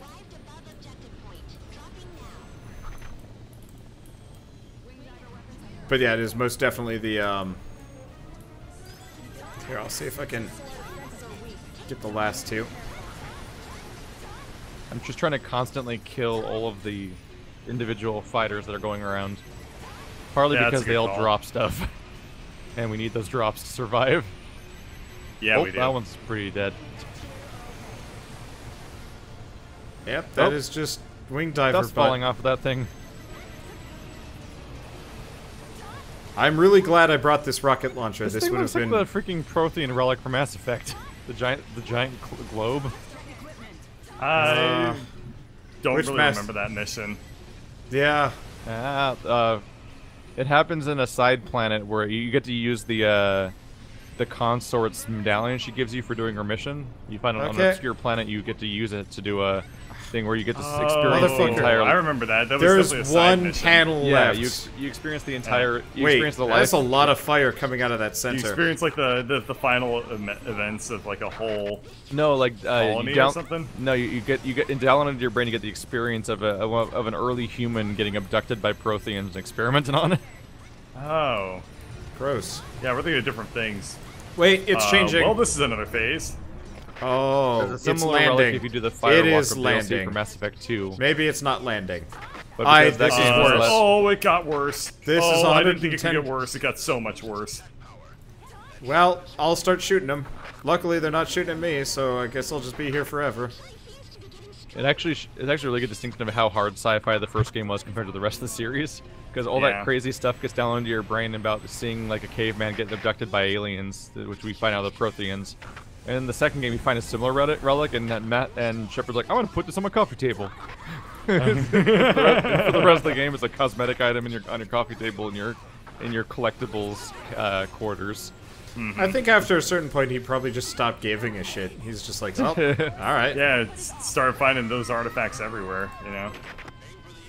I'm Commander Shepard, and this is my favorite spot in the Citadel because I'm completely numb to life at this point. Nothing really makes an impact anymore. Call me Commander Jaded Shepard. Everybody won't listen Why to does me. he sound like Barack Obama? There are parallels. Today I I'm learned out I of can do ammo. a Barack Obama accent? You can't. Your No, dad's you- going to be Then why so did you happy say with I you. could? Your Why dad No, is just the going to be- intonation was like, I am Commander Shepard, and this is my favorite store in the Citadel. Jesus Christ, this is I'm nonsense. just gonna hide behind this I building. fucking hate this mission, like a lot, actually. I'm just scared. It's I'm cool, back but in the like, corner. I'm are we dying. shooting I'm at? The getting everything? grumpy. I'm honestly not even entirely sure what we're shooting at. so you can actually take out those points on the oh, I can shoot those things. Awesome. The things that drop down, the big black green laser rod things, you can actually hit those. That's Good, so because many they're lasers. really good at hitting me. I'm trying to take them out, but life The got mission kind of is hectic. fucking absurd. It has gone. It's one of those mega missions. It's gone No. nuts. I'm like That's hiding in an alleyway because it's the only thing Yeah. that'll protect me. While I I wait keep for my hiding next behind tank buildings to so I can roll in. reload. At least their accuracy is atrocious. Yeah. Uh-oh. That's not a good sign. It crashed. Oh. What? Yeah. Wait, what happened? Wait, what? Huh. Wait. So. Huh. What? Huh. Oh. Huh. Huh. Huh. Did you guys full crash? Because I did. Oh, yeah. Yeah. I'm looking at my desktop right now. I didn't full crash, but I slowly got dropped out of the game. Well, we probably didn't have enough time to do another mission for me I tonight. scored I'm a gonna be direct heading hit with out my now. shotgun, and then it froze solid. Yeah. And I'm like, oh. Yeah, I'm gonna be heading out now, though. It's... We don't have enough time to do that mission again, because that mission took for fucking ever. yeah, it did. I'll see if I can prep something that'll make it a little bit easier. See if there's like a way to do Go it for quicker. yeah. Cliffhanger. Alright. I'm ahead now. Goodbye. Bye. Meh. Bye. Get the fuck out of here. I will. Why don't you get the fuck out of here? Go away. We don't want you here. We don't want you here. He went down to Beards and Derp's channel. Wait. I don't think they want him there. What are they playing? Oh, they're playing Portal 2. They definitely don't want him down there. I need to Watch find Portal someone to 2! I need to find someone to play Portal 2 with. Yeah. As a puzzle, as someone that does puzzles a lot, like people like there's high demand for Portal co-op, but like fucking everyone's already played it. So I'm like, there's no one left. Because if they've already played it before, it's undoable. It's like that's not the point. I'm trying to find the exact spot where it froze in my video. Yeah, for me it was just completely random. But Well. Yep. D&D tomorrow. It'll be fun. Hooray! Everyone, I got asked by multiple people when D&D was today, and I'm like, not. To be fair, the schedule has been like all over plus. It's been so all over the place that I have to double check every week what's actually happening. I'm like, I don't actually know what's gonna happen.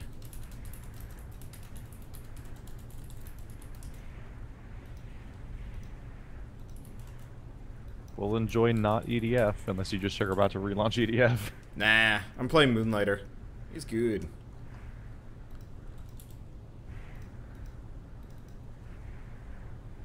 Okay.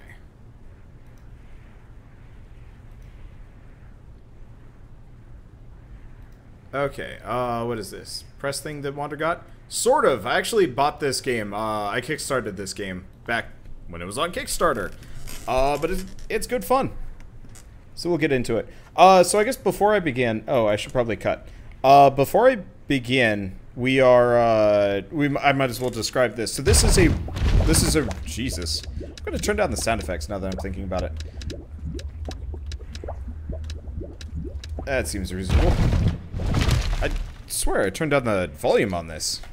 Did I not? I guess not. But yeah, so this is the pre-alpha of Moonlighter. It's a roguelike shopkeeper RPG. I don't know how to describe it apart from that, but it's super good. Okay, but yeah, let's get going. All right. That should be decent. Maybe a little bit loud. But I think it's mainly just the UI menu that stays ridiculously loud. Okay, so, now that I'm actually streaming this, we've got a bunch of junk in my inventory that I should probably dump. Actually, let's sell some stuff. Quick place. Yeah, that looks like about the right price. We don't want to get rid of any of the red goop. Probably don't need glass lenses. We probably need the iron bar. I don't know if I need the hardened steel. Oh, wait, no. We most definitely don't need all those iron bars. Well, I guess let's just sell what we've got in my inventory, and we'll go from there. Wonder what happens if I go into the back of my shop, if people would just, like, rob me blind.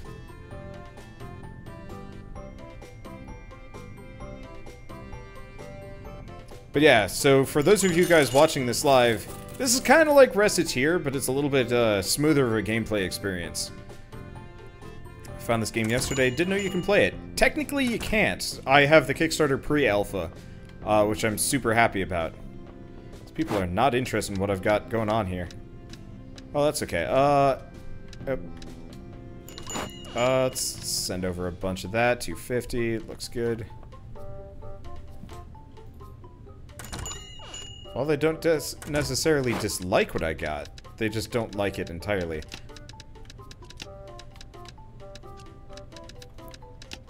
Let's just put over one at a time. I wouldn't be surprised if people... Oh. I wouldn't be surprised if people coming to the shop just don't have enough money for these things. Give or take. Roguelike shopkeeper. You'll see. This is the shopkeeper section, though I seem to be doing kind of butts for sales. Unfortunately, I don't have a whole lot of things that I can actually sell right now. I'll just drop the price a little bit. I wonder if I, like, broke it. Well, if I did, not the end of the world. We're doing a decent amount of money. Oh, old man wants some of that steel. Okay.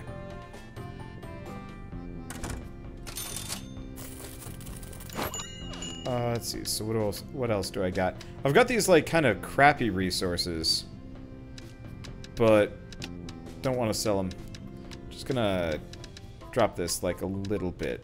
Let's go down to 80. I wanna see how much I can mess with the the prices. It looks like price doesn't matter. It's just some people are programmed to window shop no matter what. And then when they actually come to the item, then it does the calculation of whether or not they're interested. Maybe? I don't know. Well, whatever. If we don't drive a whole lot of sales, it's not going to kill me. I've got a ton of health potions and a bunch of other things.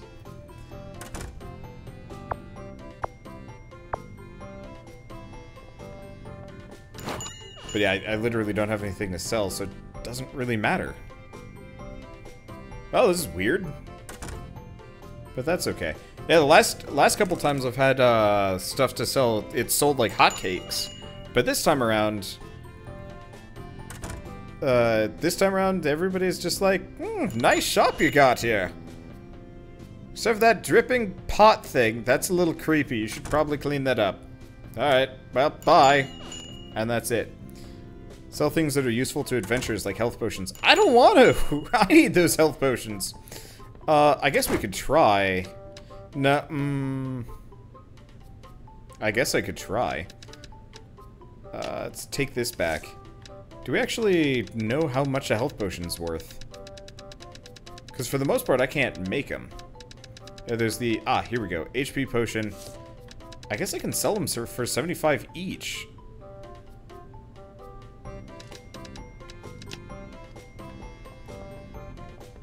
I mean, if that's the case, then I'll just start selling carrying health potions. Huh. Alright, whatever. I'll take my health potion back. Yeah, so the interesting point is I might actually be able to break the game to some degree here. I'm just gonna take these back. I mean, I don't care too much about HP. Not HP. I don't care too much about items right now.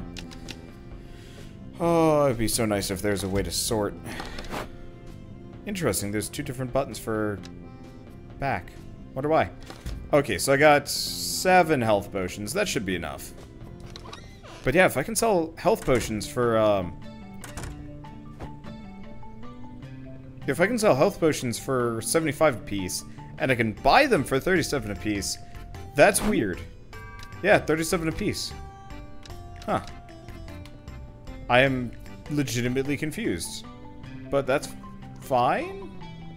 Now let's actually go to the roguelike section of this. We don't have any money to lose, and we're not going to lose our health potions unless I waste them. I love his goddamn giant backpack. It'd actually be really neat if they added a set of like upgradable backpacks and whatever, so by the end of it, you can carry like a truly stupid amount of stuff.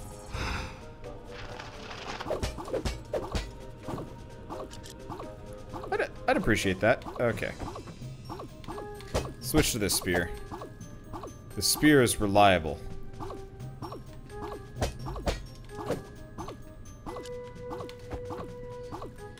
Okay. I hate fighting these like weird mobile pop things. They're annoying. Oh, we have a healing shrine. Okay, I'll leave that alone for a second.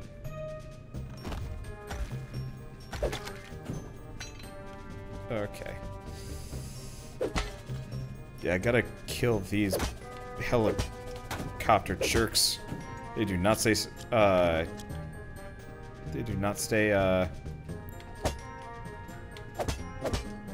hampered for long. Okay, nope. Well, it's gone forever. It was either that or I fling myself into the void, which is not something I want to do. Okay, good. Yeah, we need more masonry. I don't know if we need the, the big old pot things. But we definitely need mason. Oh, shit. He can attack there. Okay, let's open it up so he can come after me. He's a little bit more predictable. Mainly, I can just wail on him. But yeah, I really like the spear in this game. It is, a reliable... Shit. I pressed the wrong button. This is gonna take some effort. Oh, that was... Huh. Okay, let's take some of these potions over. Oh. Probably want to grab a full stack.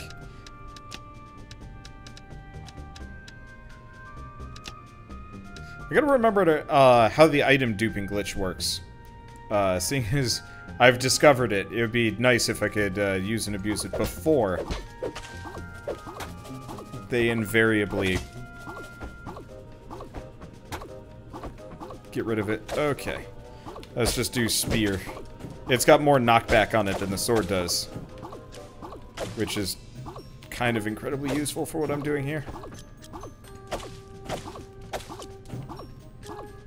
Yeah, I hope they do actually add, like, a crafting system to this.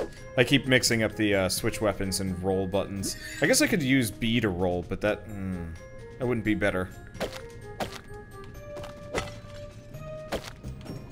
Okay. Let's see, so is this Isaac level design? Technically this is Zelda level design, or Smash TV level design. Depending on your perspective, but yes, this is kind of more or less Binding of Isaac style. Which, actually, I find myself enjoying. Yeah, it's a little bit, generic at this point, but I rather appreciate the familiarity of it. It's a very good, basis, to work off of. And it looks damn good. Like, imagine if Binding of Isaac looked this nice.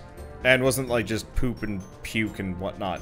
It was actually, like, a rather respectable looking game. It'd be amazing. Oh, I'm going the wrong way.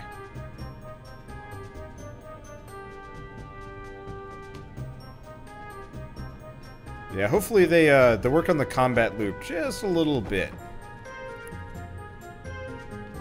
Okay, so we've got...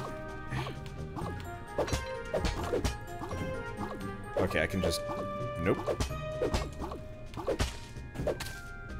There we go. There we go. Yeah, seeing as we've got that healing shrine the other direction, I'm trying to... Well... Seeing as we've got that healing shrine the other direction, I'm trying to... Whoops. Press the map button. Trying to do everything else first. Unfortunately, the ghost will show up after a certain point. So we gotta kind of keep quick here.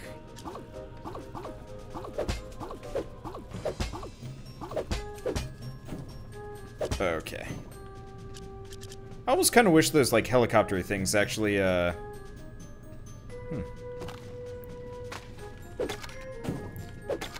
Yeah, I wish the helicopter things just came with random, like, random drops along the way. I think that would be kind of neat.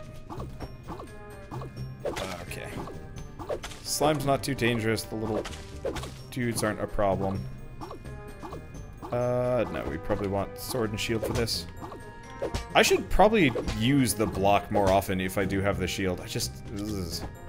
I don't know, blocking always just seems like a mistake in these.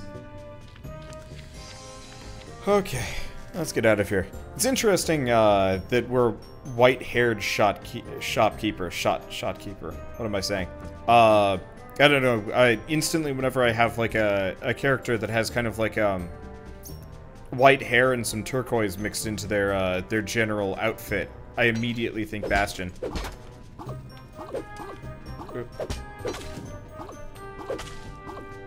Yeah, we've got that healing fountain fairly soon. I just gotta not die before then. I mean, we could die before then, and I could selectively pick what resources survive. But I don't want to do that. I don't know how I don't get hit on some of these. These levels are surprisingly long. He might just be an old man. No, he's most definitely like a young guy. The beginning most definitely kind of showed that part. Ah, shit.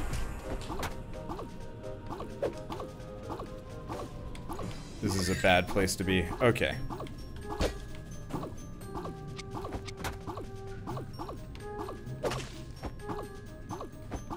I'm gonna have to kill that shooter thing in the center without getting hit by Shunderth. Hoof. I actually really don't like the inclusion of the ghost. It makes sense in stuff like Spelunky, but in this it's just a pain in the ass. I might be able to kill it, but I know for a fact it one-shots me.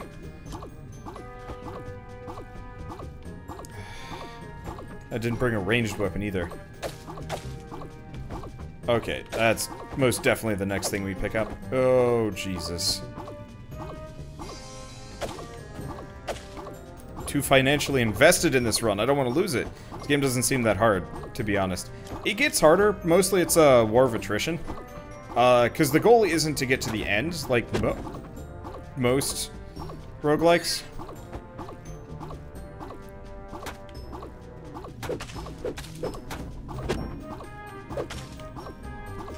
It's to,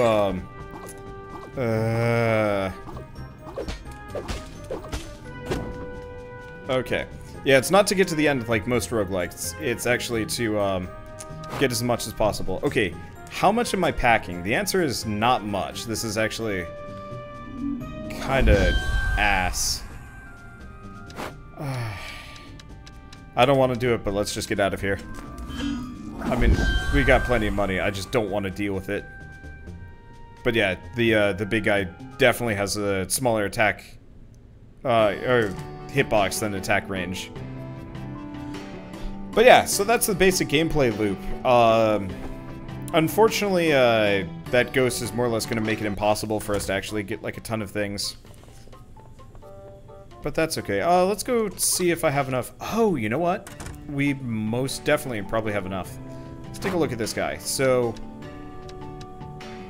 I need 6 of that to get the better armor. But I'd almost prefer the chest plate. Okay, so we do have... Yeah, there's that weird audio cable looking thing. It's 50, that's 40. What's the difference? I don't know. Oh. I can almost make a big sword now. Does reduce my speed pretty heavily, though.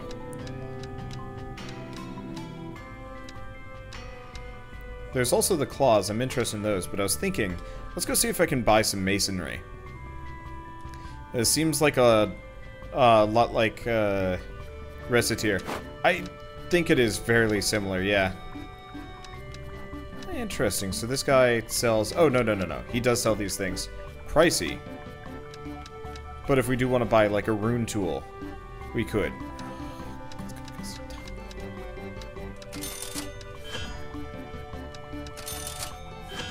Okay, but yeah, I'm gonna see if I can get a bow and arrow. But I want the bow and arrow and... Well, I guess we'll have to check. I can make it... Ah, we need one more.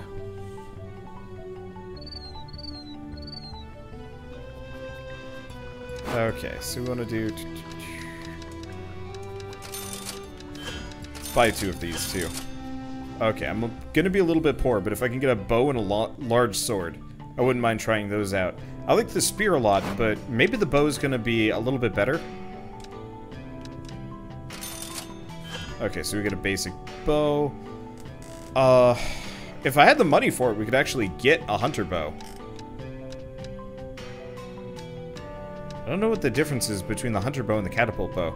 It's something I'm gonna have to find out as I go along. Okay, can I get you? Yes. And yeah, I could actually reasonably afford this if I can make the cash. Making the cash is a problem.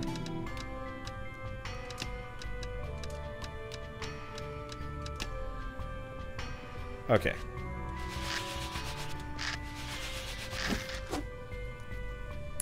That might be a problem.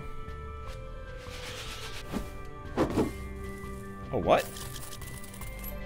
Huh. So both of these are charge-up weapons. Oh, wait, no, they're not. That's the secondary weapons. Okay, so...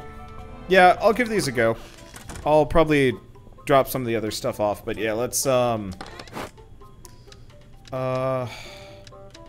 quick move our spear. These over. I don't know if we want to do any enchanting. I want more hardened steel. So let's not sell the hardened steel. Everything else I think is fair game though. I'll see if I can start selling some of this random garbage that we probably don't need. I'll just put them at crazy prices. Has stat changes on the side. Probably also dictates which upgrade path you're going. Yeah, probably.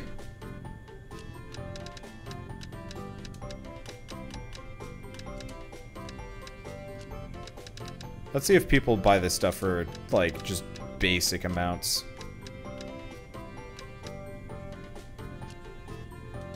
Okay.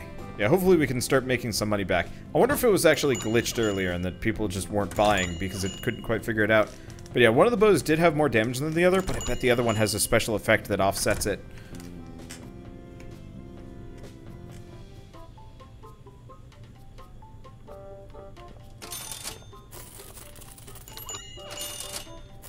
Okay.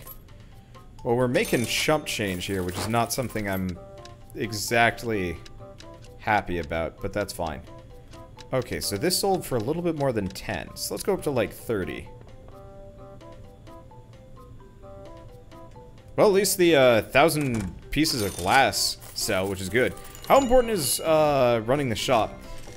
Generally, running the shop is kind of more important. Well, no. You can't just sell all of the resources that you get. It doesn't quite work that way. It'd be nice if you could. But, unfortunately, the prices that you get for just auto-selling things is not exactly that great. Oh, these guys are really loving these prices. I'll have to crank them up or something. Okay, so that's 27. Let's go 45, maybe. 5 per?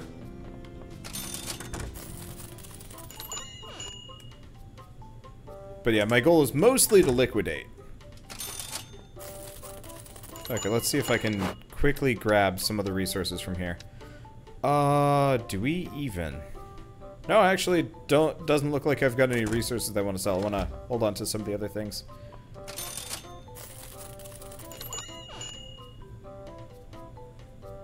Let's see. Is this on Steam?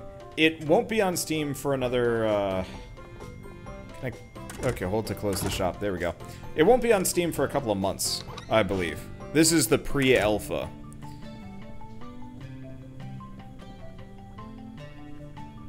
Can you just stock 6 items on the table such that you can sell at 45 per? Well, actually, I was trying to sell them at 45 for all of them. As far as I can tell, the, Oh, right. We're gonna go switching. We're gonna go switch some things. Still not sure about this sword. Maybe I'll leave the sword. I'll bring my basic sword and shield. I want to experiment, but I don't want to experiment that hard.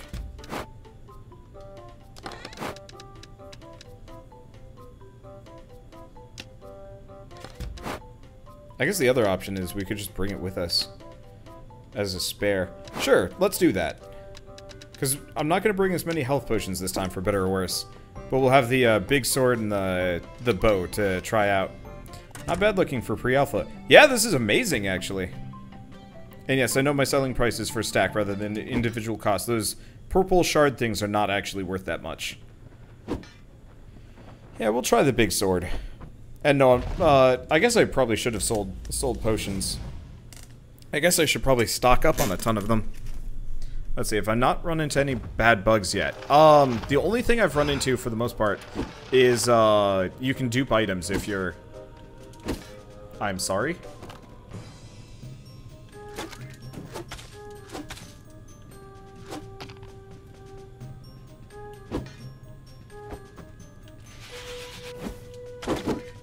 Okay. Why would you use this big sword?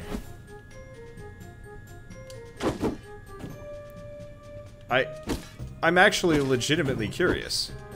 I guess the sweep range is good, but it actually does less damage than my basic sword does. Well, that's disappointing. Maybe if you go down the upgrade path, it'll be more worthwhile. Yeah, the big sword does do AoE for extra damage. You're not wrong about that.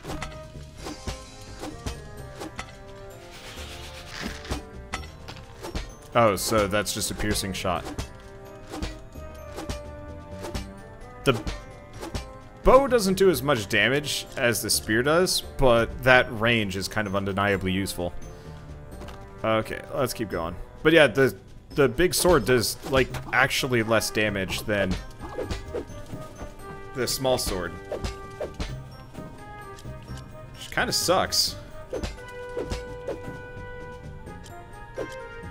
Right. I forget I can grab things.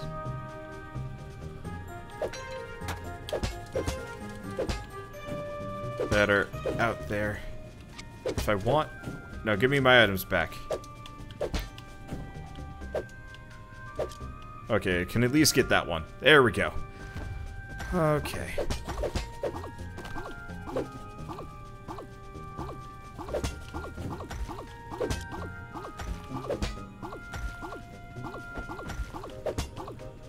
Let's see.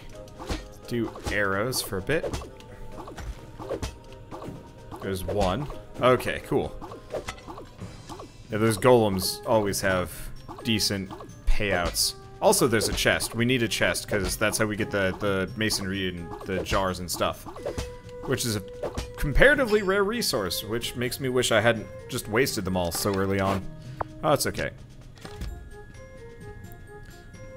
Also find the Tetris mechanics to be kind of interesting. I don't know when they'll come into play.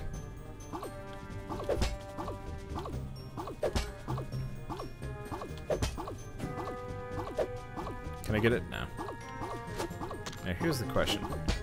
Okay, cool. I can hit these guys, but it's probably not worth it just because it still opens me up to take a hit. Way more than just taking a regular swing at these guys goes. Now that is the portal down. We don't want to do that. Let's just loop around. Yeah, going down a floor will kill me. I've seen that happen. It's not a pleasant experience. I am nowhere even close to geared for that. Let's pop in here for a second. I don't know how long you actually get to use, like, how long the bath lasts for. If I'm lucky, it actually just lasts forever. Shoot the item with an arrow. Don't think it would work. Probably should have just rolled around and... Well... Alright, one of those items wasn't even sitting on the void, but... Ain't gonna question it. And for the most part, it's not... a resource I'm hurting on.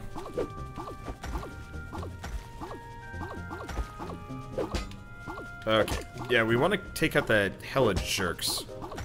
Actually, I bet I can just pelt these guys with arrows first. Take out one of them. Before it even comes close. There we go. The game might be a bit cheesable. To be totally honest.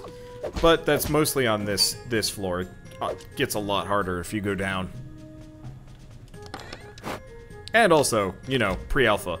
Okay, actually, come to think of it, we've got these... Can I switch it there? Perfect. Yeah, we want to grab these, because they're rare. Because I have to get them from a treasure chest. So everything on this top bar, I carry with me, even if I die. So by switching stuff up here, specifically, I don't have to worry about financial losses as much. I'll pop one healing potion this way. We get a little bit more space. Because golem cores are worth a decent amount too. I guess the red crystals are, but I have a fair amount of those. Yeah, the bow and arrow definitely has some major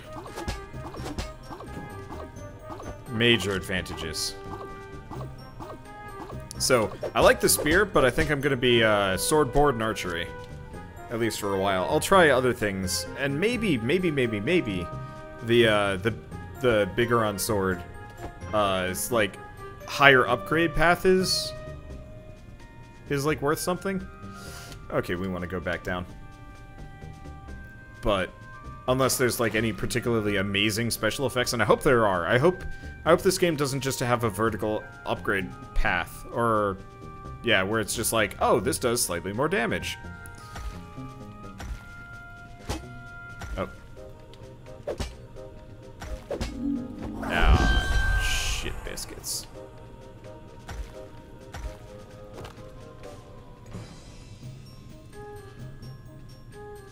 Is it just me, or did he show up real fast this time around? Actually, might be able to kill him this time.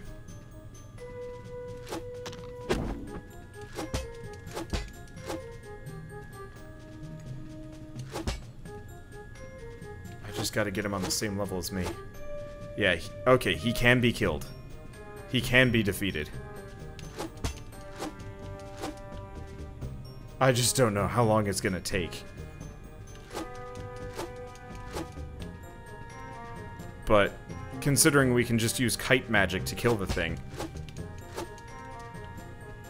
I am going to try and do it. Watch, it has infinite health. It doesn't seem to be reacting to damage.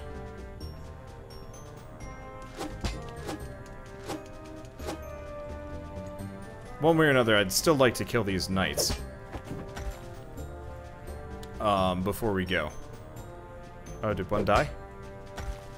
Looks like one died.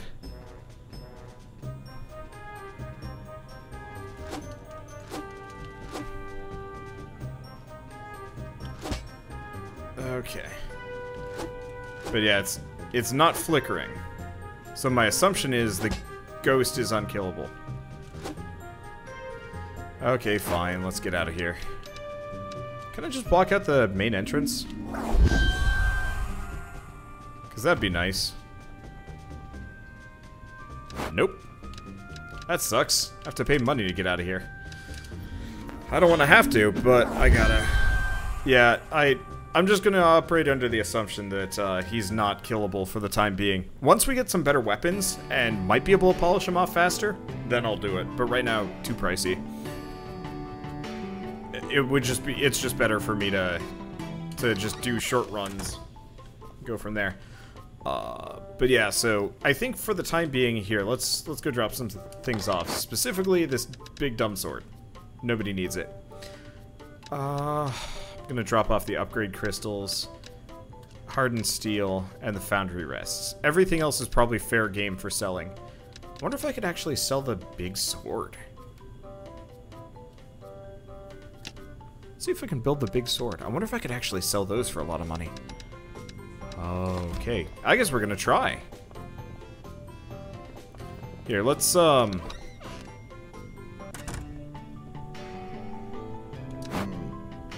check this out. So it cost me 1,000. I don't know how much I sold those half sword hilts. Let's sell it for about. I'll put it up for 2,000. If I can sell it for 2,000, then we made a profit. Because yeah, the idea of selling for selling items might actually work. But yeah, if you notice, I am selling it at a stack. So each of those pots is worth about 100, glass about 100, give or take. Is there anything specifically that I need to do today? I'll check. I mean, mainly, the only other consideration I would have would be making a fist. Do we want to make a fist? Sure. Let's make a training fist. I did find one earlier, but worst comes to worst, I might be able to sell it later. And then we're going to start saving up so I can upgrade the bow. Because if I can get up to 10,000, we're good. But yeah, let's see if I can sell weapons. Because if I can sell weapons, awesome. I'll start producing them too. And sell my potions. Yeah, I'll sell my potions if they... Oh. If they become available.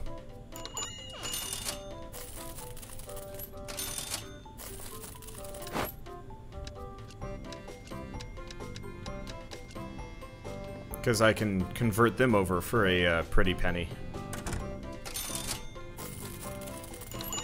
They're not worth that much, but I can make some extra cash from them, so I might as well. Just hoping somebody considers that sword. Because they're clearing me out of everything else.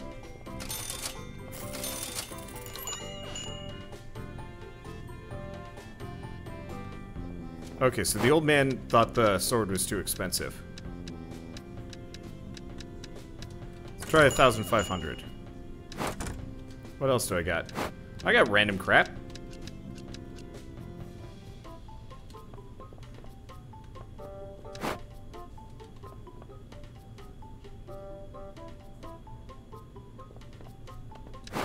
Okay.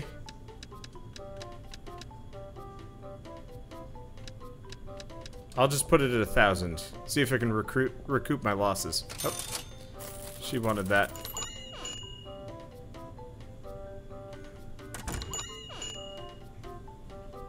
Well, he'll buy the sword for 1,000. Okay, so it doesn't look like producing weaponry works, but maybe finding it will be a nice windfall. Mainly, I just want to be able to fund picking up the, I just want to be able to fund upping my equipment here. Because once I get some better stuff, we're going to be able to go for so much longer. Man, I don't even know what to sell the sticks for. Let's see if I can sell them for 3 apiece. If nobody wants to buy them, then that's okay.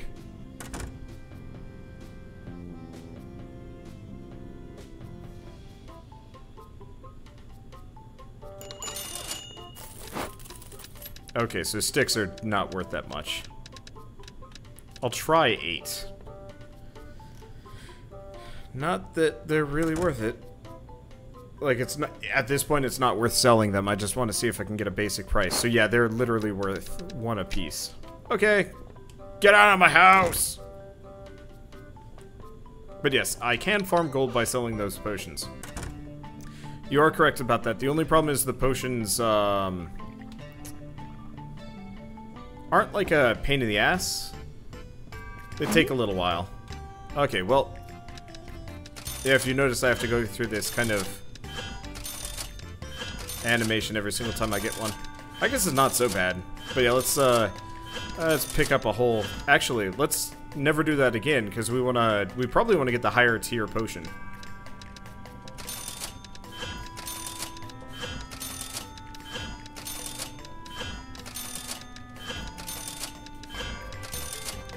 Okay. But yeah, I'm gonna get like, let's get 25. 5 for me, and then I'm gonna put the rest on pedestals in the shop. That'll at least make me a little bit of money. Okay, so swords and armor. So I can increase my my damage by 7 if I want to. 5 on the bow, give or take. I don't know. Well, one way or another, let's go drop off these potions, and I guess go try the fist out. I assume the fist is kind of a fast attacking.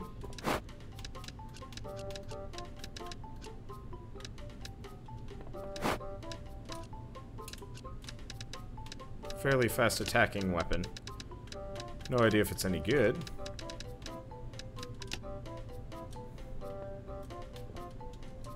Oh, right. Can't attack inside my own shop. I can attack anywhere else, though.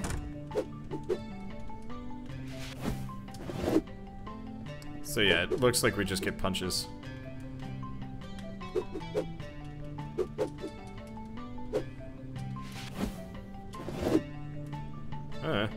I'll give it a go. We'll see if it's any good. But yeah, let's go punch things. Have some fun here.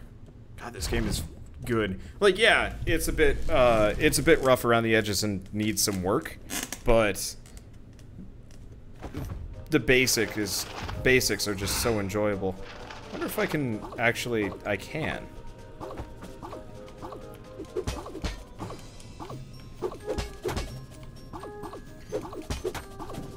Yeah, it's probably not worth it just from the limited hitbox and whatnot. See if I can hit this sucker. Probably just gonna take damage. But yeah, looks like basic sword and board is the way to go. Whoops. It's a bit of a shame, but whatever.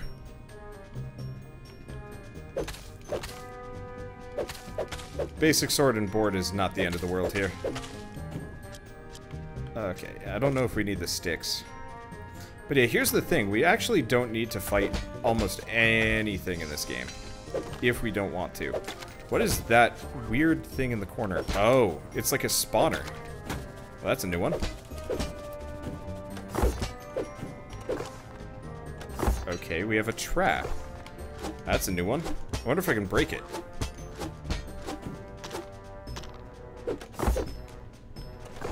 Nope. Can't break that. Can I break you? No, it doesn't look like it either. That's mildly unfortunate. Okay, so this one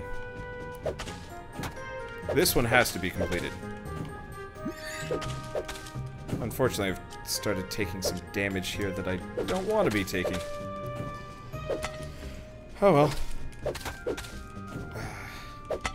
I just wish we had that, like, final knockback there. I'm being a little bit wasteful with potions, seeing as we know we need them, and...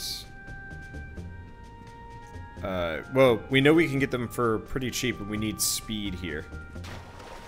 But also, now that we've got the healing fountain, I should stop using them entirely.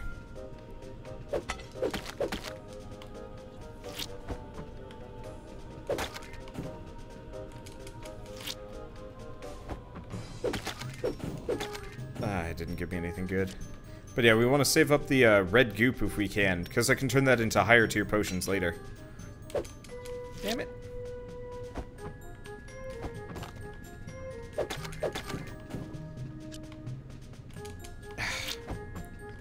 He does that, like, forward slide. Gets me every time.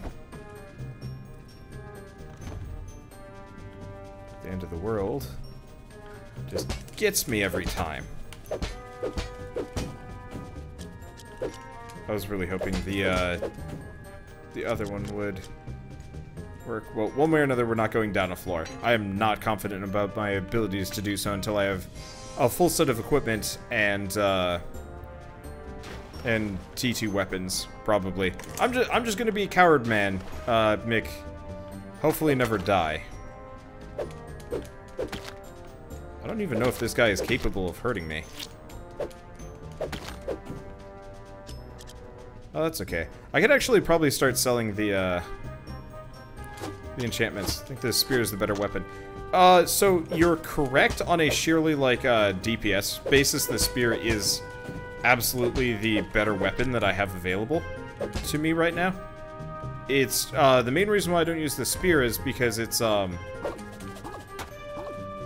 was a weird one. I didn't know that guy was capable of pushing me.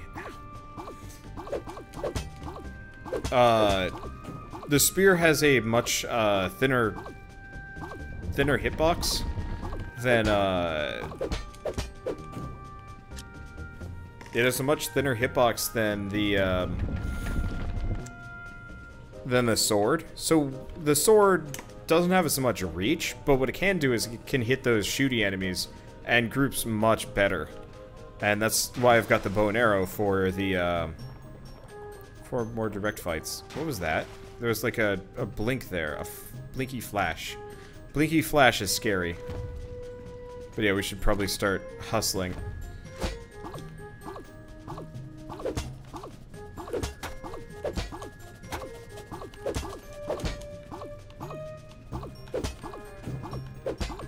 Oh, I can hit him from there. Nice. Okay.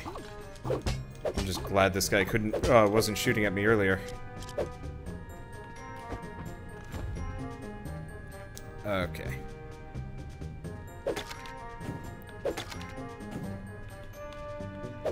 But yeah, I wanna upgrade the bow.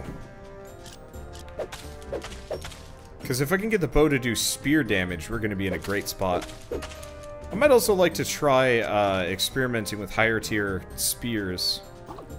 Just to see. Let's avoid these guys for a second. Yeah, this is why I brought the bow.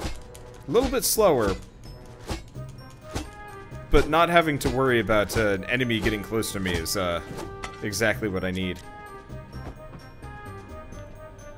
That's where I've made so much more money on past runs here.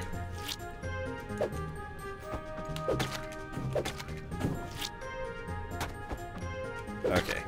Yeah, the big red slime is here specifically so that I get trapped.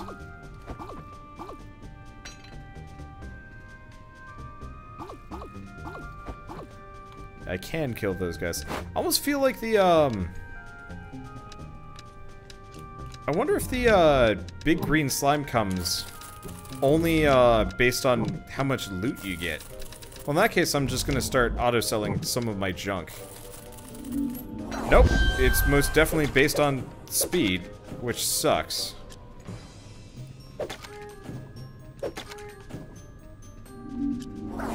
not ready for you right now.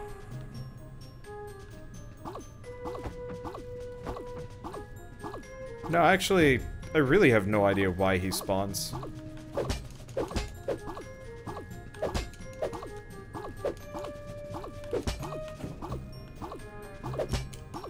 Because he's not spawning in here.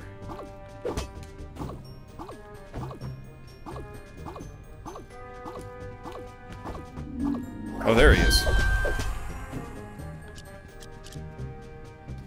Okay. Stupid ghost.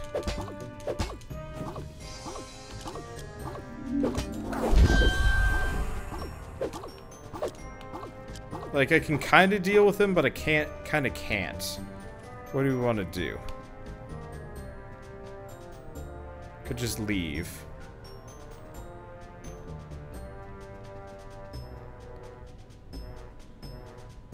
We could try going down a floor. For a bit. That might get me killed. Okay, so we don't want to lose our training gloves. Yeah, part of it is I haven't gotten, like, anything on this run. It might almost be prudent to just accept death and start over and do another... Oh. I wonder if that's a viable strategy. Okay.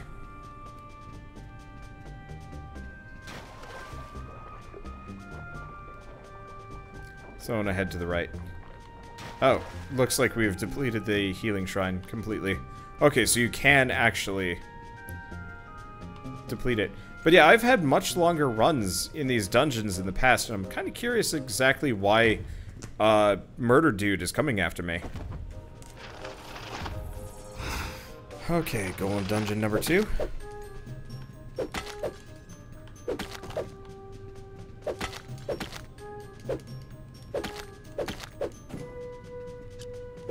I do really like the idea of the wandering salesman. Oh no, he has magic attacks.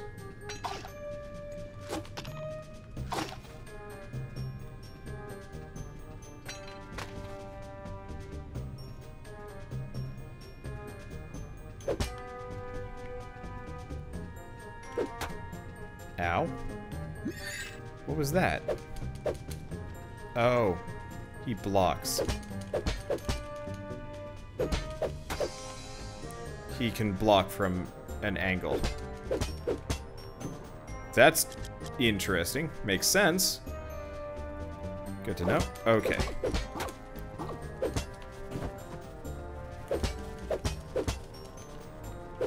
Yeah, unfortunately, these enemies are getting much harder. We're gonna have to leave after this group. I'm out of healing potions and these guys are gonna murder me. At least we got some golem cores to kind of make it worth it. Well, that's okay.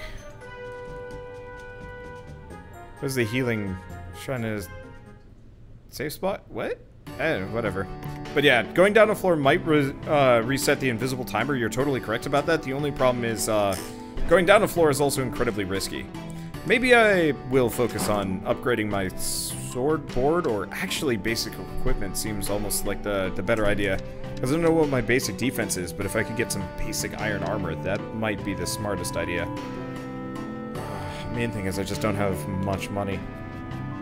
Unless... Let's see if Potion Shop is open. She is. Well, time to be stupid. Oh. Oh. Interesting. So we can make money from her, but she sells potions cheaper at nighttime. So that means I'd have to stock up the night before. Totally understandable. I assume I have nothing left here that I really care about. I'm gonna send over those.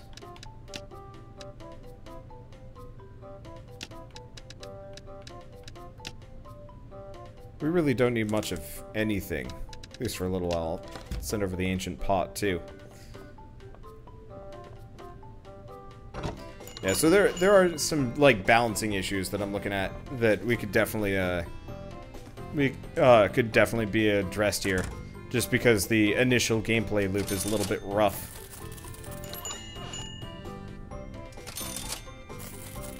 At least there's some decent ways of making easy cash. They're just time consuming. Which could be better. Could be much worse. Okay, so now that I've done that, we don't want to send over those. Send over pretty much everything else, though. Oh, that's thunder outside. I don't remember if these things sold... Okay, so the price is more than 200. Let's go up to 3. Let's see if the enchanting crystal price goes up a little bit more. Should make that more like a town portal so you can go back into the dungeon. You can, actually. The problem is the town portal is very expensive.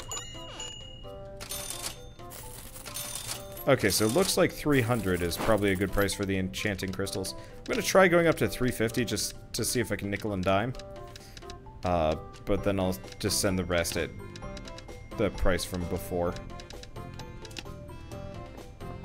Because, yeah, if I can... I like enchantments, but if I can actually upgrade my gear, that'll make my life so much easier.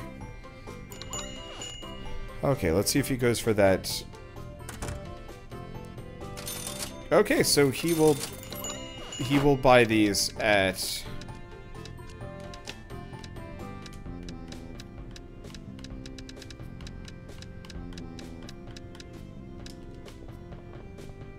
He will buy them at 350. Okay, so we can go up just a little bit more.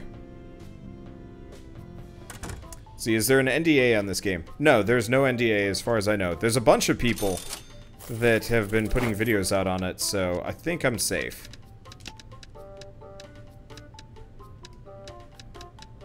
See if we can charge a little bit more.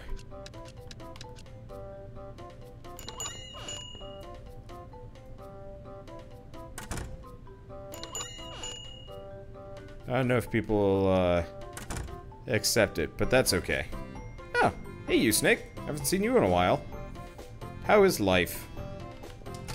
Okay, so buying the pots, buying those shard things. I just want to see if somebody will buy that golem core, give me confirmation on whether or not 110 per golem core is a, or not golem core. Oh, she doesn't like the price, but she will buy it. Uh-oh.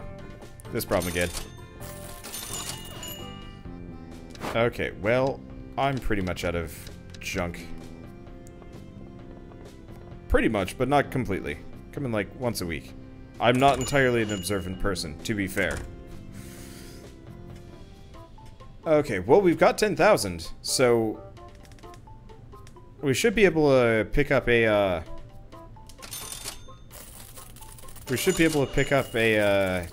a bow upgrade, or a shield and sword if I want to do that instead. Both are tempting. Well, I literally have nothing left to sell, which is awesome.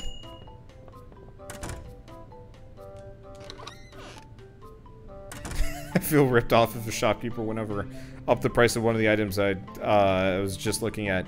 Yeah, probably. Luckily, I have no scruples.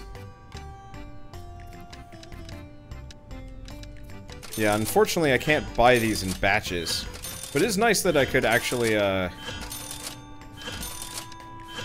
it's nice that I can actually buy, like, a whole bunch of these. If I want to. Do we want to go up to 40 this time?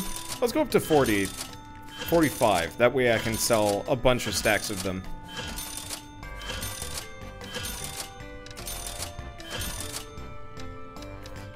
Because if I can sell a bunch of these stacks, I mean, I'm making a little over double profit on every single one of these.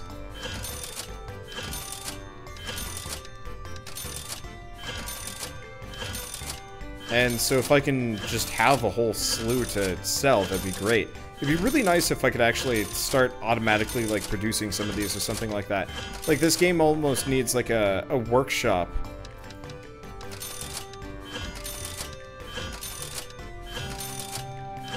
mode where, like, you actually, like, either build stuff, like, actually, you know, if this game could be comboed with Holy Potatoes the Weapon Shop, it would be like the perfect sandbox shopkeeper game, as far as I'm concerned.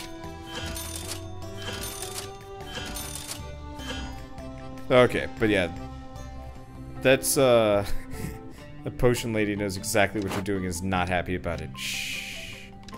Interesting point is I might actually be able to buy her. Hire her or something, I'm not sure. See, is there a goal I'm working towards, or is it buy and sell stuff ad nauseum? There's a goal, sort of. I'm trying to get deeper into the dungeon, so it's kind of a classic, RPG, you know, gameplay loop.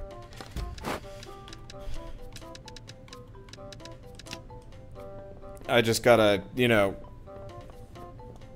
get further, because unfortunately it's a slow burn in the very beginning, because I don't have a whole lot of reliable means of making large amounts of money at one time, and that stupid slime thing is there to make my life even harder.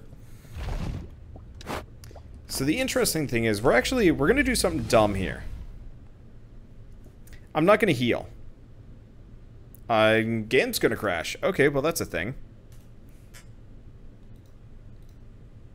That's okay, it autosaves constantly. Let's see. Wander, why do you have so many subs but get so few views? God, I get that question like once a day now. I actually get a lot more views than you think I do. So, on a per video basis, I get about 1,000 to 5,000, kind of depending on the series, the timing, whether it's new, so on and so forth.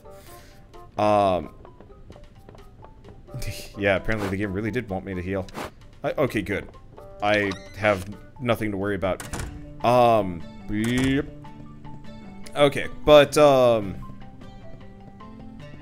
get like 1,000 to 5,000 views per video. That's about a third to a fifth of what most channels my size get. However, I put out 10 videos a day, so ultimately I get like twice as many views as like some huge YouTubers. So, the whole, like, why don't you get so many views thing, I'm not gonna say it's an optical illusion, but, like, it's not the whole story. Okay, yeah, my whole not healing thing, I'm not gonna say it's going to backfire, but, it might kind of make this a bit slow. That's what I'm looking for. Yeah, so we're looking for glass here. We're looking for golem bits. I'm dumb. Okay, so we want to switch these out.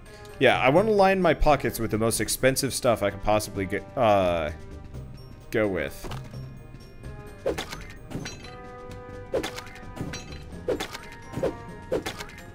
I really wish I understood what gets that slime to spawn, though, because that would actually make my life a lot easier. But yeah, I don't know. I don't know what to tell people. I actually get perfectly fine views. Everybody always acts like I've got this kind of like weird dead channel that nobody watches. It's like, no, I get a lot of viewership. Like Splattercat is kind of a good example. He's a little over, I want to say he's like 3 times my size, and I get a little bit over half his views. Like, I'd say that's probably pretty good. Sure, on a per video basis, he gets like tens of thousands of views. God damn it, these guys are relentless. Fine. This is why I bring the bow and arrow, because these guys are jerks.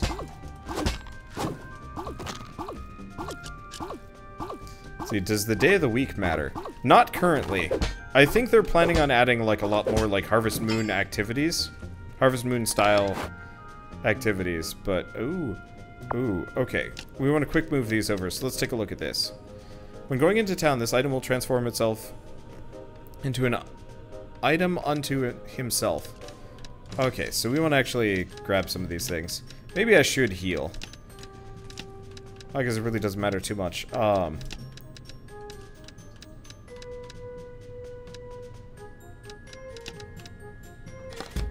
I have a lot of these weird things. I don't know what those are going to do. I'm curious. Yeah, okay, we're going to heal. I've got the weird mystery items, which I kind of want to hold on to. But,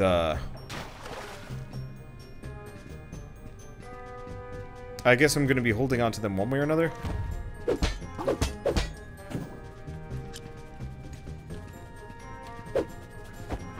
Oh, no! Damn it. Eh, whatever. 5 damage is better than 13. Okay.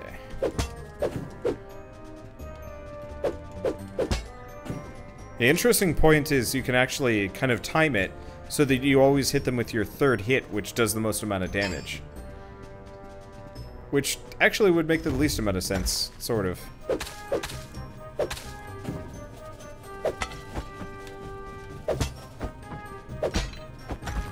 Balls.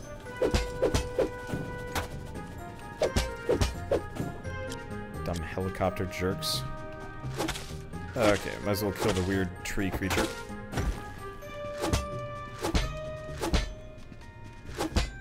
And just kill these guys. Oop.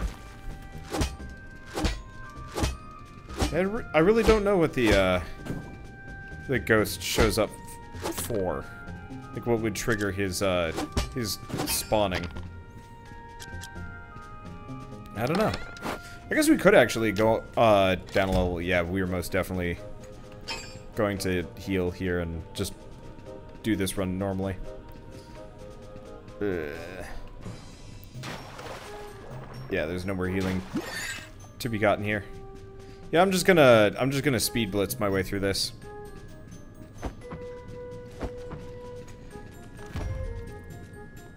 Okay, I haven't gone up, haven't gone elsewhere. Maybe it's based on the amount of kills I've gotten so per floor. Yeah, but the one run I was trying to go like real quick on and avoiding killing things, he actually showed up the fastest. So maybe it's based on the rooms you go in, maybe not. Anyway, what is my favorite roguelike? Probably Mother Gunship. It's not out yet. I haven't even played it yet, but I know it's going to be my favorite. It's the sequel to Tower of Guns, which was absurdly good.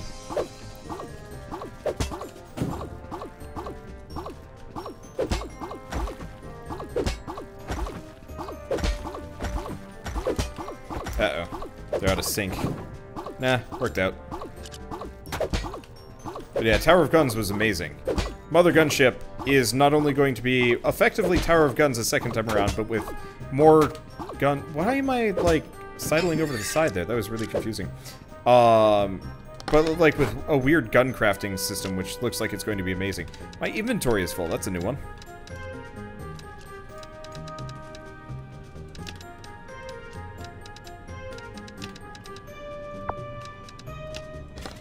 That's cool.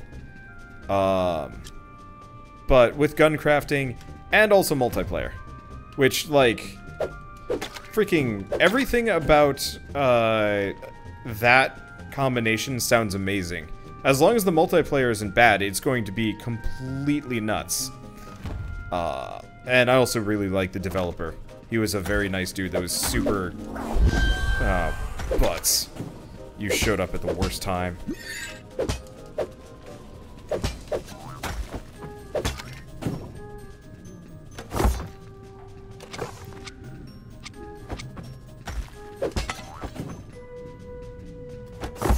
Okay. Oh, I can just leave. See you, bitch. Yeah, we're just gonna warp out of here. This is not worth it.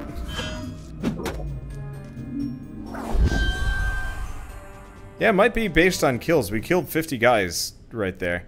Well, I guess we'll find out what I get. Oh.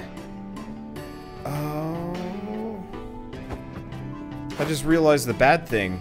We're gonna have to do one more money run before I can afford any upgrades. But what? Okay, that was weird. I guess the other option is I could actually up my weapons here. But like, yeah, we're gonna need to do it anyway. The real question is, what weapon do we want to go for? Because plus 20, I don't know what this is. I don't know what any of these are. Because there's the Golem Drill Spear and the Warrior Spear. Fighter Gloves, Rough Gloves.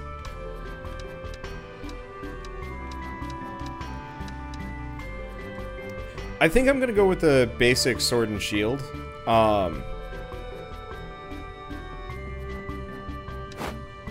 Yeah, I think I'll go with the basic Sword and Shield. Now, is there anything else I can do in the middle of the day that I should probably do? Yes, there is.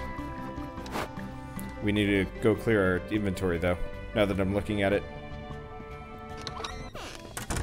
Yeah, hopefully they add a proper upgrade system to the shop, the house, the whatever. Because I want to be able to dump, like, a lot of my inventory over.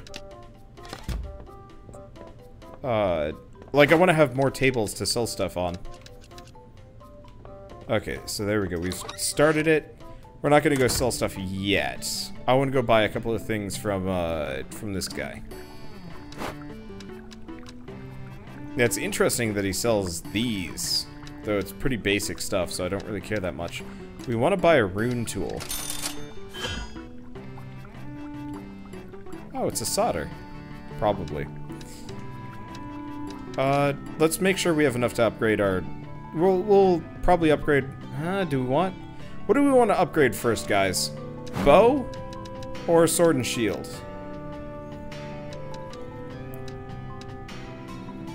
Okay, so we have enough of both.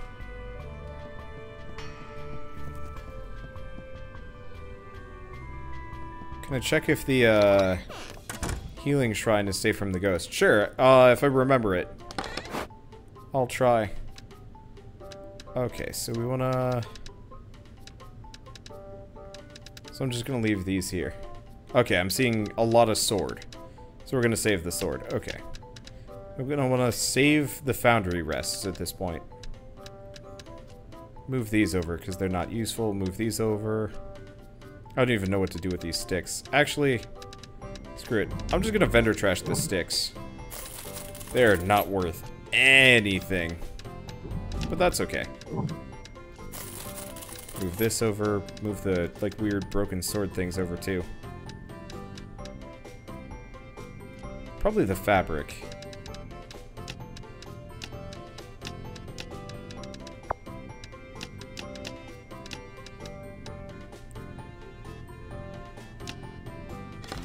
That seems reasonable. Okay, cool.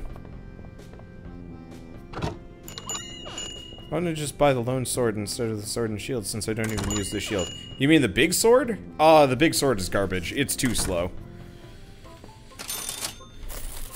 And it also actually does less damage than the sword and board somehow. Like, if the big sword had, like, a hefty knockback and did, you know, 40-something damage, I'd be, like, hella down. Okay, well, let's keep dumping these potions.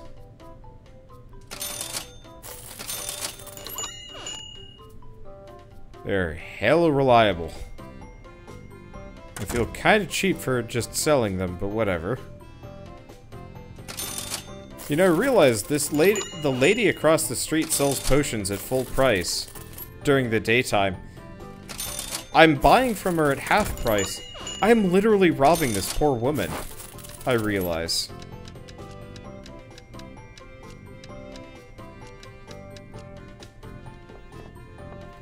Because I'm not only competing with her at her own prices, but she's my supplier.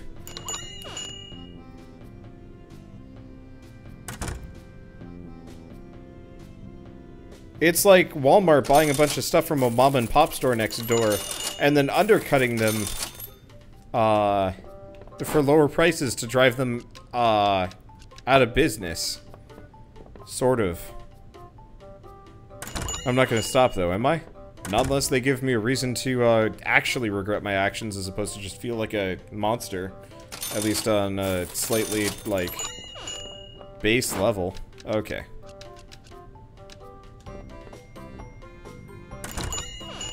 Wait, I found the game loophole. Sort of. I mean, ultimately, it's still, I guess it is actually more, time efficient to do the dumb potion loop than anything else.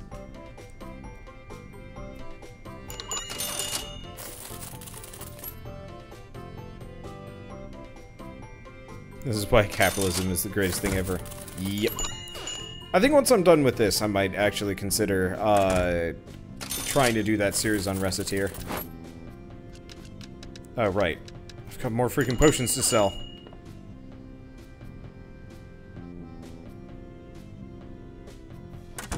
And it seems like people will ultra reliably buy potions from me.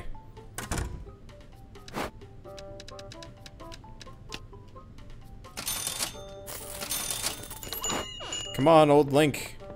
Buy my potions. No.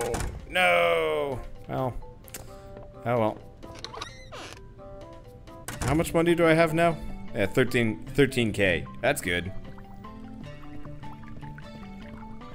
Oh right, can't buy from him anyway, but that's fine. Yeah, if somebody could remake Reciteer to look like this, I'd be way more interested in playing it. I like Reciteer, but the visual style is a bit dated. The UI is ugly. Game was fun though. Just that intro was so much of a slog. Shell would never cheese this way. She's too nice. I don't think she'd even, like, think of it. I love Shell. She is very honest. Probably to a fault. Okay, so we want to make sure we don't go below 11,000.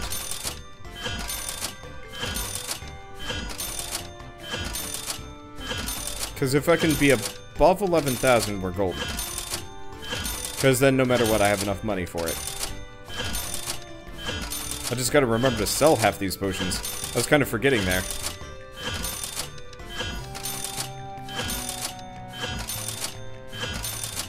Okay, last one. Oh, one too many. Whatever. We're okay. Well, it is alpha for a reason. I mean, honestly, even this, like, dumb potion exploit really isn't making me that much money. It's just reliable right now.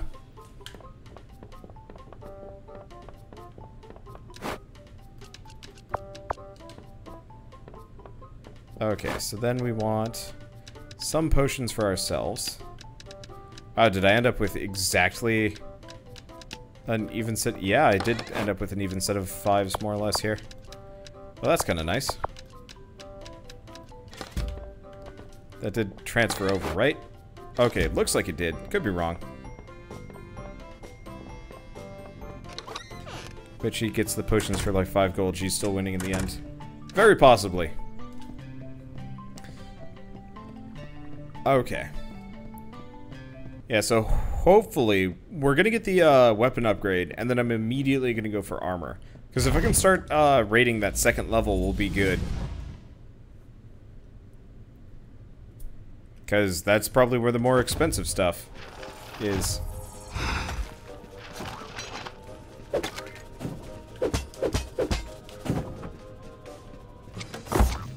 Oh, you son of a bitch.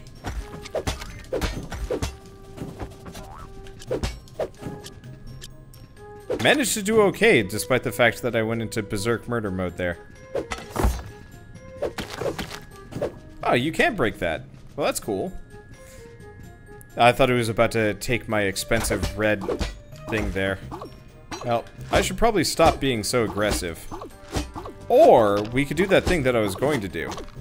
Let's do that thing I was going to do. Oh, can't do it here.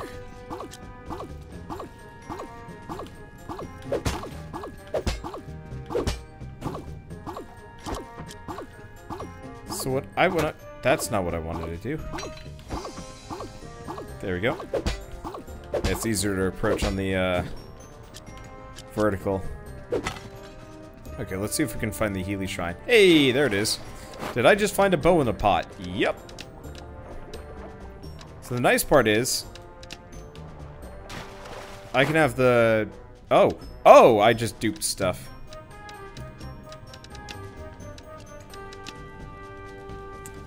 I really... I want to find out how to properly dupe things, because... slime is such a, like, non-enemy.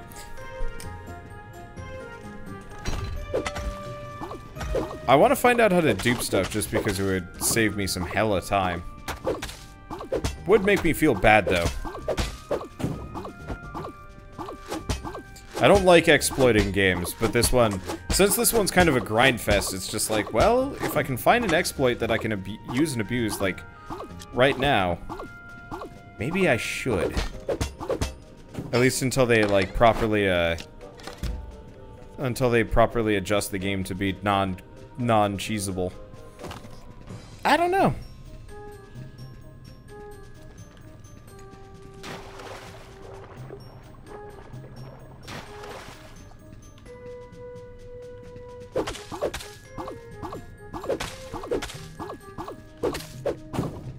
Technically, this is a...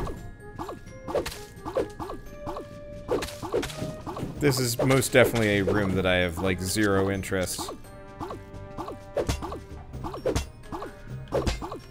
in sticking around, but I'm gonna hurt myself if I... No, the red crystal's gone. That thing is worth so much. It's like 300-400. Eh, whatever. No use crying over spent currency. Nope! I wish the main character wasn't exactly so fall happy. Must love Halloween. I'll live.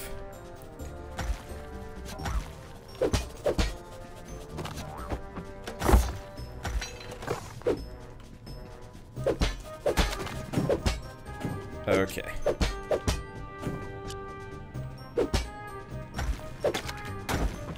Damn it. Probably shouldn't have done that, actually, now that I'm thinking about it. Okay, there we go. And pop up.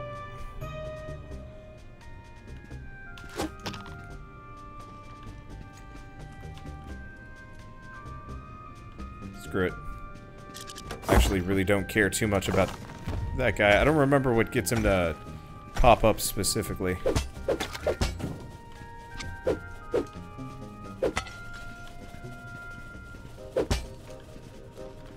Not worth it though. Ow. Bounced off the platform thing. Okay, there's still that tiny red slime. But that's okay. We can just kill our way through this. And hopefully we can get some more of those, like, weird foundations. Ooh, that was weird. Yeah, the movement in this game needs work. I will, like, collide off of things and go on trips. And I don't entirely understand why. Okay, so we found the way down.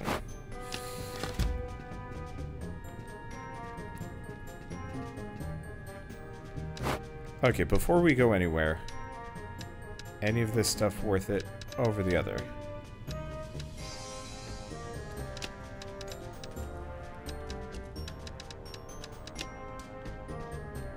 Well, the slime thing didn't show up yet. That's good. Any more HP that I can nabble? There we go. That's the extent of it. It'll do. Okay, let's get going back. Yeah, hopefully big ol' Slimykins doesn't just immediately come for me.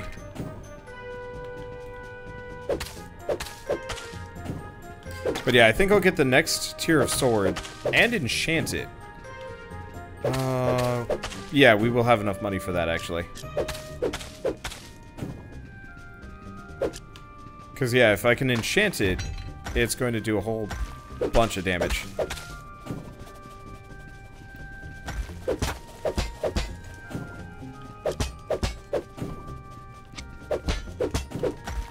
Okay. That was close. I don't like these big hero knight things.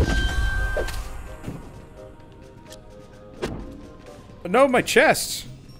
You bitch!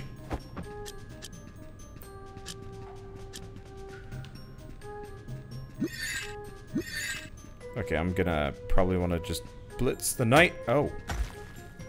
That was one of those, like, weird circumstances where I was just like, I would like to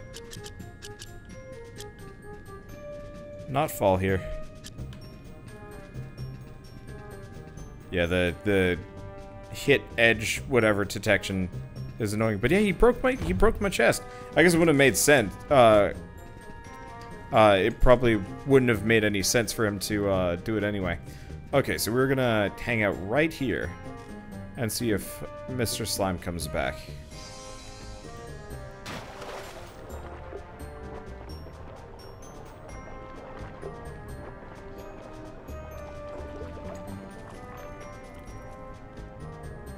I'm not seeing him come back. Oh, no, there he is.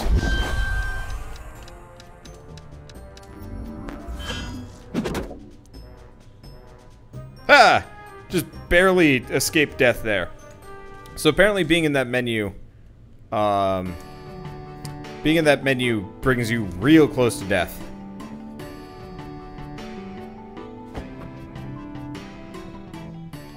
Okay, well, we got what we needed. And we have enough money. Let's get the basic whatever sword and shield this is. So that'll boost us up a fair bit, assuming we have it. Yeah, weird part is it doesn't have a name yet.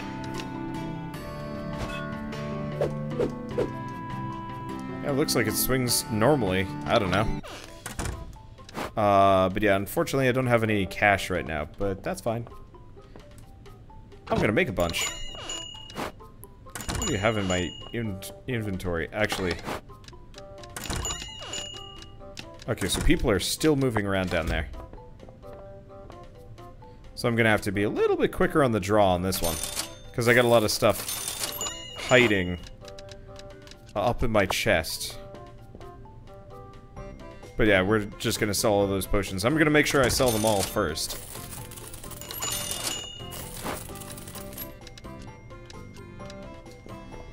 Well, okay, I'm gonna sell some extra potions too. The ghost is a cheap exit. No, the ghost kills you. I just, I was just so close to... It, like, it was a hair's breadth between dying and not. Would have been interesting if it would put me into some kind of weird... like, glitch loop. Be interesting if it happened, but... But yes, the big green slime ghost is not actually... a viable means of exiting the level.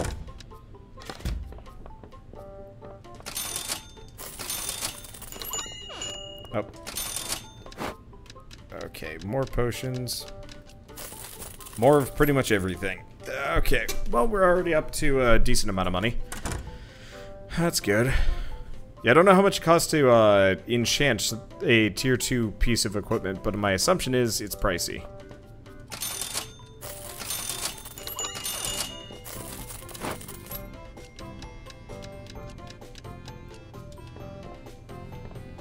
That's okay. It'd be nice if I really wish I could actually get like extra shelves and stuff.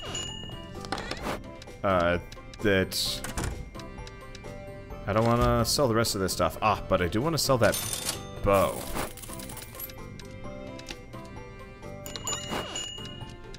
Okay, so it looks like this is the only time the time stops. Let's see if we can sell it for 1,200.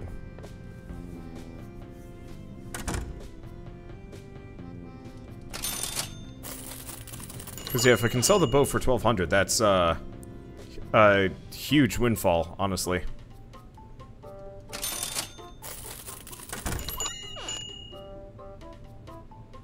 Please, somebody check out that bow and let me know if the price is good or not.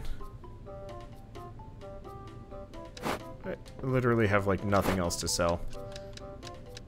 I got, like, a smidge. Well, worst comes to worst, it just sits around and we'll just check for tomorrow.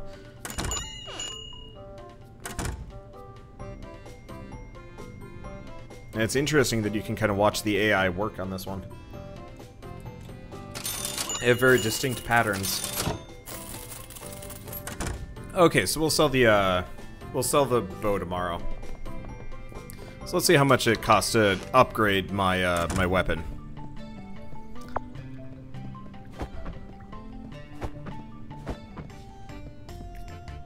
Okay, so we're gonna do this. Huh. It's actually relatively inexpensive.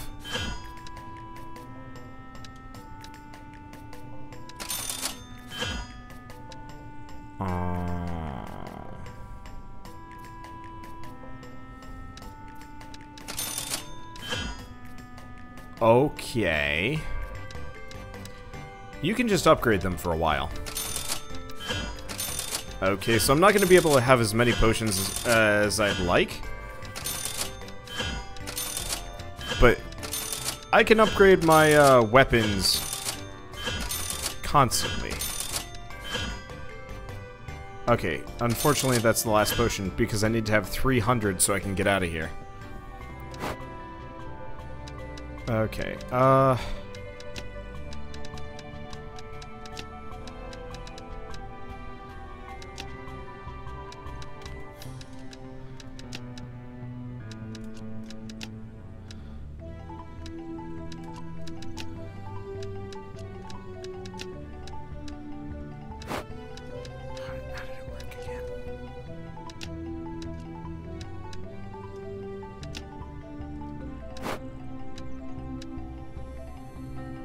Did that work? I don't remember. Oh, there it is. Okay, I don't think it worked.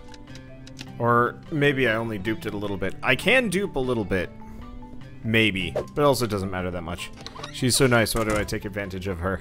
Because I'm so poor. Because I got all these sweet, sweet bits of loot. Okay, well, one way or another, we're golden. Let's go try out this new, wildly upgraded sword and board. And then after that, probably armor and maybe bows. Ish.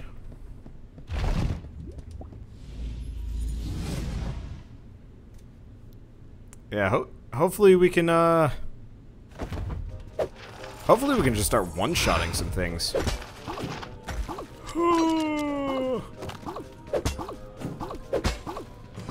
Doesn't even seem remotely fair.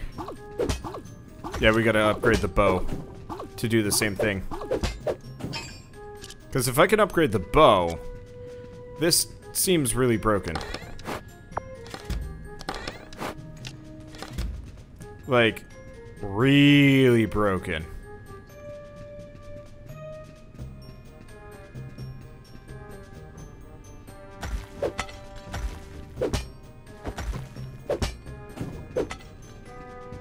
Honestly, maybe I should upgrade the spear.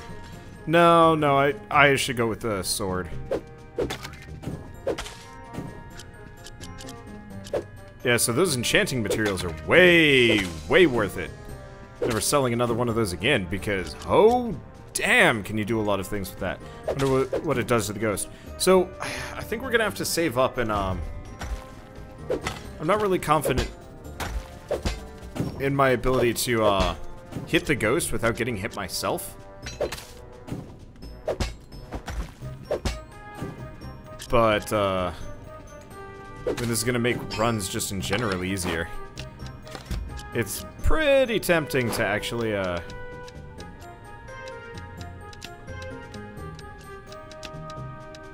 we got a healing potion there. It's pretty tempting to go down to the next level, though, and see if I can make that work, because I do, what, a little over 4%? Or not 4%, 4 times the amount of damage that I did last time. That's real good. Okay, well, one way or another, we've secured a quick route to the exit, so let's keep going a little bit and let's see what we can do.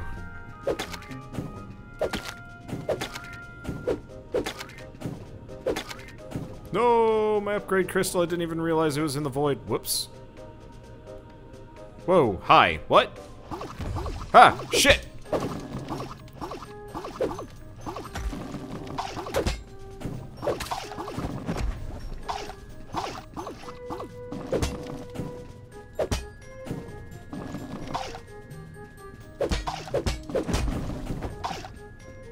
Okay. That stupid rope. I can't attack near the rope. That's something that needs to be fixed hard. Oh, that's a basic dude. Okay. So I don't know how to hurt the balls yet. Oh. Gotta stun them first. They have, like, weird golden nuggets on them.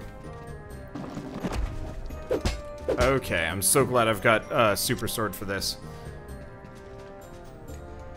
What?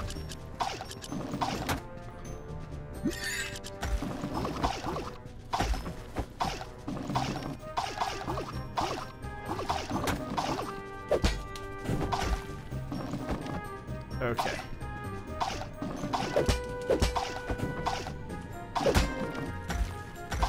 Ow. So glad I've got those extra potions. The roller jerk is a problem.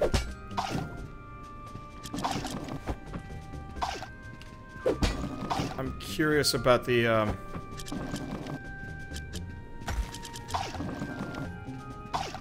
I'm curious about that chest.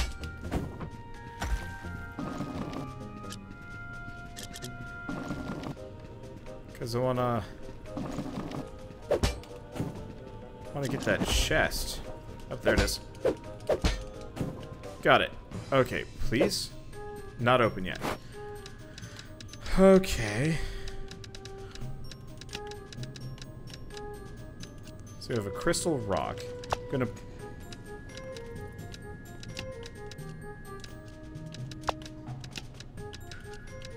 That's dumb. Gonna pick these up, put them there. We have the,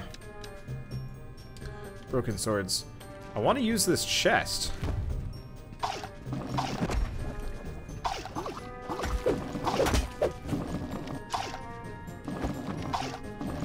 Okay, it looks like the chest is open now. Which is what I was looking for. I'm not entirely sure what hit me.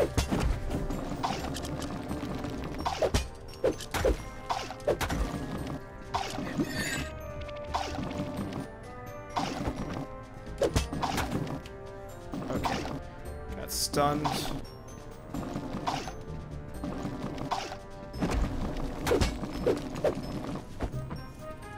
One more hit kills me. But these guys stay really easy as long as I don't die. There we go. Okay.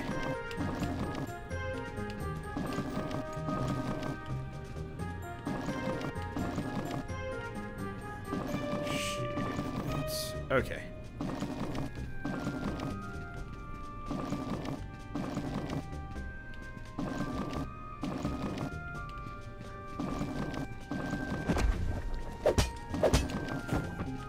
Okay, there's one.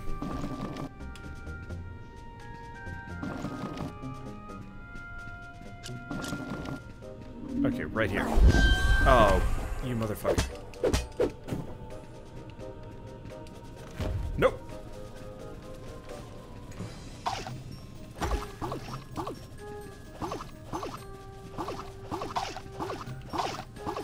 This doesn't even seem balanced.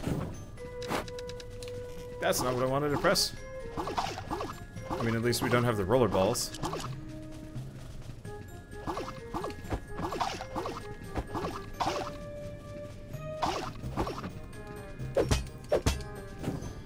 Okay.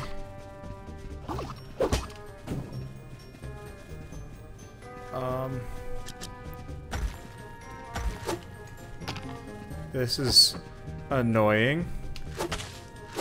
The fact that the ghost can even spawn down here just feels like a complete pain in the ass.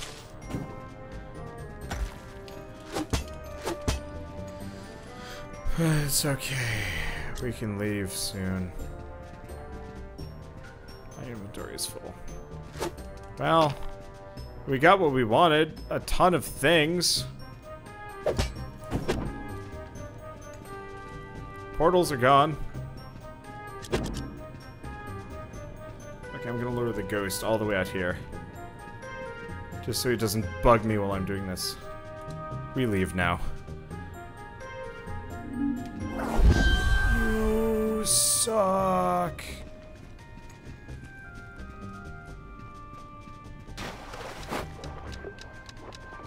No. Ah, crap. Not what I wanted to do. But that's okay. I was gonna try and hit the exit, but that's fine. But yeah, that... I feel like something about that process broke from multiple perspectives. I mean, I made it out of there with a ton of goodies. Okay. This UI needs a bit of work here. Okay, that's enough. I don't see the ghosts showing up, so that's probably a good sign.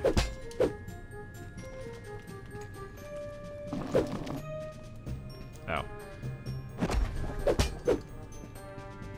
These guys actually have more HP than I thought. But yeah, the whole chest system seems more like a suggestion with that setup than in actuality. Interesting that that one didn't move. I don't know.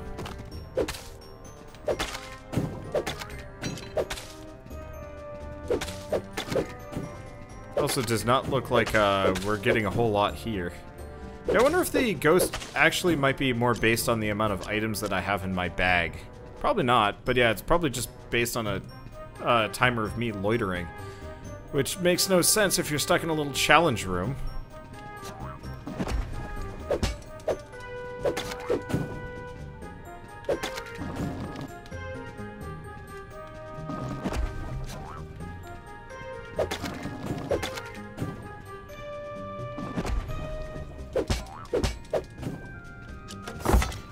Nuggets.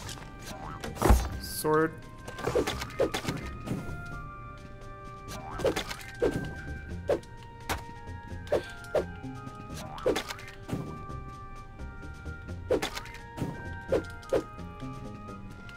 Okay, I'm gonna just exit. We're just going to take some of this crap. No! No! That's not what I want to do at all. I want to sell stuff so I can pick up that big sword and sell it for 1,000. Motherfucker. I just realized we just picked this up, so I'm gonna have to sell that too. Okay, well, I need to leave. Because at this point, inventory is getting too full.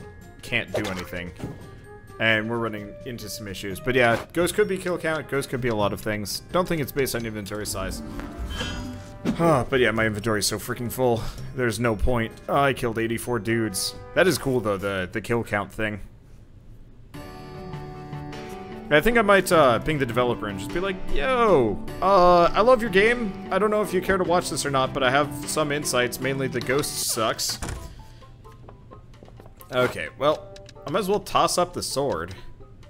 I got 39. I do not have a whole lot of money. Honestly, I think I'm just going to sell T1 stuff.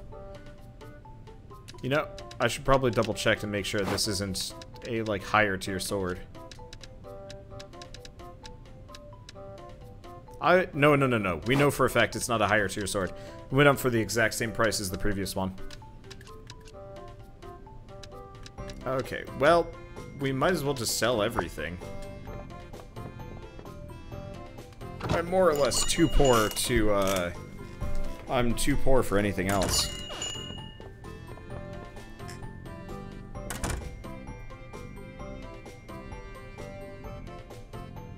Okay, yeah, they buy that bow. Oh, that'll make my life easier. Okay, yeah, raw materials aren't that important to me right now. I do hope that, he adds, the developer adds more, God, I should actually figure out the name of the guy. That does this, but, oh, yeah, we should probably, you know, toss some things over to sell. There we go. I don't know what the nuggets are worth. I guess I'll put one up for like 500 or something. Maybe. Seems reasonable to me. Yeah, I want to get to those lower levels, but oof, they're hurty. Doesn't look like they really give a whole lot of immediate goodies, too.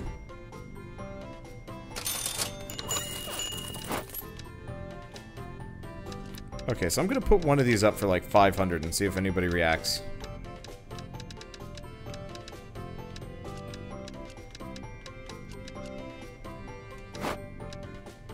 Oh, okay. Yeah, I don't know if they'll buy the nuggets. I don't even know what the nuggets are worth. But seeing as we have a decent amount of money, I might as well just use this opportunity to, I might as well use this opportunity to actually figure out the real price of them. Put the nugget up for 1,000 just to be safe. I guess I could. What's the old man think? Yeah, the old man is not down with that price. Okay. Try a nugget at 300. Nugget at 400.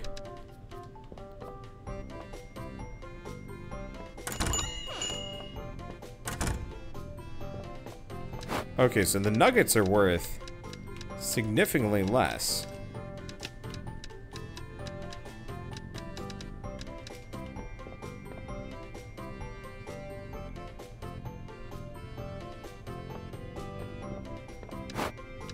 So... these nuggets are worth garbage. First rare resource I come across, and the prices are atrocious. Are you kidding me? 100?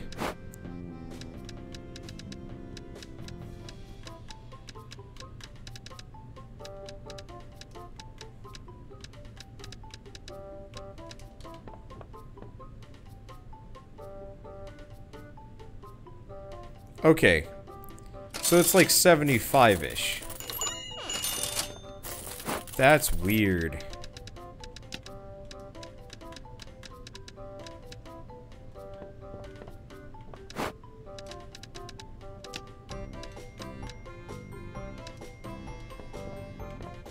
That is weird. Stuff's supposed to be like gold or whatever, but I don't know. What's the item named? Crystal rock. Apparently it's highly conductive, question mark. Well. Okay. Guess I'll just dump off the rest of the stuff in my inventory.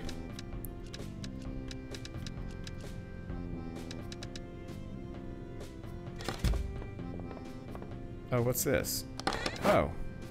I have 2 different chests in here, I realize. Well, that's good to know. That was not gold. Looks like gold. So is the Golem Dungeon the only one available to me at the moment? I think I have to beat the Golem Dungeon to be able to do anything else. Oh, I should probably go buy some healing potions. I don't think I'm going to do the healing potion scum anymore. I don't think I need it that bad, but let's buy a bunch just so I have them.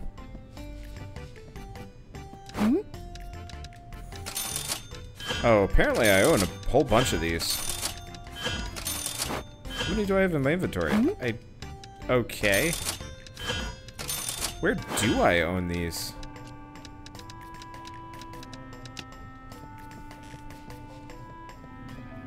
Okay, this is an interesting question. I don't know.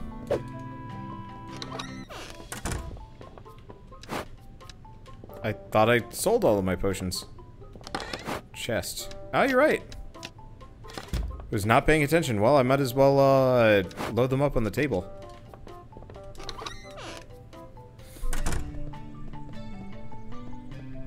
There's a lot of faces to guess the price, and it keeps it recorded. Yeah, no, it's super nice. It's pretty easy to keep with the prices.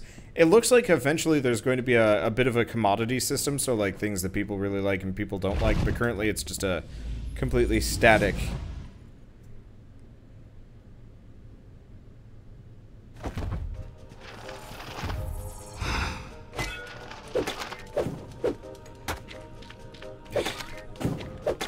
There we go. Okay. I don't really care about these too much. Let's just blitz these guys. There is that, like, one lower area that we got to, but it looks like until that chest actually gives something worthwhile. I'm probably not going to be going out of my way for it.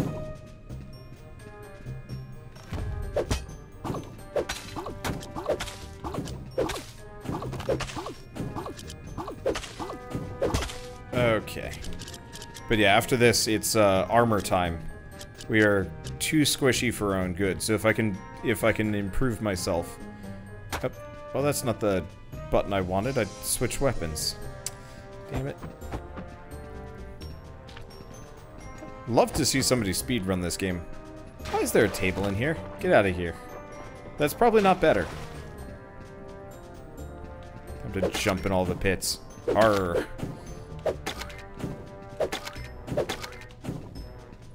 I wish I could, like, charge up a Zelda-style, like, spin swing.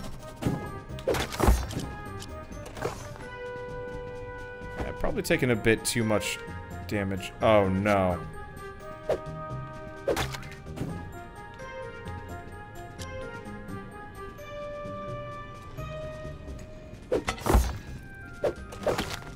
Got him. This is one of those that you can't leave until you kill everybody, and I'm not entirely sure how to get those slime pads to actually go.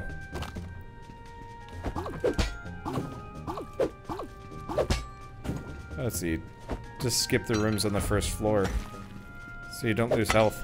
I mean, it probably doesn't matter that much to me. Just because, we've got that healing shrine that I can rely on. There we go.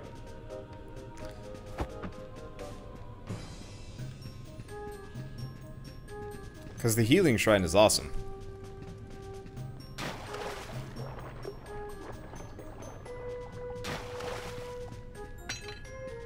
Okay. Let's go. Unfortunately, I'm starting to get that glazed eye feel from playing a game too long. Or games too long, period. Oh, the glass. Eh, whatever. That's okay.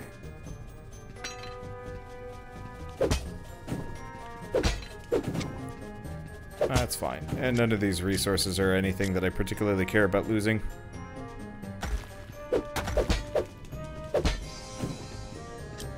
But yeah, I really want that upgraded, I really want that upgraded, that upgraded bow. Because if we have that upgraded bow, pretty much, none of these guys can even threaten me. They're just a mild inconvenience, tops. Okay. A lot of healing potions in these pots. I should be more aggressive about breaking them in the future. I love the fact that I can just instant loot chests for the most part. It'd be nice if we could actually just like walk up to it and press and hold like A. Wish they had a slacker backer for the Kickstarter. Yeah, I like it when developers specifically are like, by the way, you can kind of kickstart the game after the fact.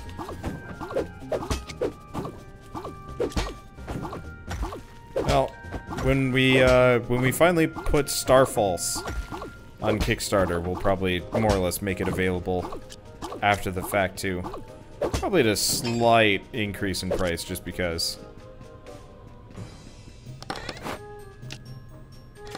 Bunch of fancy ones there. Yeah, a lot of these. So what's up with this one? Remain hidden. Removes near item effect. And transform itself into another item. Okay, good to know.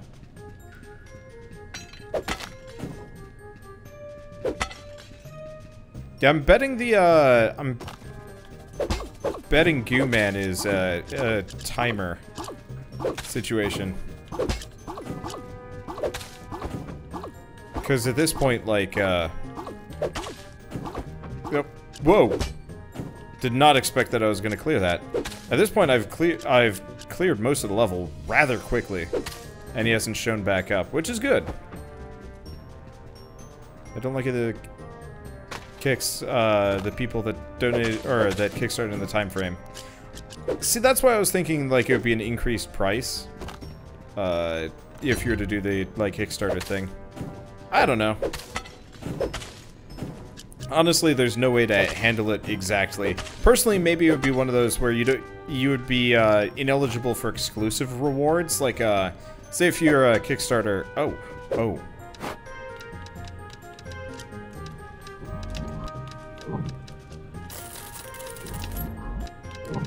Say if you kickstart a game and you get like a custom skin, and then you're a slacker backer, you don't get the custom skin ever. Like that is lost to you. To the sands of time.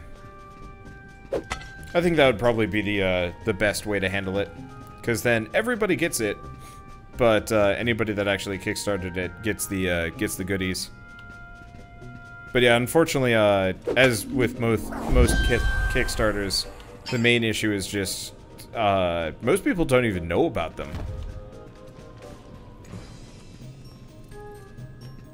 And so it's very easy to miss like a Kickstarter that you would want to back. And then it's just like, well, what do you do? Okay, so that's the max amount we're gonna get. Oh, yes, we do want to go this way. Perfect. Let's see. How long did it take to get as far on YouTube as I have? Almost 4 years. It'll be 4 years in September. Which is cool. Okay, so, before we go anywhere, Let's grab the gold runes. We want those. Let's grab these. We want them. Let's grab the empowering crystal. I don't even know why that's red for some reason. Actually, yeah, let's put that there. Just in case I die, this way I end up with goodies galore. Forgot how to attack for a second there. Ow! Wow! That was not worth it. Okay, here's where we start using our potions.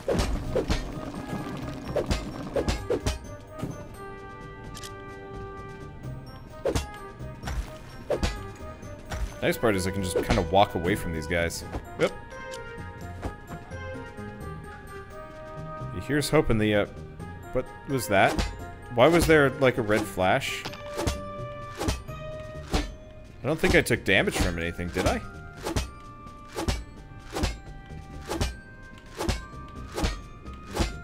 I don't think I did. Unfortunately, these guys have, like, 500 million HP on even the higher levels. White stone. Gold runes. The inventory's getting kind of full. Well, it is full.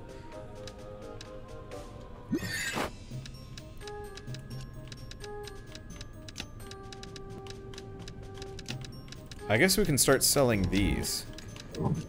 Because these aren't worth that much to begin with. A couple of the iron bars, too. I wonder...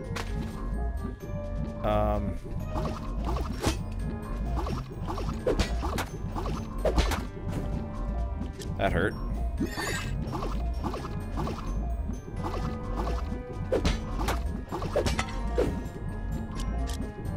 Okay, so you're new. And scary.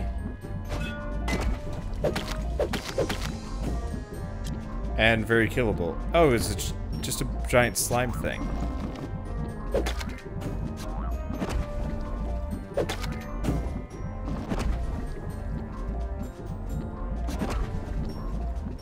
Okay. I want to get away. I wonder if I can block him. Nope, can't. I just stop him. Okay, that's good.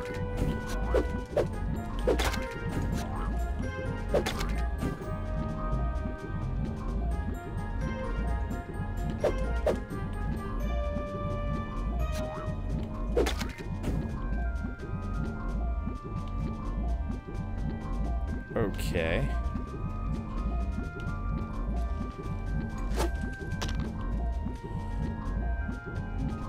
Motherfuckers just don't get up, do they?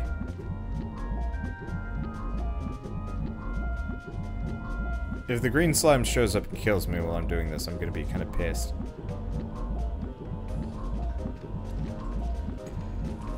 What if I, like, roll over them or something?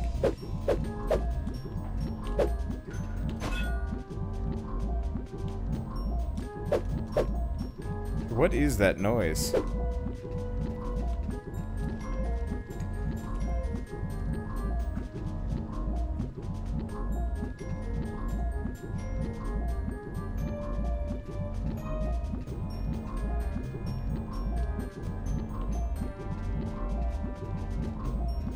Okay.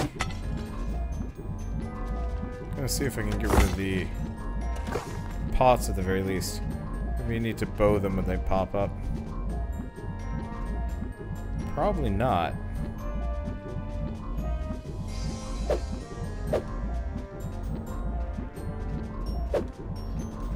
I have no idea. God damn it. Because they're not even spitting slimes anymore.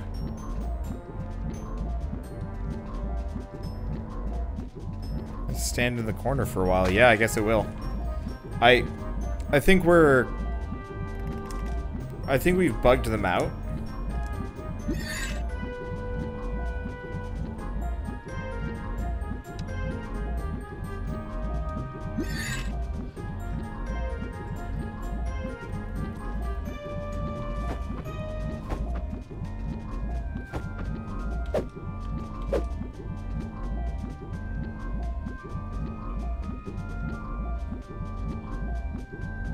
Because they're not putting up... They're not putting up slimes anymore. Yeah, I think we bugged it out. Normally these guys are supposed to pop up after a certain point and be like, what's going on? But they then immediately loop out of the animation. Just teleport. I can't. If you notice, if I press my inventory button, it will not open up. I mean, this is pre-alpha, everybody. Like, do not judge this game too harshly for running into a bug like this. But yeah, I literally can't.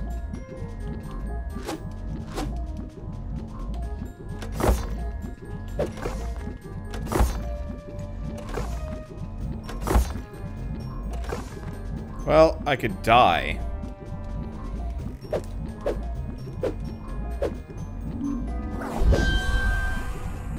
Let's see if we can do something. Ah!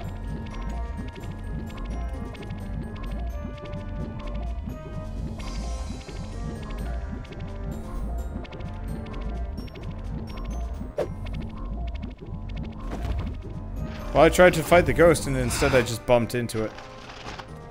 Okay, that was frustrating. I wanted some of that stuff. At least we can get health potions aplenty. I think I'm just gonna finish this run off and then we'll probably call it here. I feel like I should probably maybe send some of this footage to the dev and be like, so I found some problems. I don't know how many of these you're aware of, but here's all of them. It seems like a bright idea. But yeah, I think it was having kind of a small fit there. And couldn't figure out what to do with itself. At least we get, as far as I can tell, like, healing potions are actually way more common than I'm thinking. Insta-kill, that's dumb. Oh, if you've ever played Spelunky, it's the Spelunky ghost. I'm sure there are other instances of a ghost that one-shots you in this game, in these games, but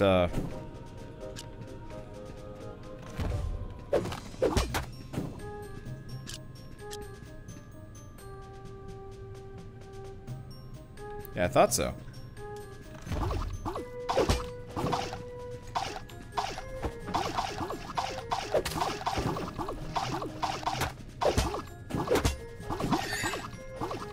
Okay, so I think I'm only gonna stay for a round. Just because I'm not gonna have the health potions for this.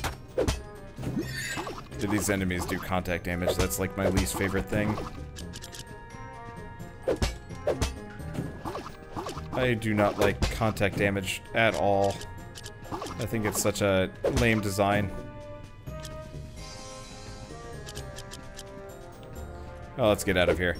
Yeah, so I now know how to find these big old pits. This one was super obvious because it's got the got like a little flicker in the pit that I can check it out. But yeah, let's go back. Yeah, contact damage is stupid and lazy. It's old school, and I find like a lot of people just justify it. If an enemy is covered in spikes, I'm hella down with contact damage. Heck, I'm even okay with contact damage in terms of the ghost.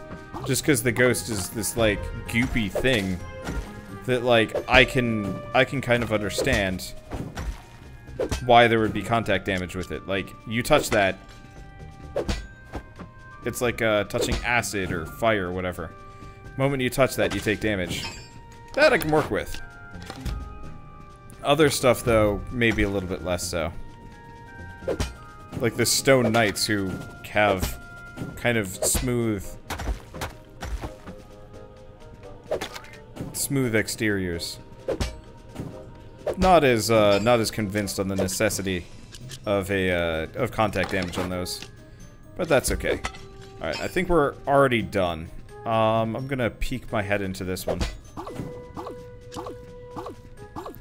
I guess we have to complete some of this just so we can get whatever, but inventory is full.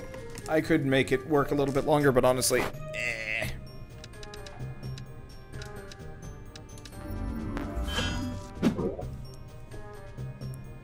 Yeah, we're just gonna get out of here, take our spoils of war, and not have to worry about it. Let's see. Let's see, get the bow. The bow does, like, shit all damage, though, man. That's the main problem.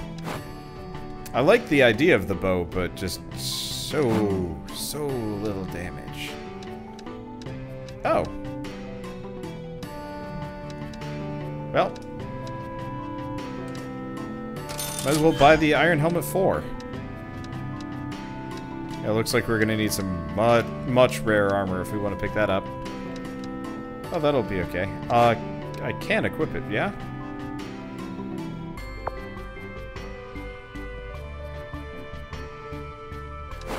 What the? Oh, you suck. Where is it?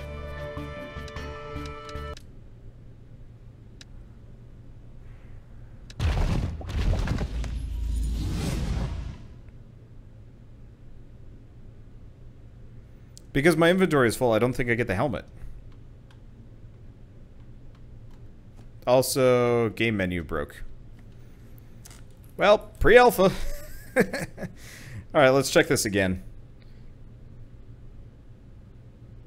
Yeah, hopefully it moves to the chest or something. But game, it just kind of broke a little bit there. So let's see if we can fix this.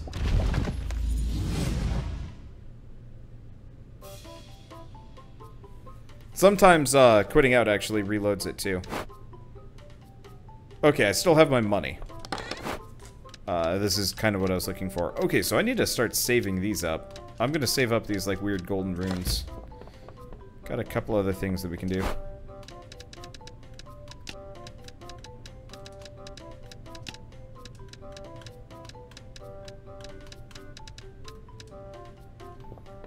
Okay, well, one way or another, I've got enough inventory space for it. That's really all I needed. But yeah, that's a bug if you ever saw one. Yep! Like I said, pre-alpha. Expect a lot of fiddly bits and a lot of non-functional nonsense.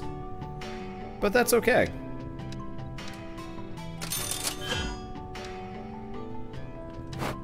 Because there it is. Oh, it shows up on the character. Holy shit. Oh, I love that. I love it when devs do that. Showed like a circlet helmet on my head when I bought it. Yeah, but it wasn't there in my inventory and it wasn't affecting my health, so I most definitely did not have it. Let's see, does the game tell you when it saves? Yes and no. So, the way you know it's saved, I don't know, whoops. I'm gonna toss the white stone over, I don't know what that stuff does. Same thing with the gold runes. Okay, I've got extra stacks of things. I think I'll sell them. These dumb sticks that I can get rid of. A couple other things. Honestly, let's just pick up the crystal rock. It's rare enough that I probably shouldn't be selling it, period.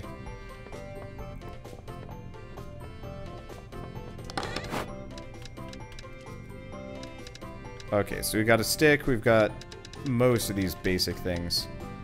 I'll store some golem core. It'd be nice if the chest actually had every resource type available and you could just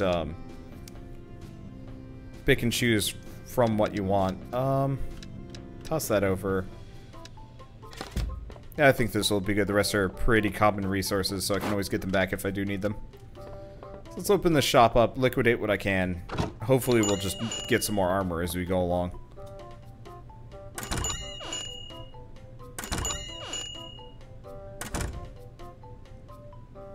Yeah, at least we got the big ol' sword.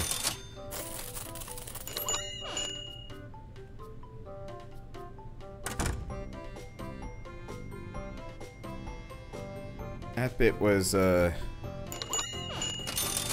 nice addition. Can sell that for a whole bunch of money. Ah, tired though. Oh, right, I should probably restock this.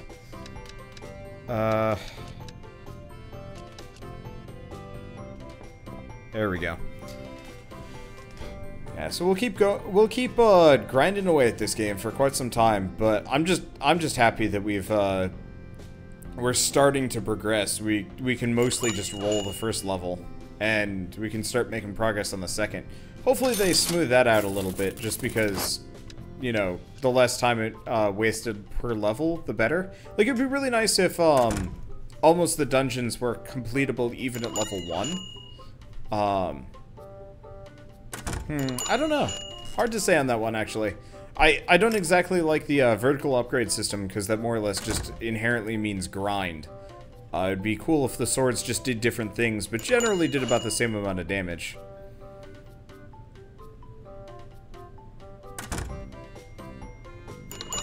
We're having that problem again where nobody wants to buy a dang thing. Well, I guess we might as well take some of the iron back and let's put up some glass. Not sure if anybody cares, but still.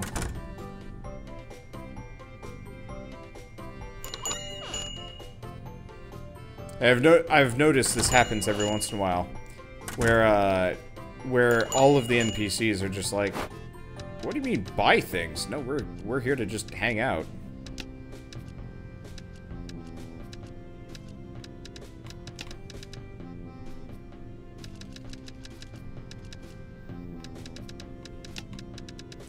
Oh, we don't want to do that. I don't even know what to sell these sword things for. Oh shit, did I sell a sword thing for literally no money? I might have actually sold a sword thing for literally no money.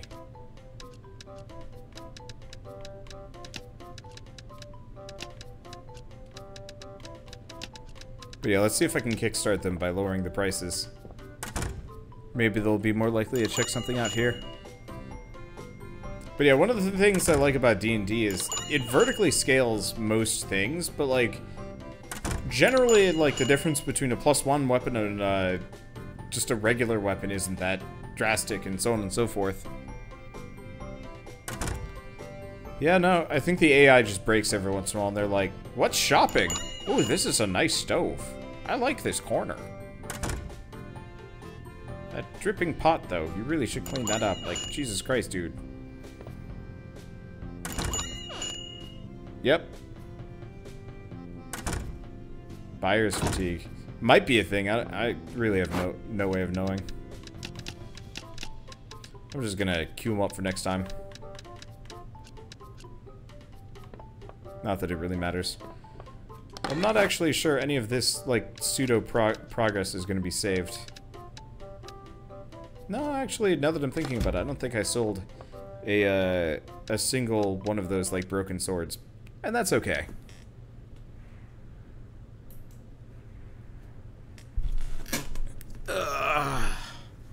I'm trying to decide. I don't know if I have the energy to stream anymore, guys. I'd love to, but I'm sleepy.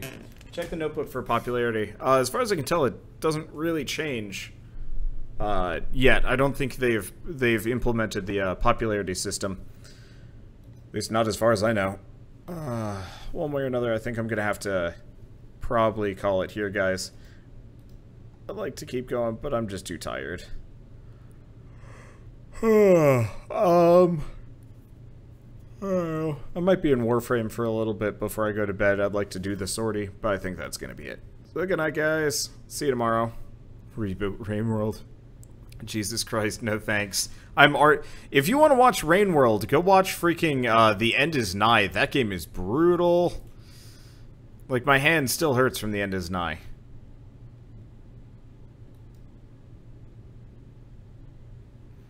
But yeah, good night, guys.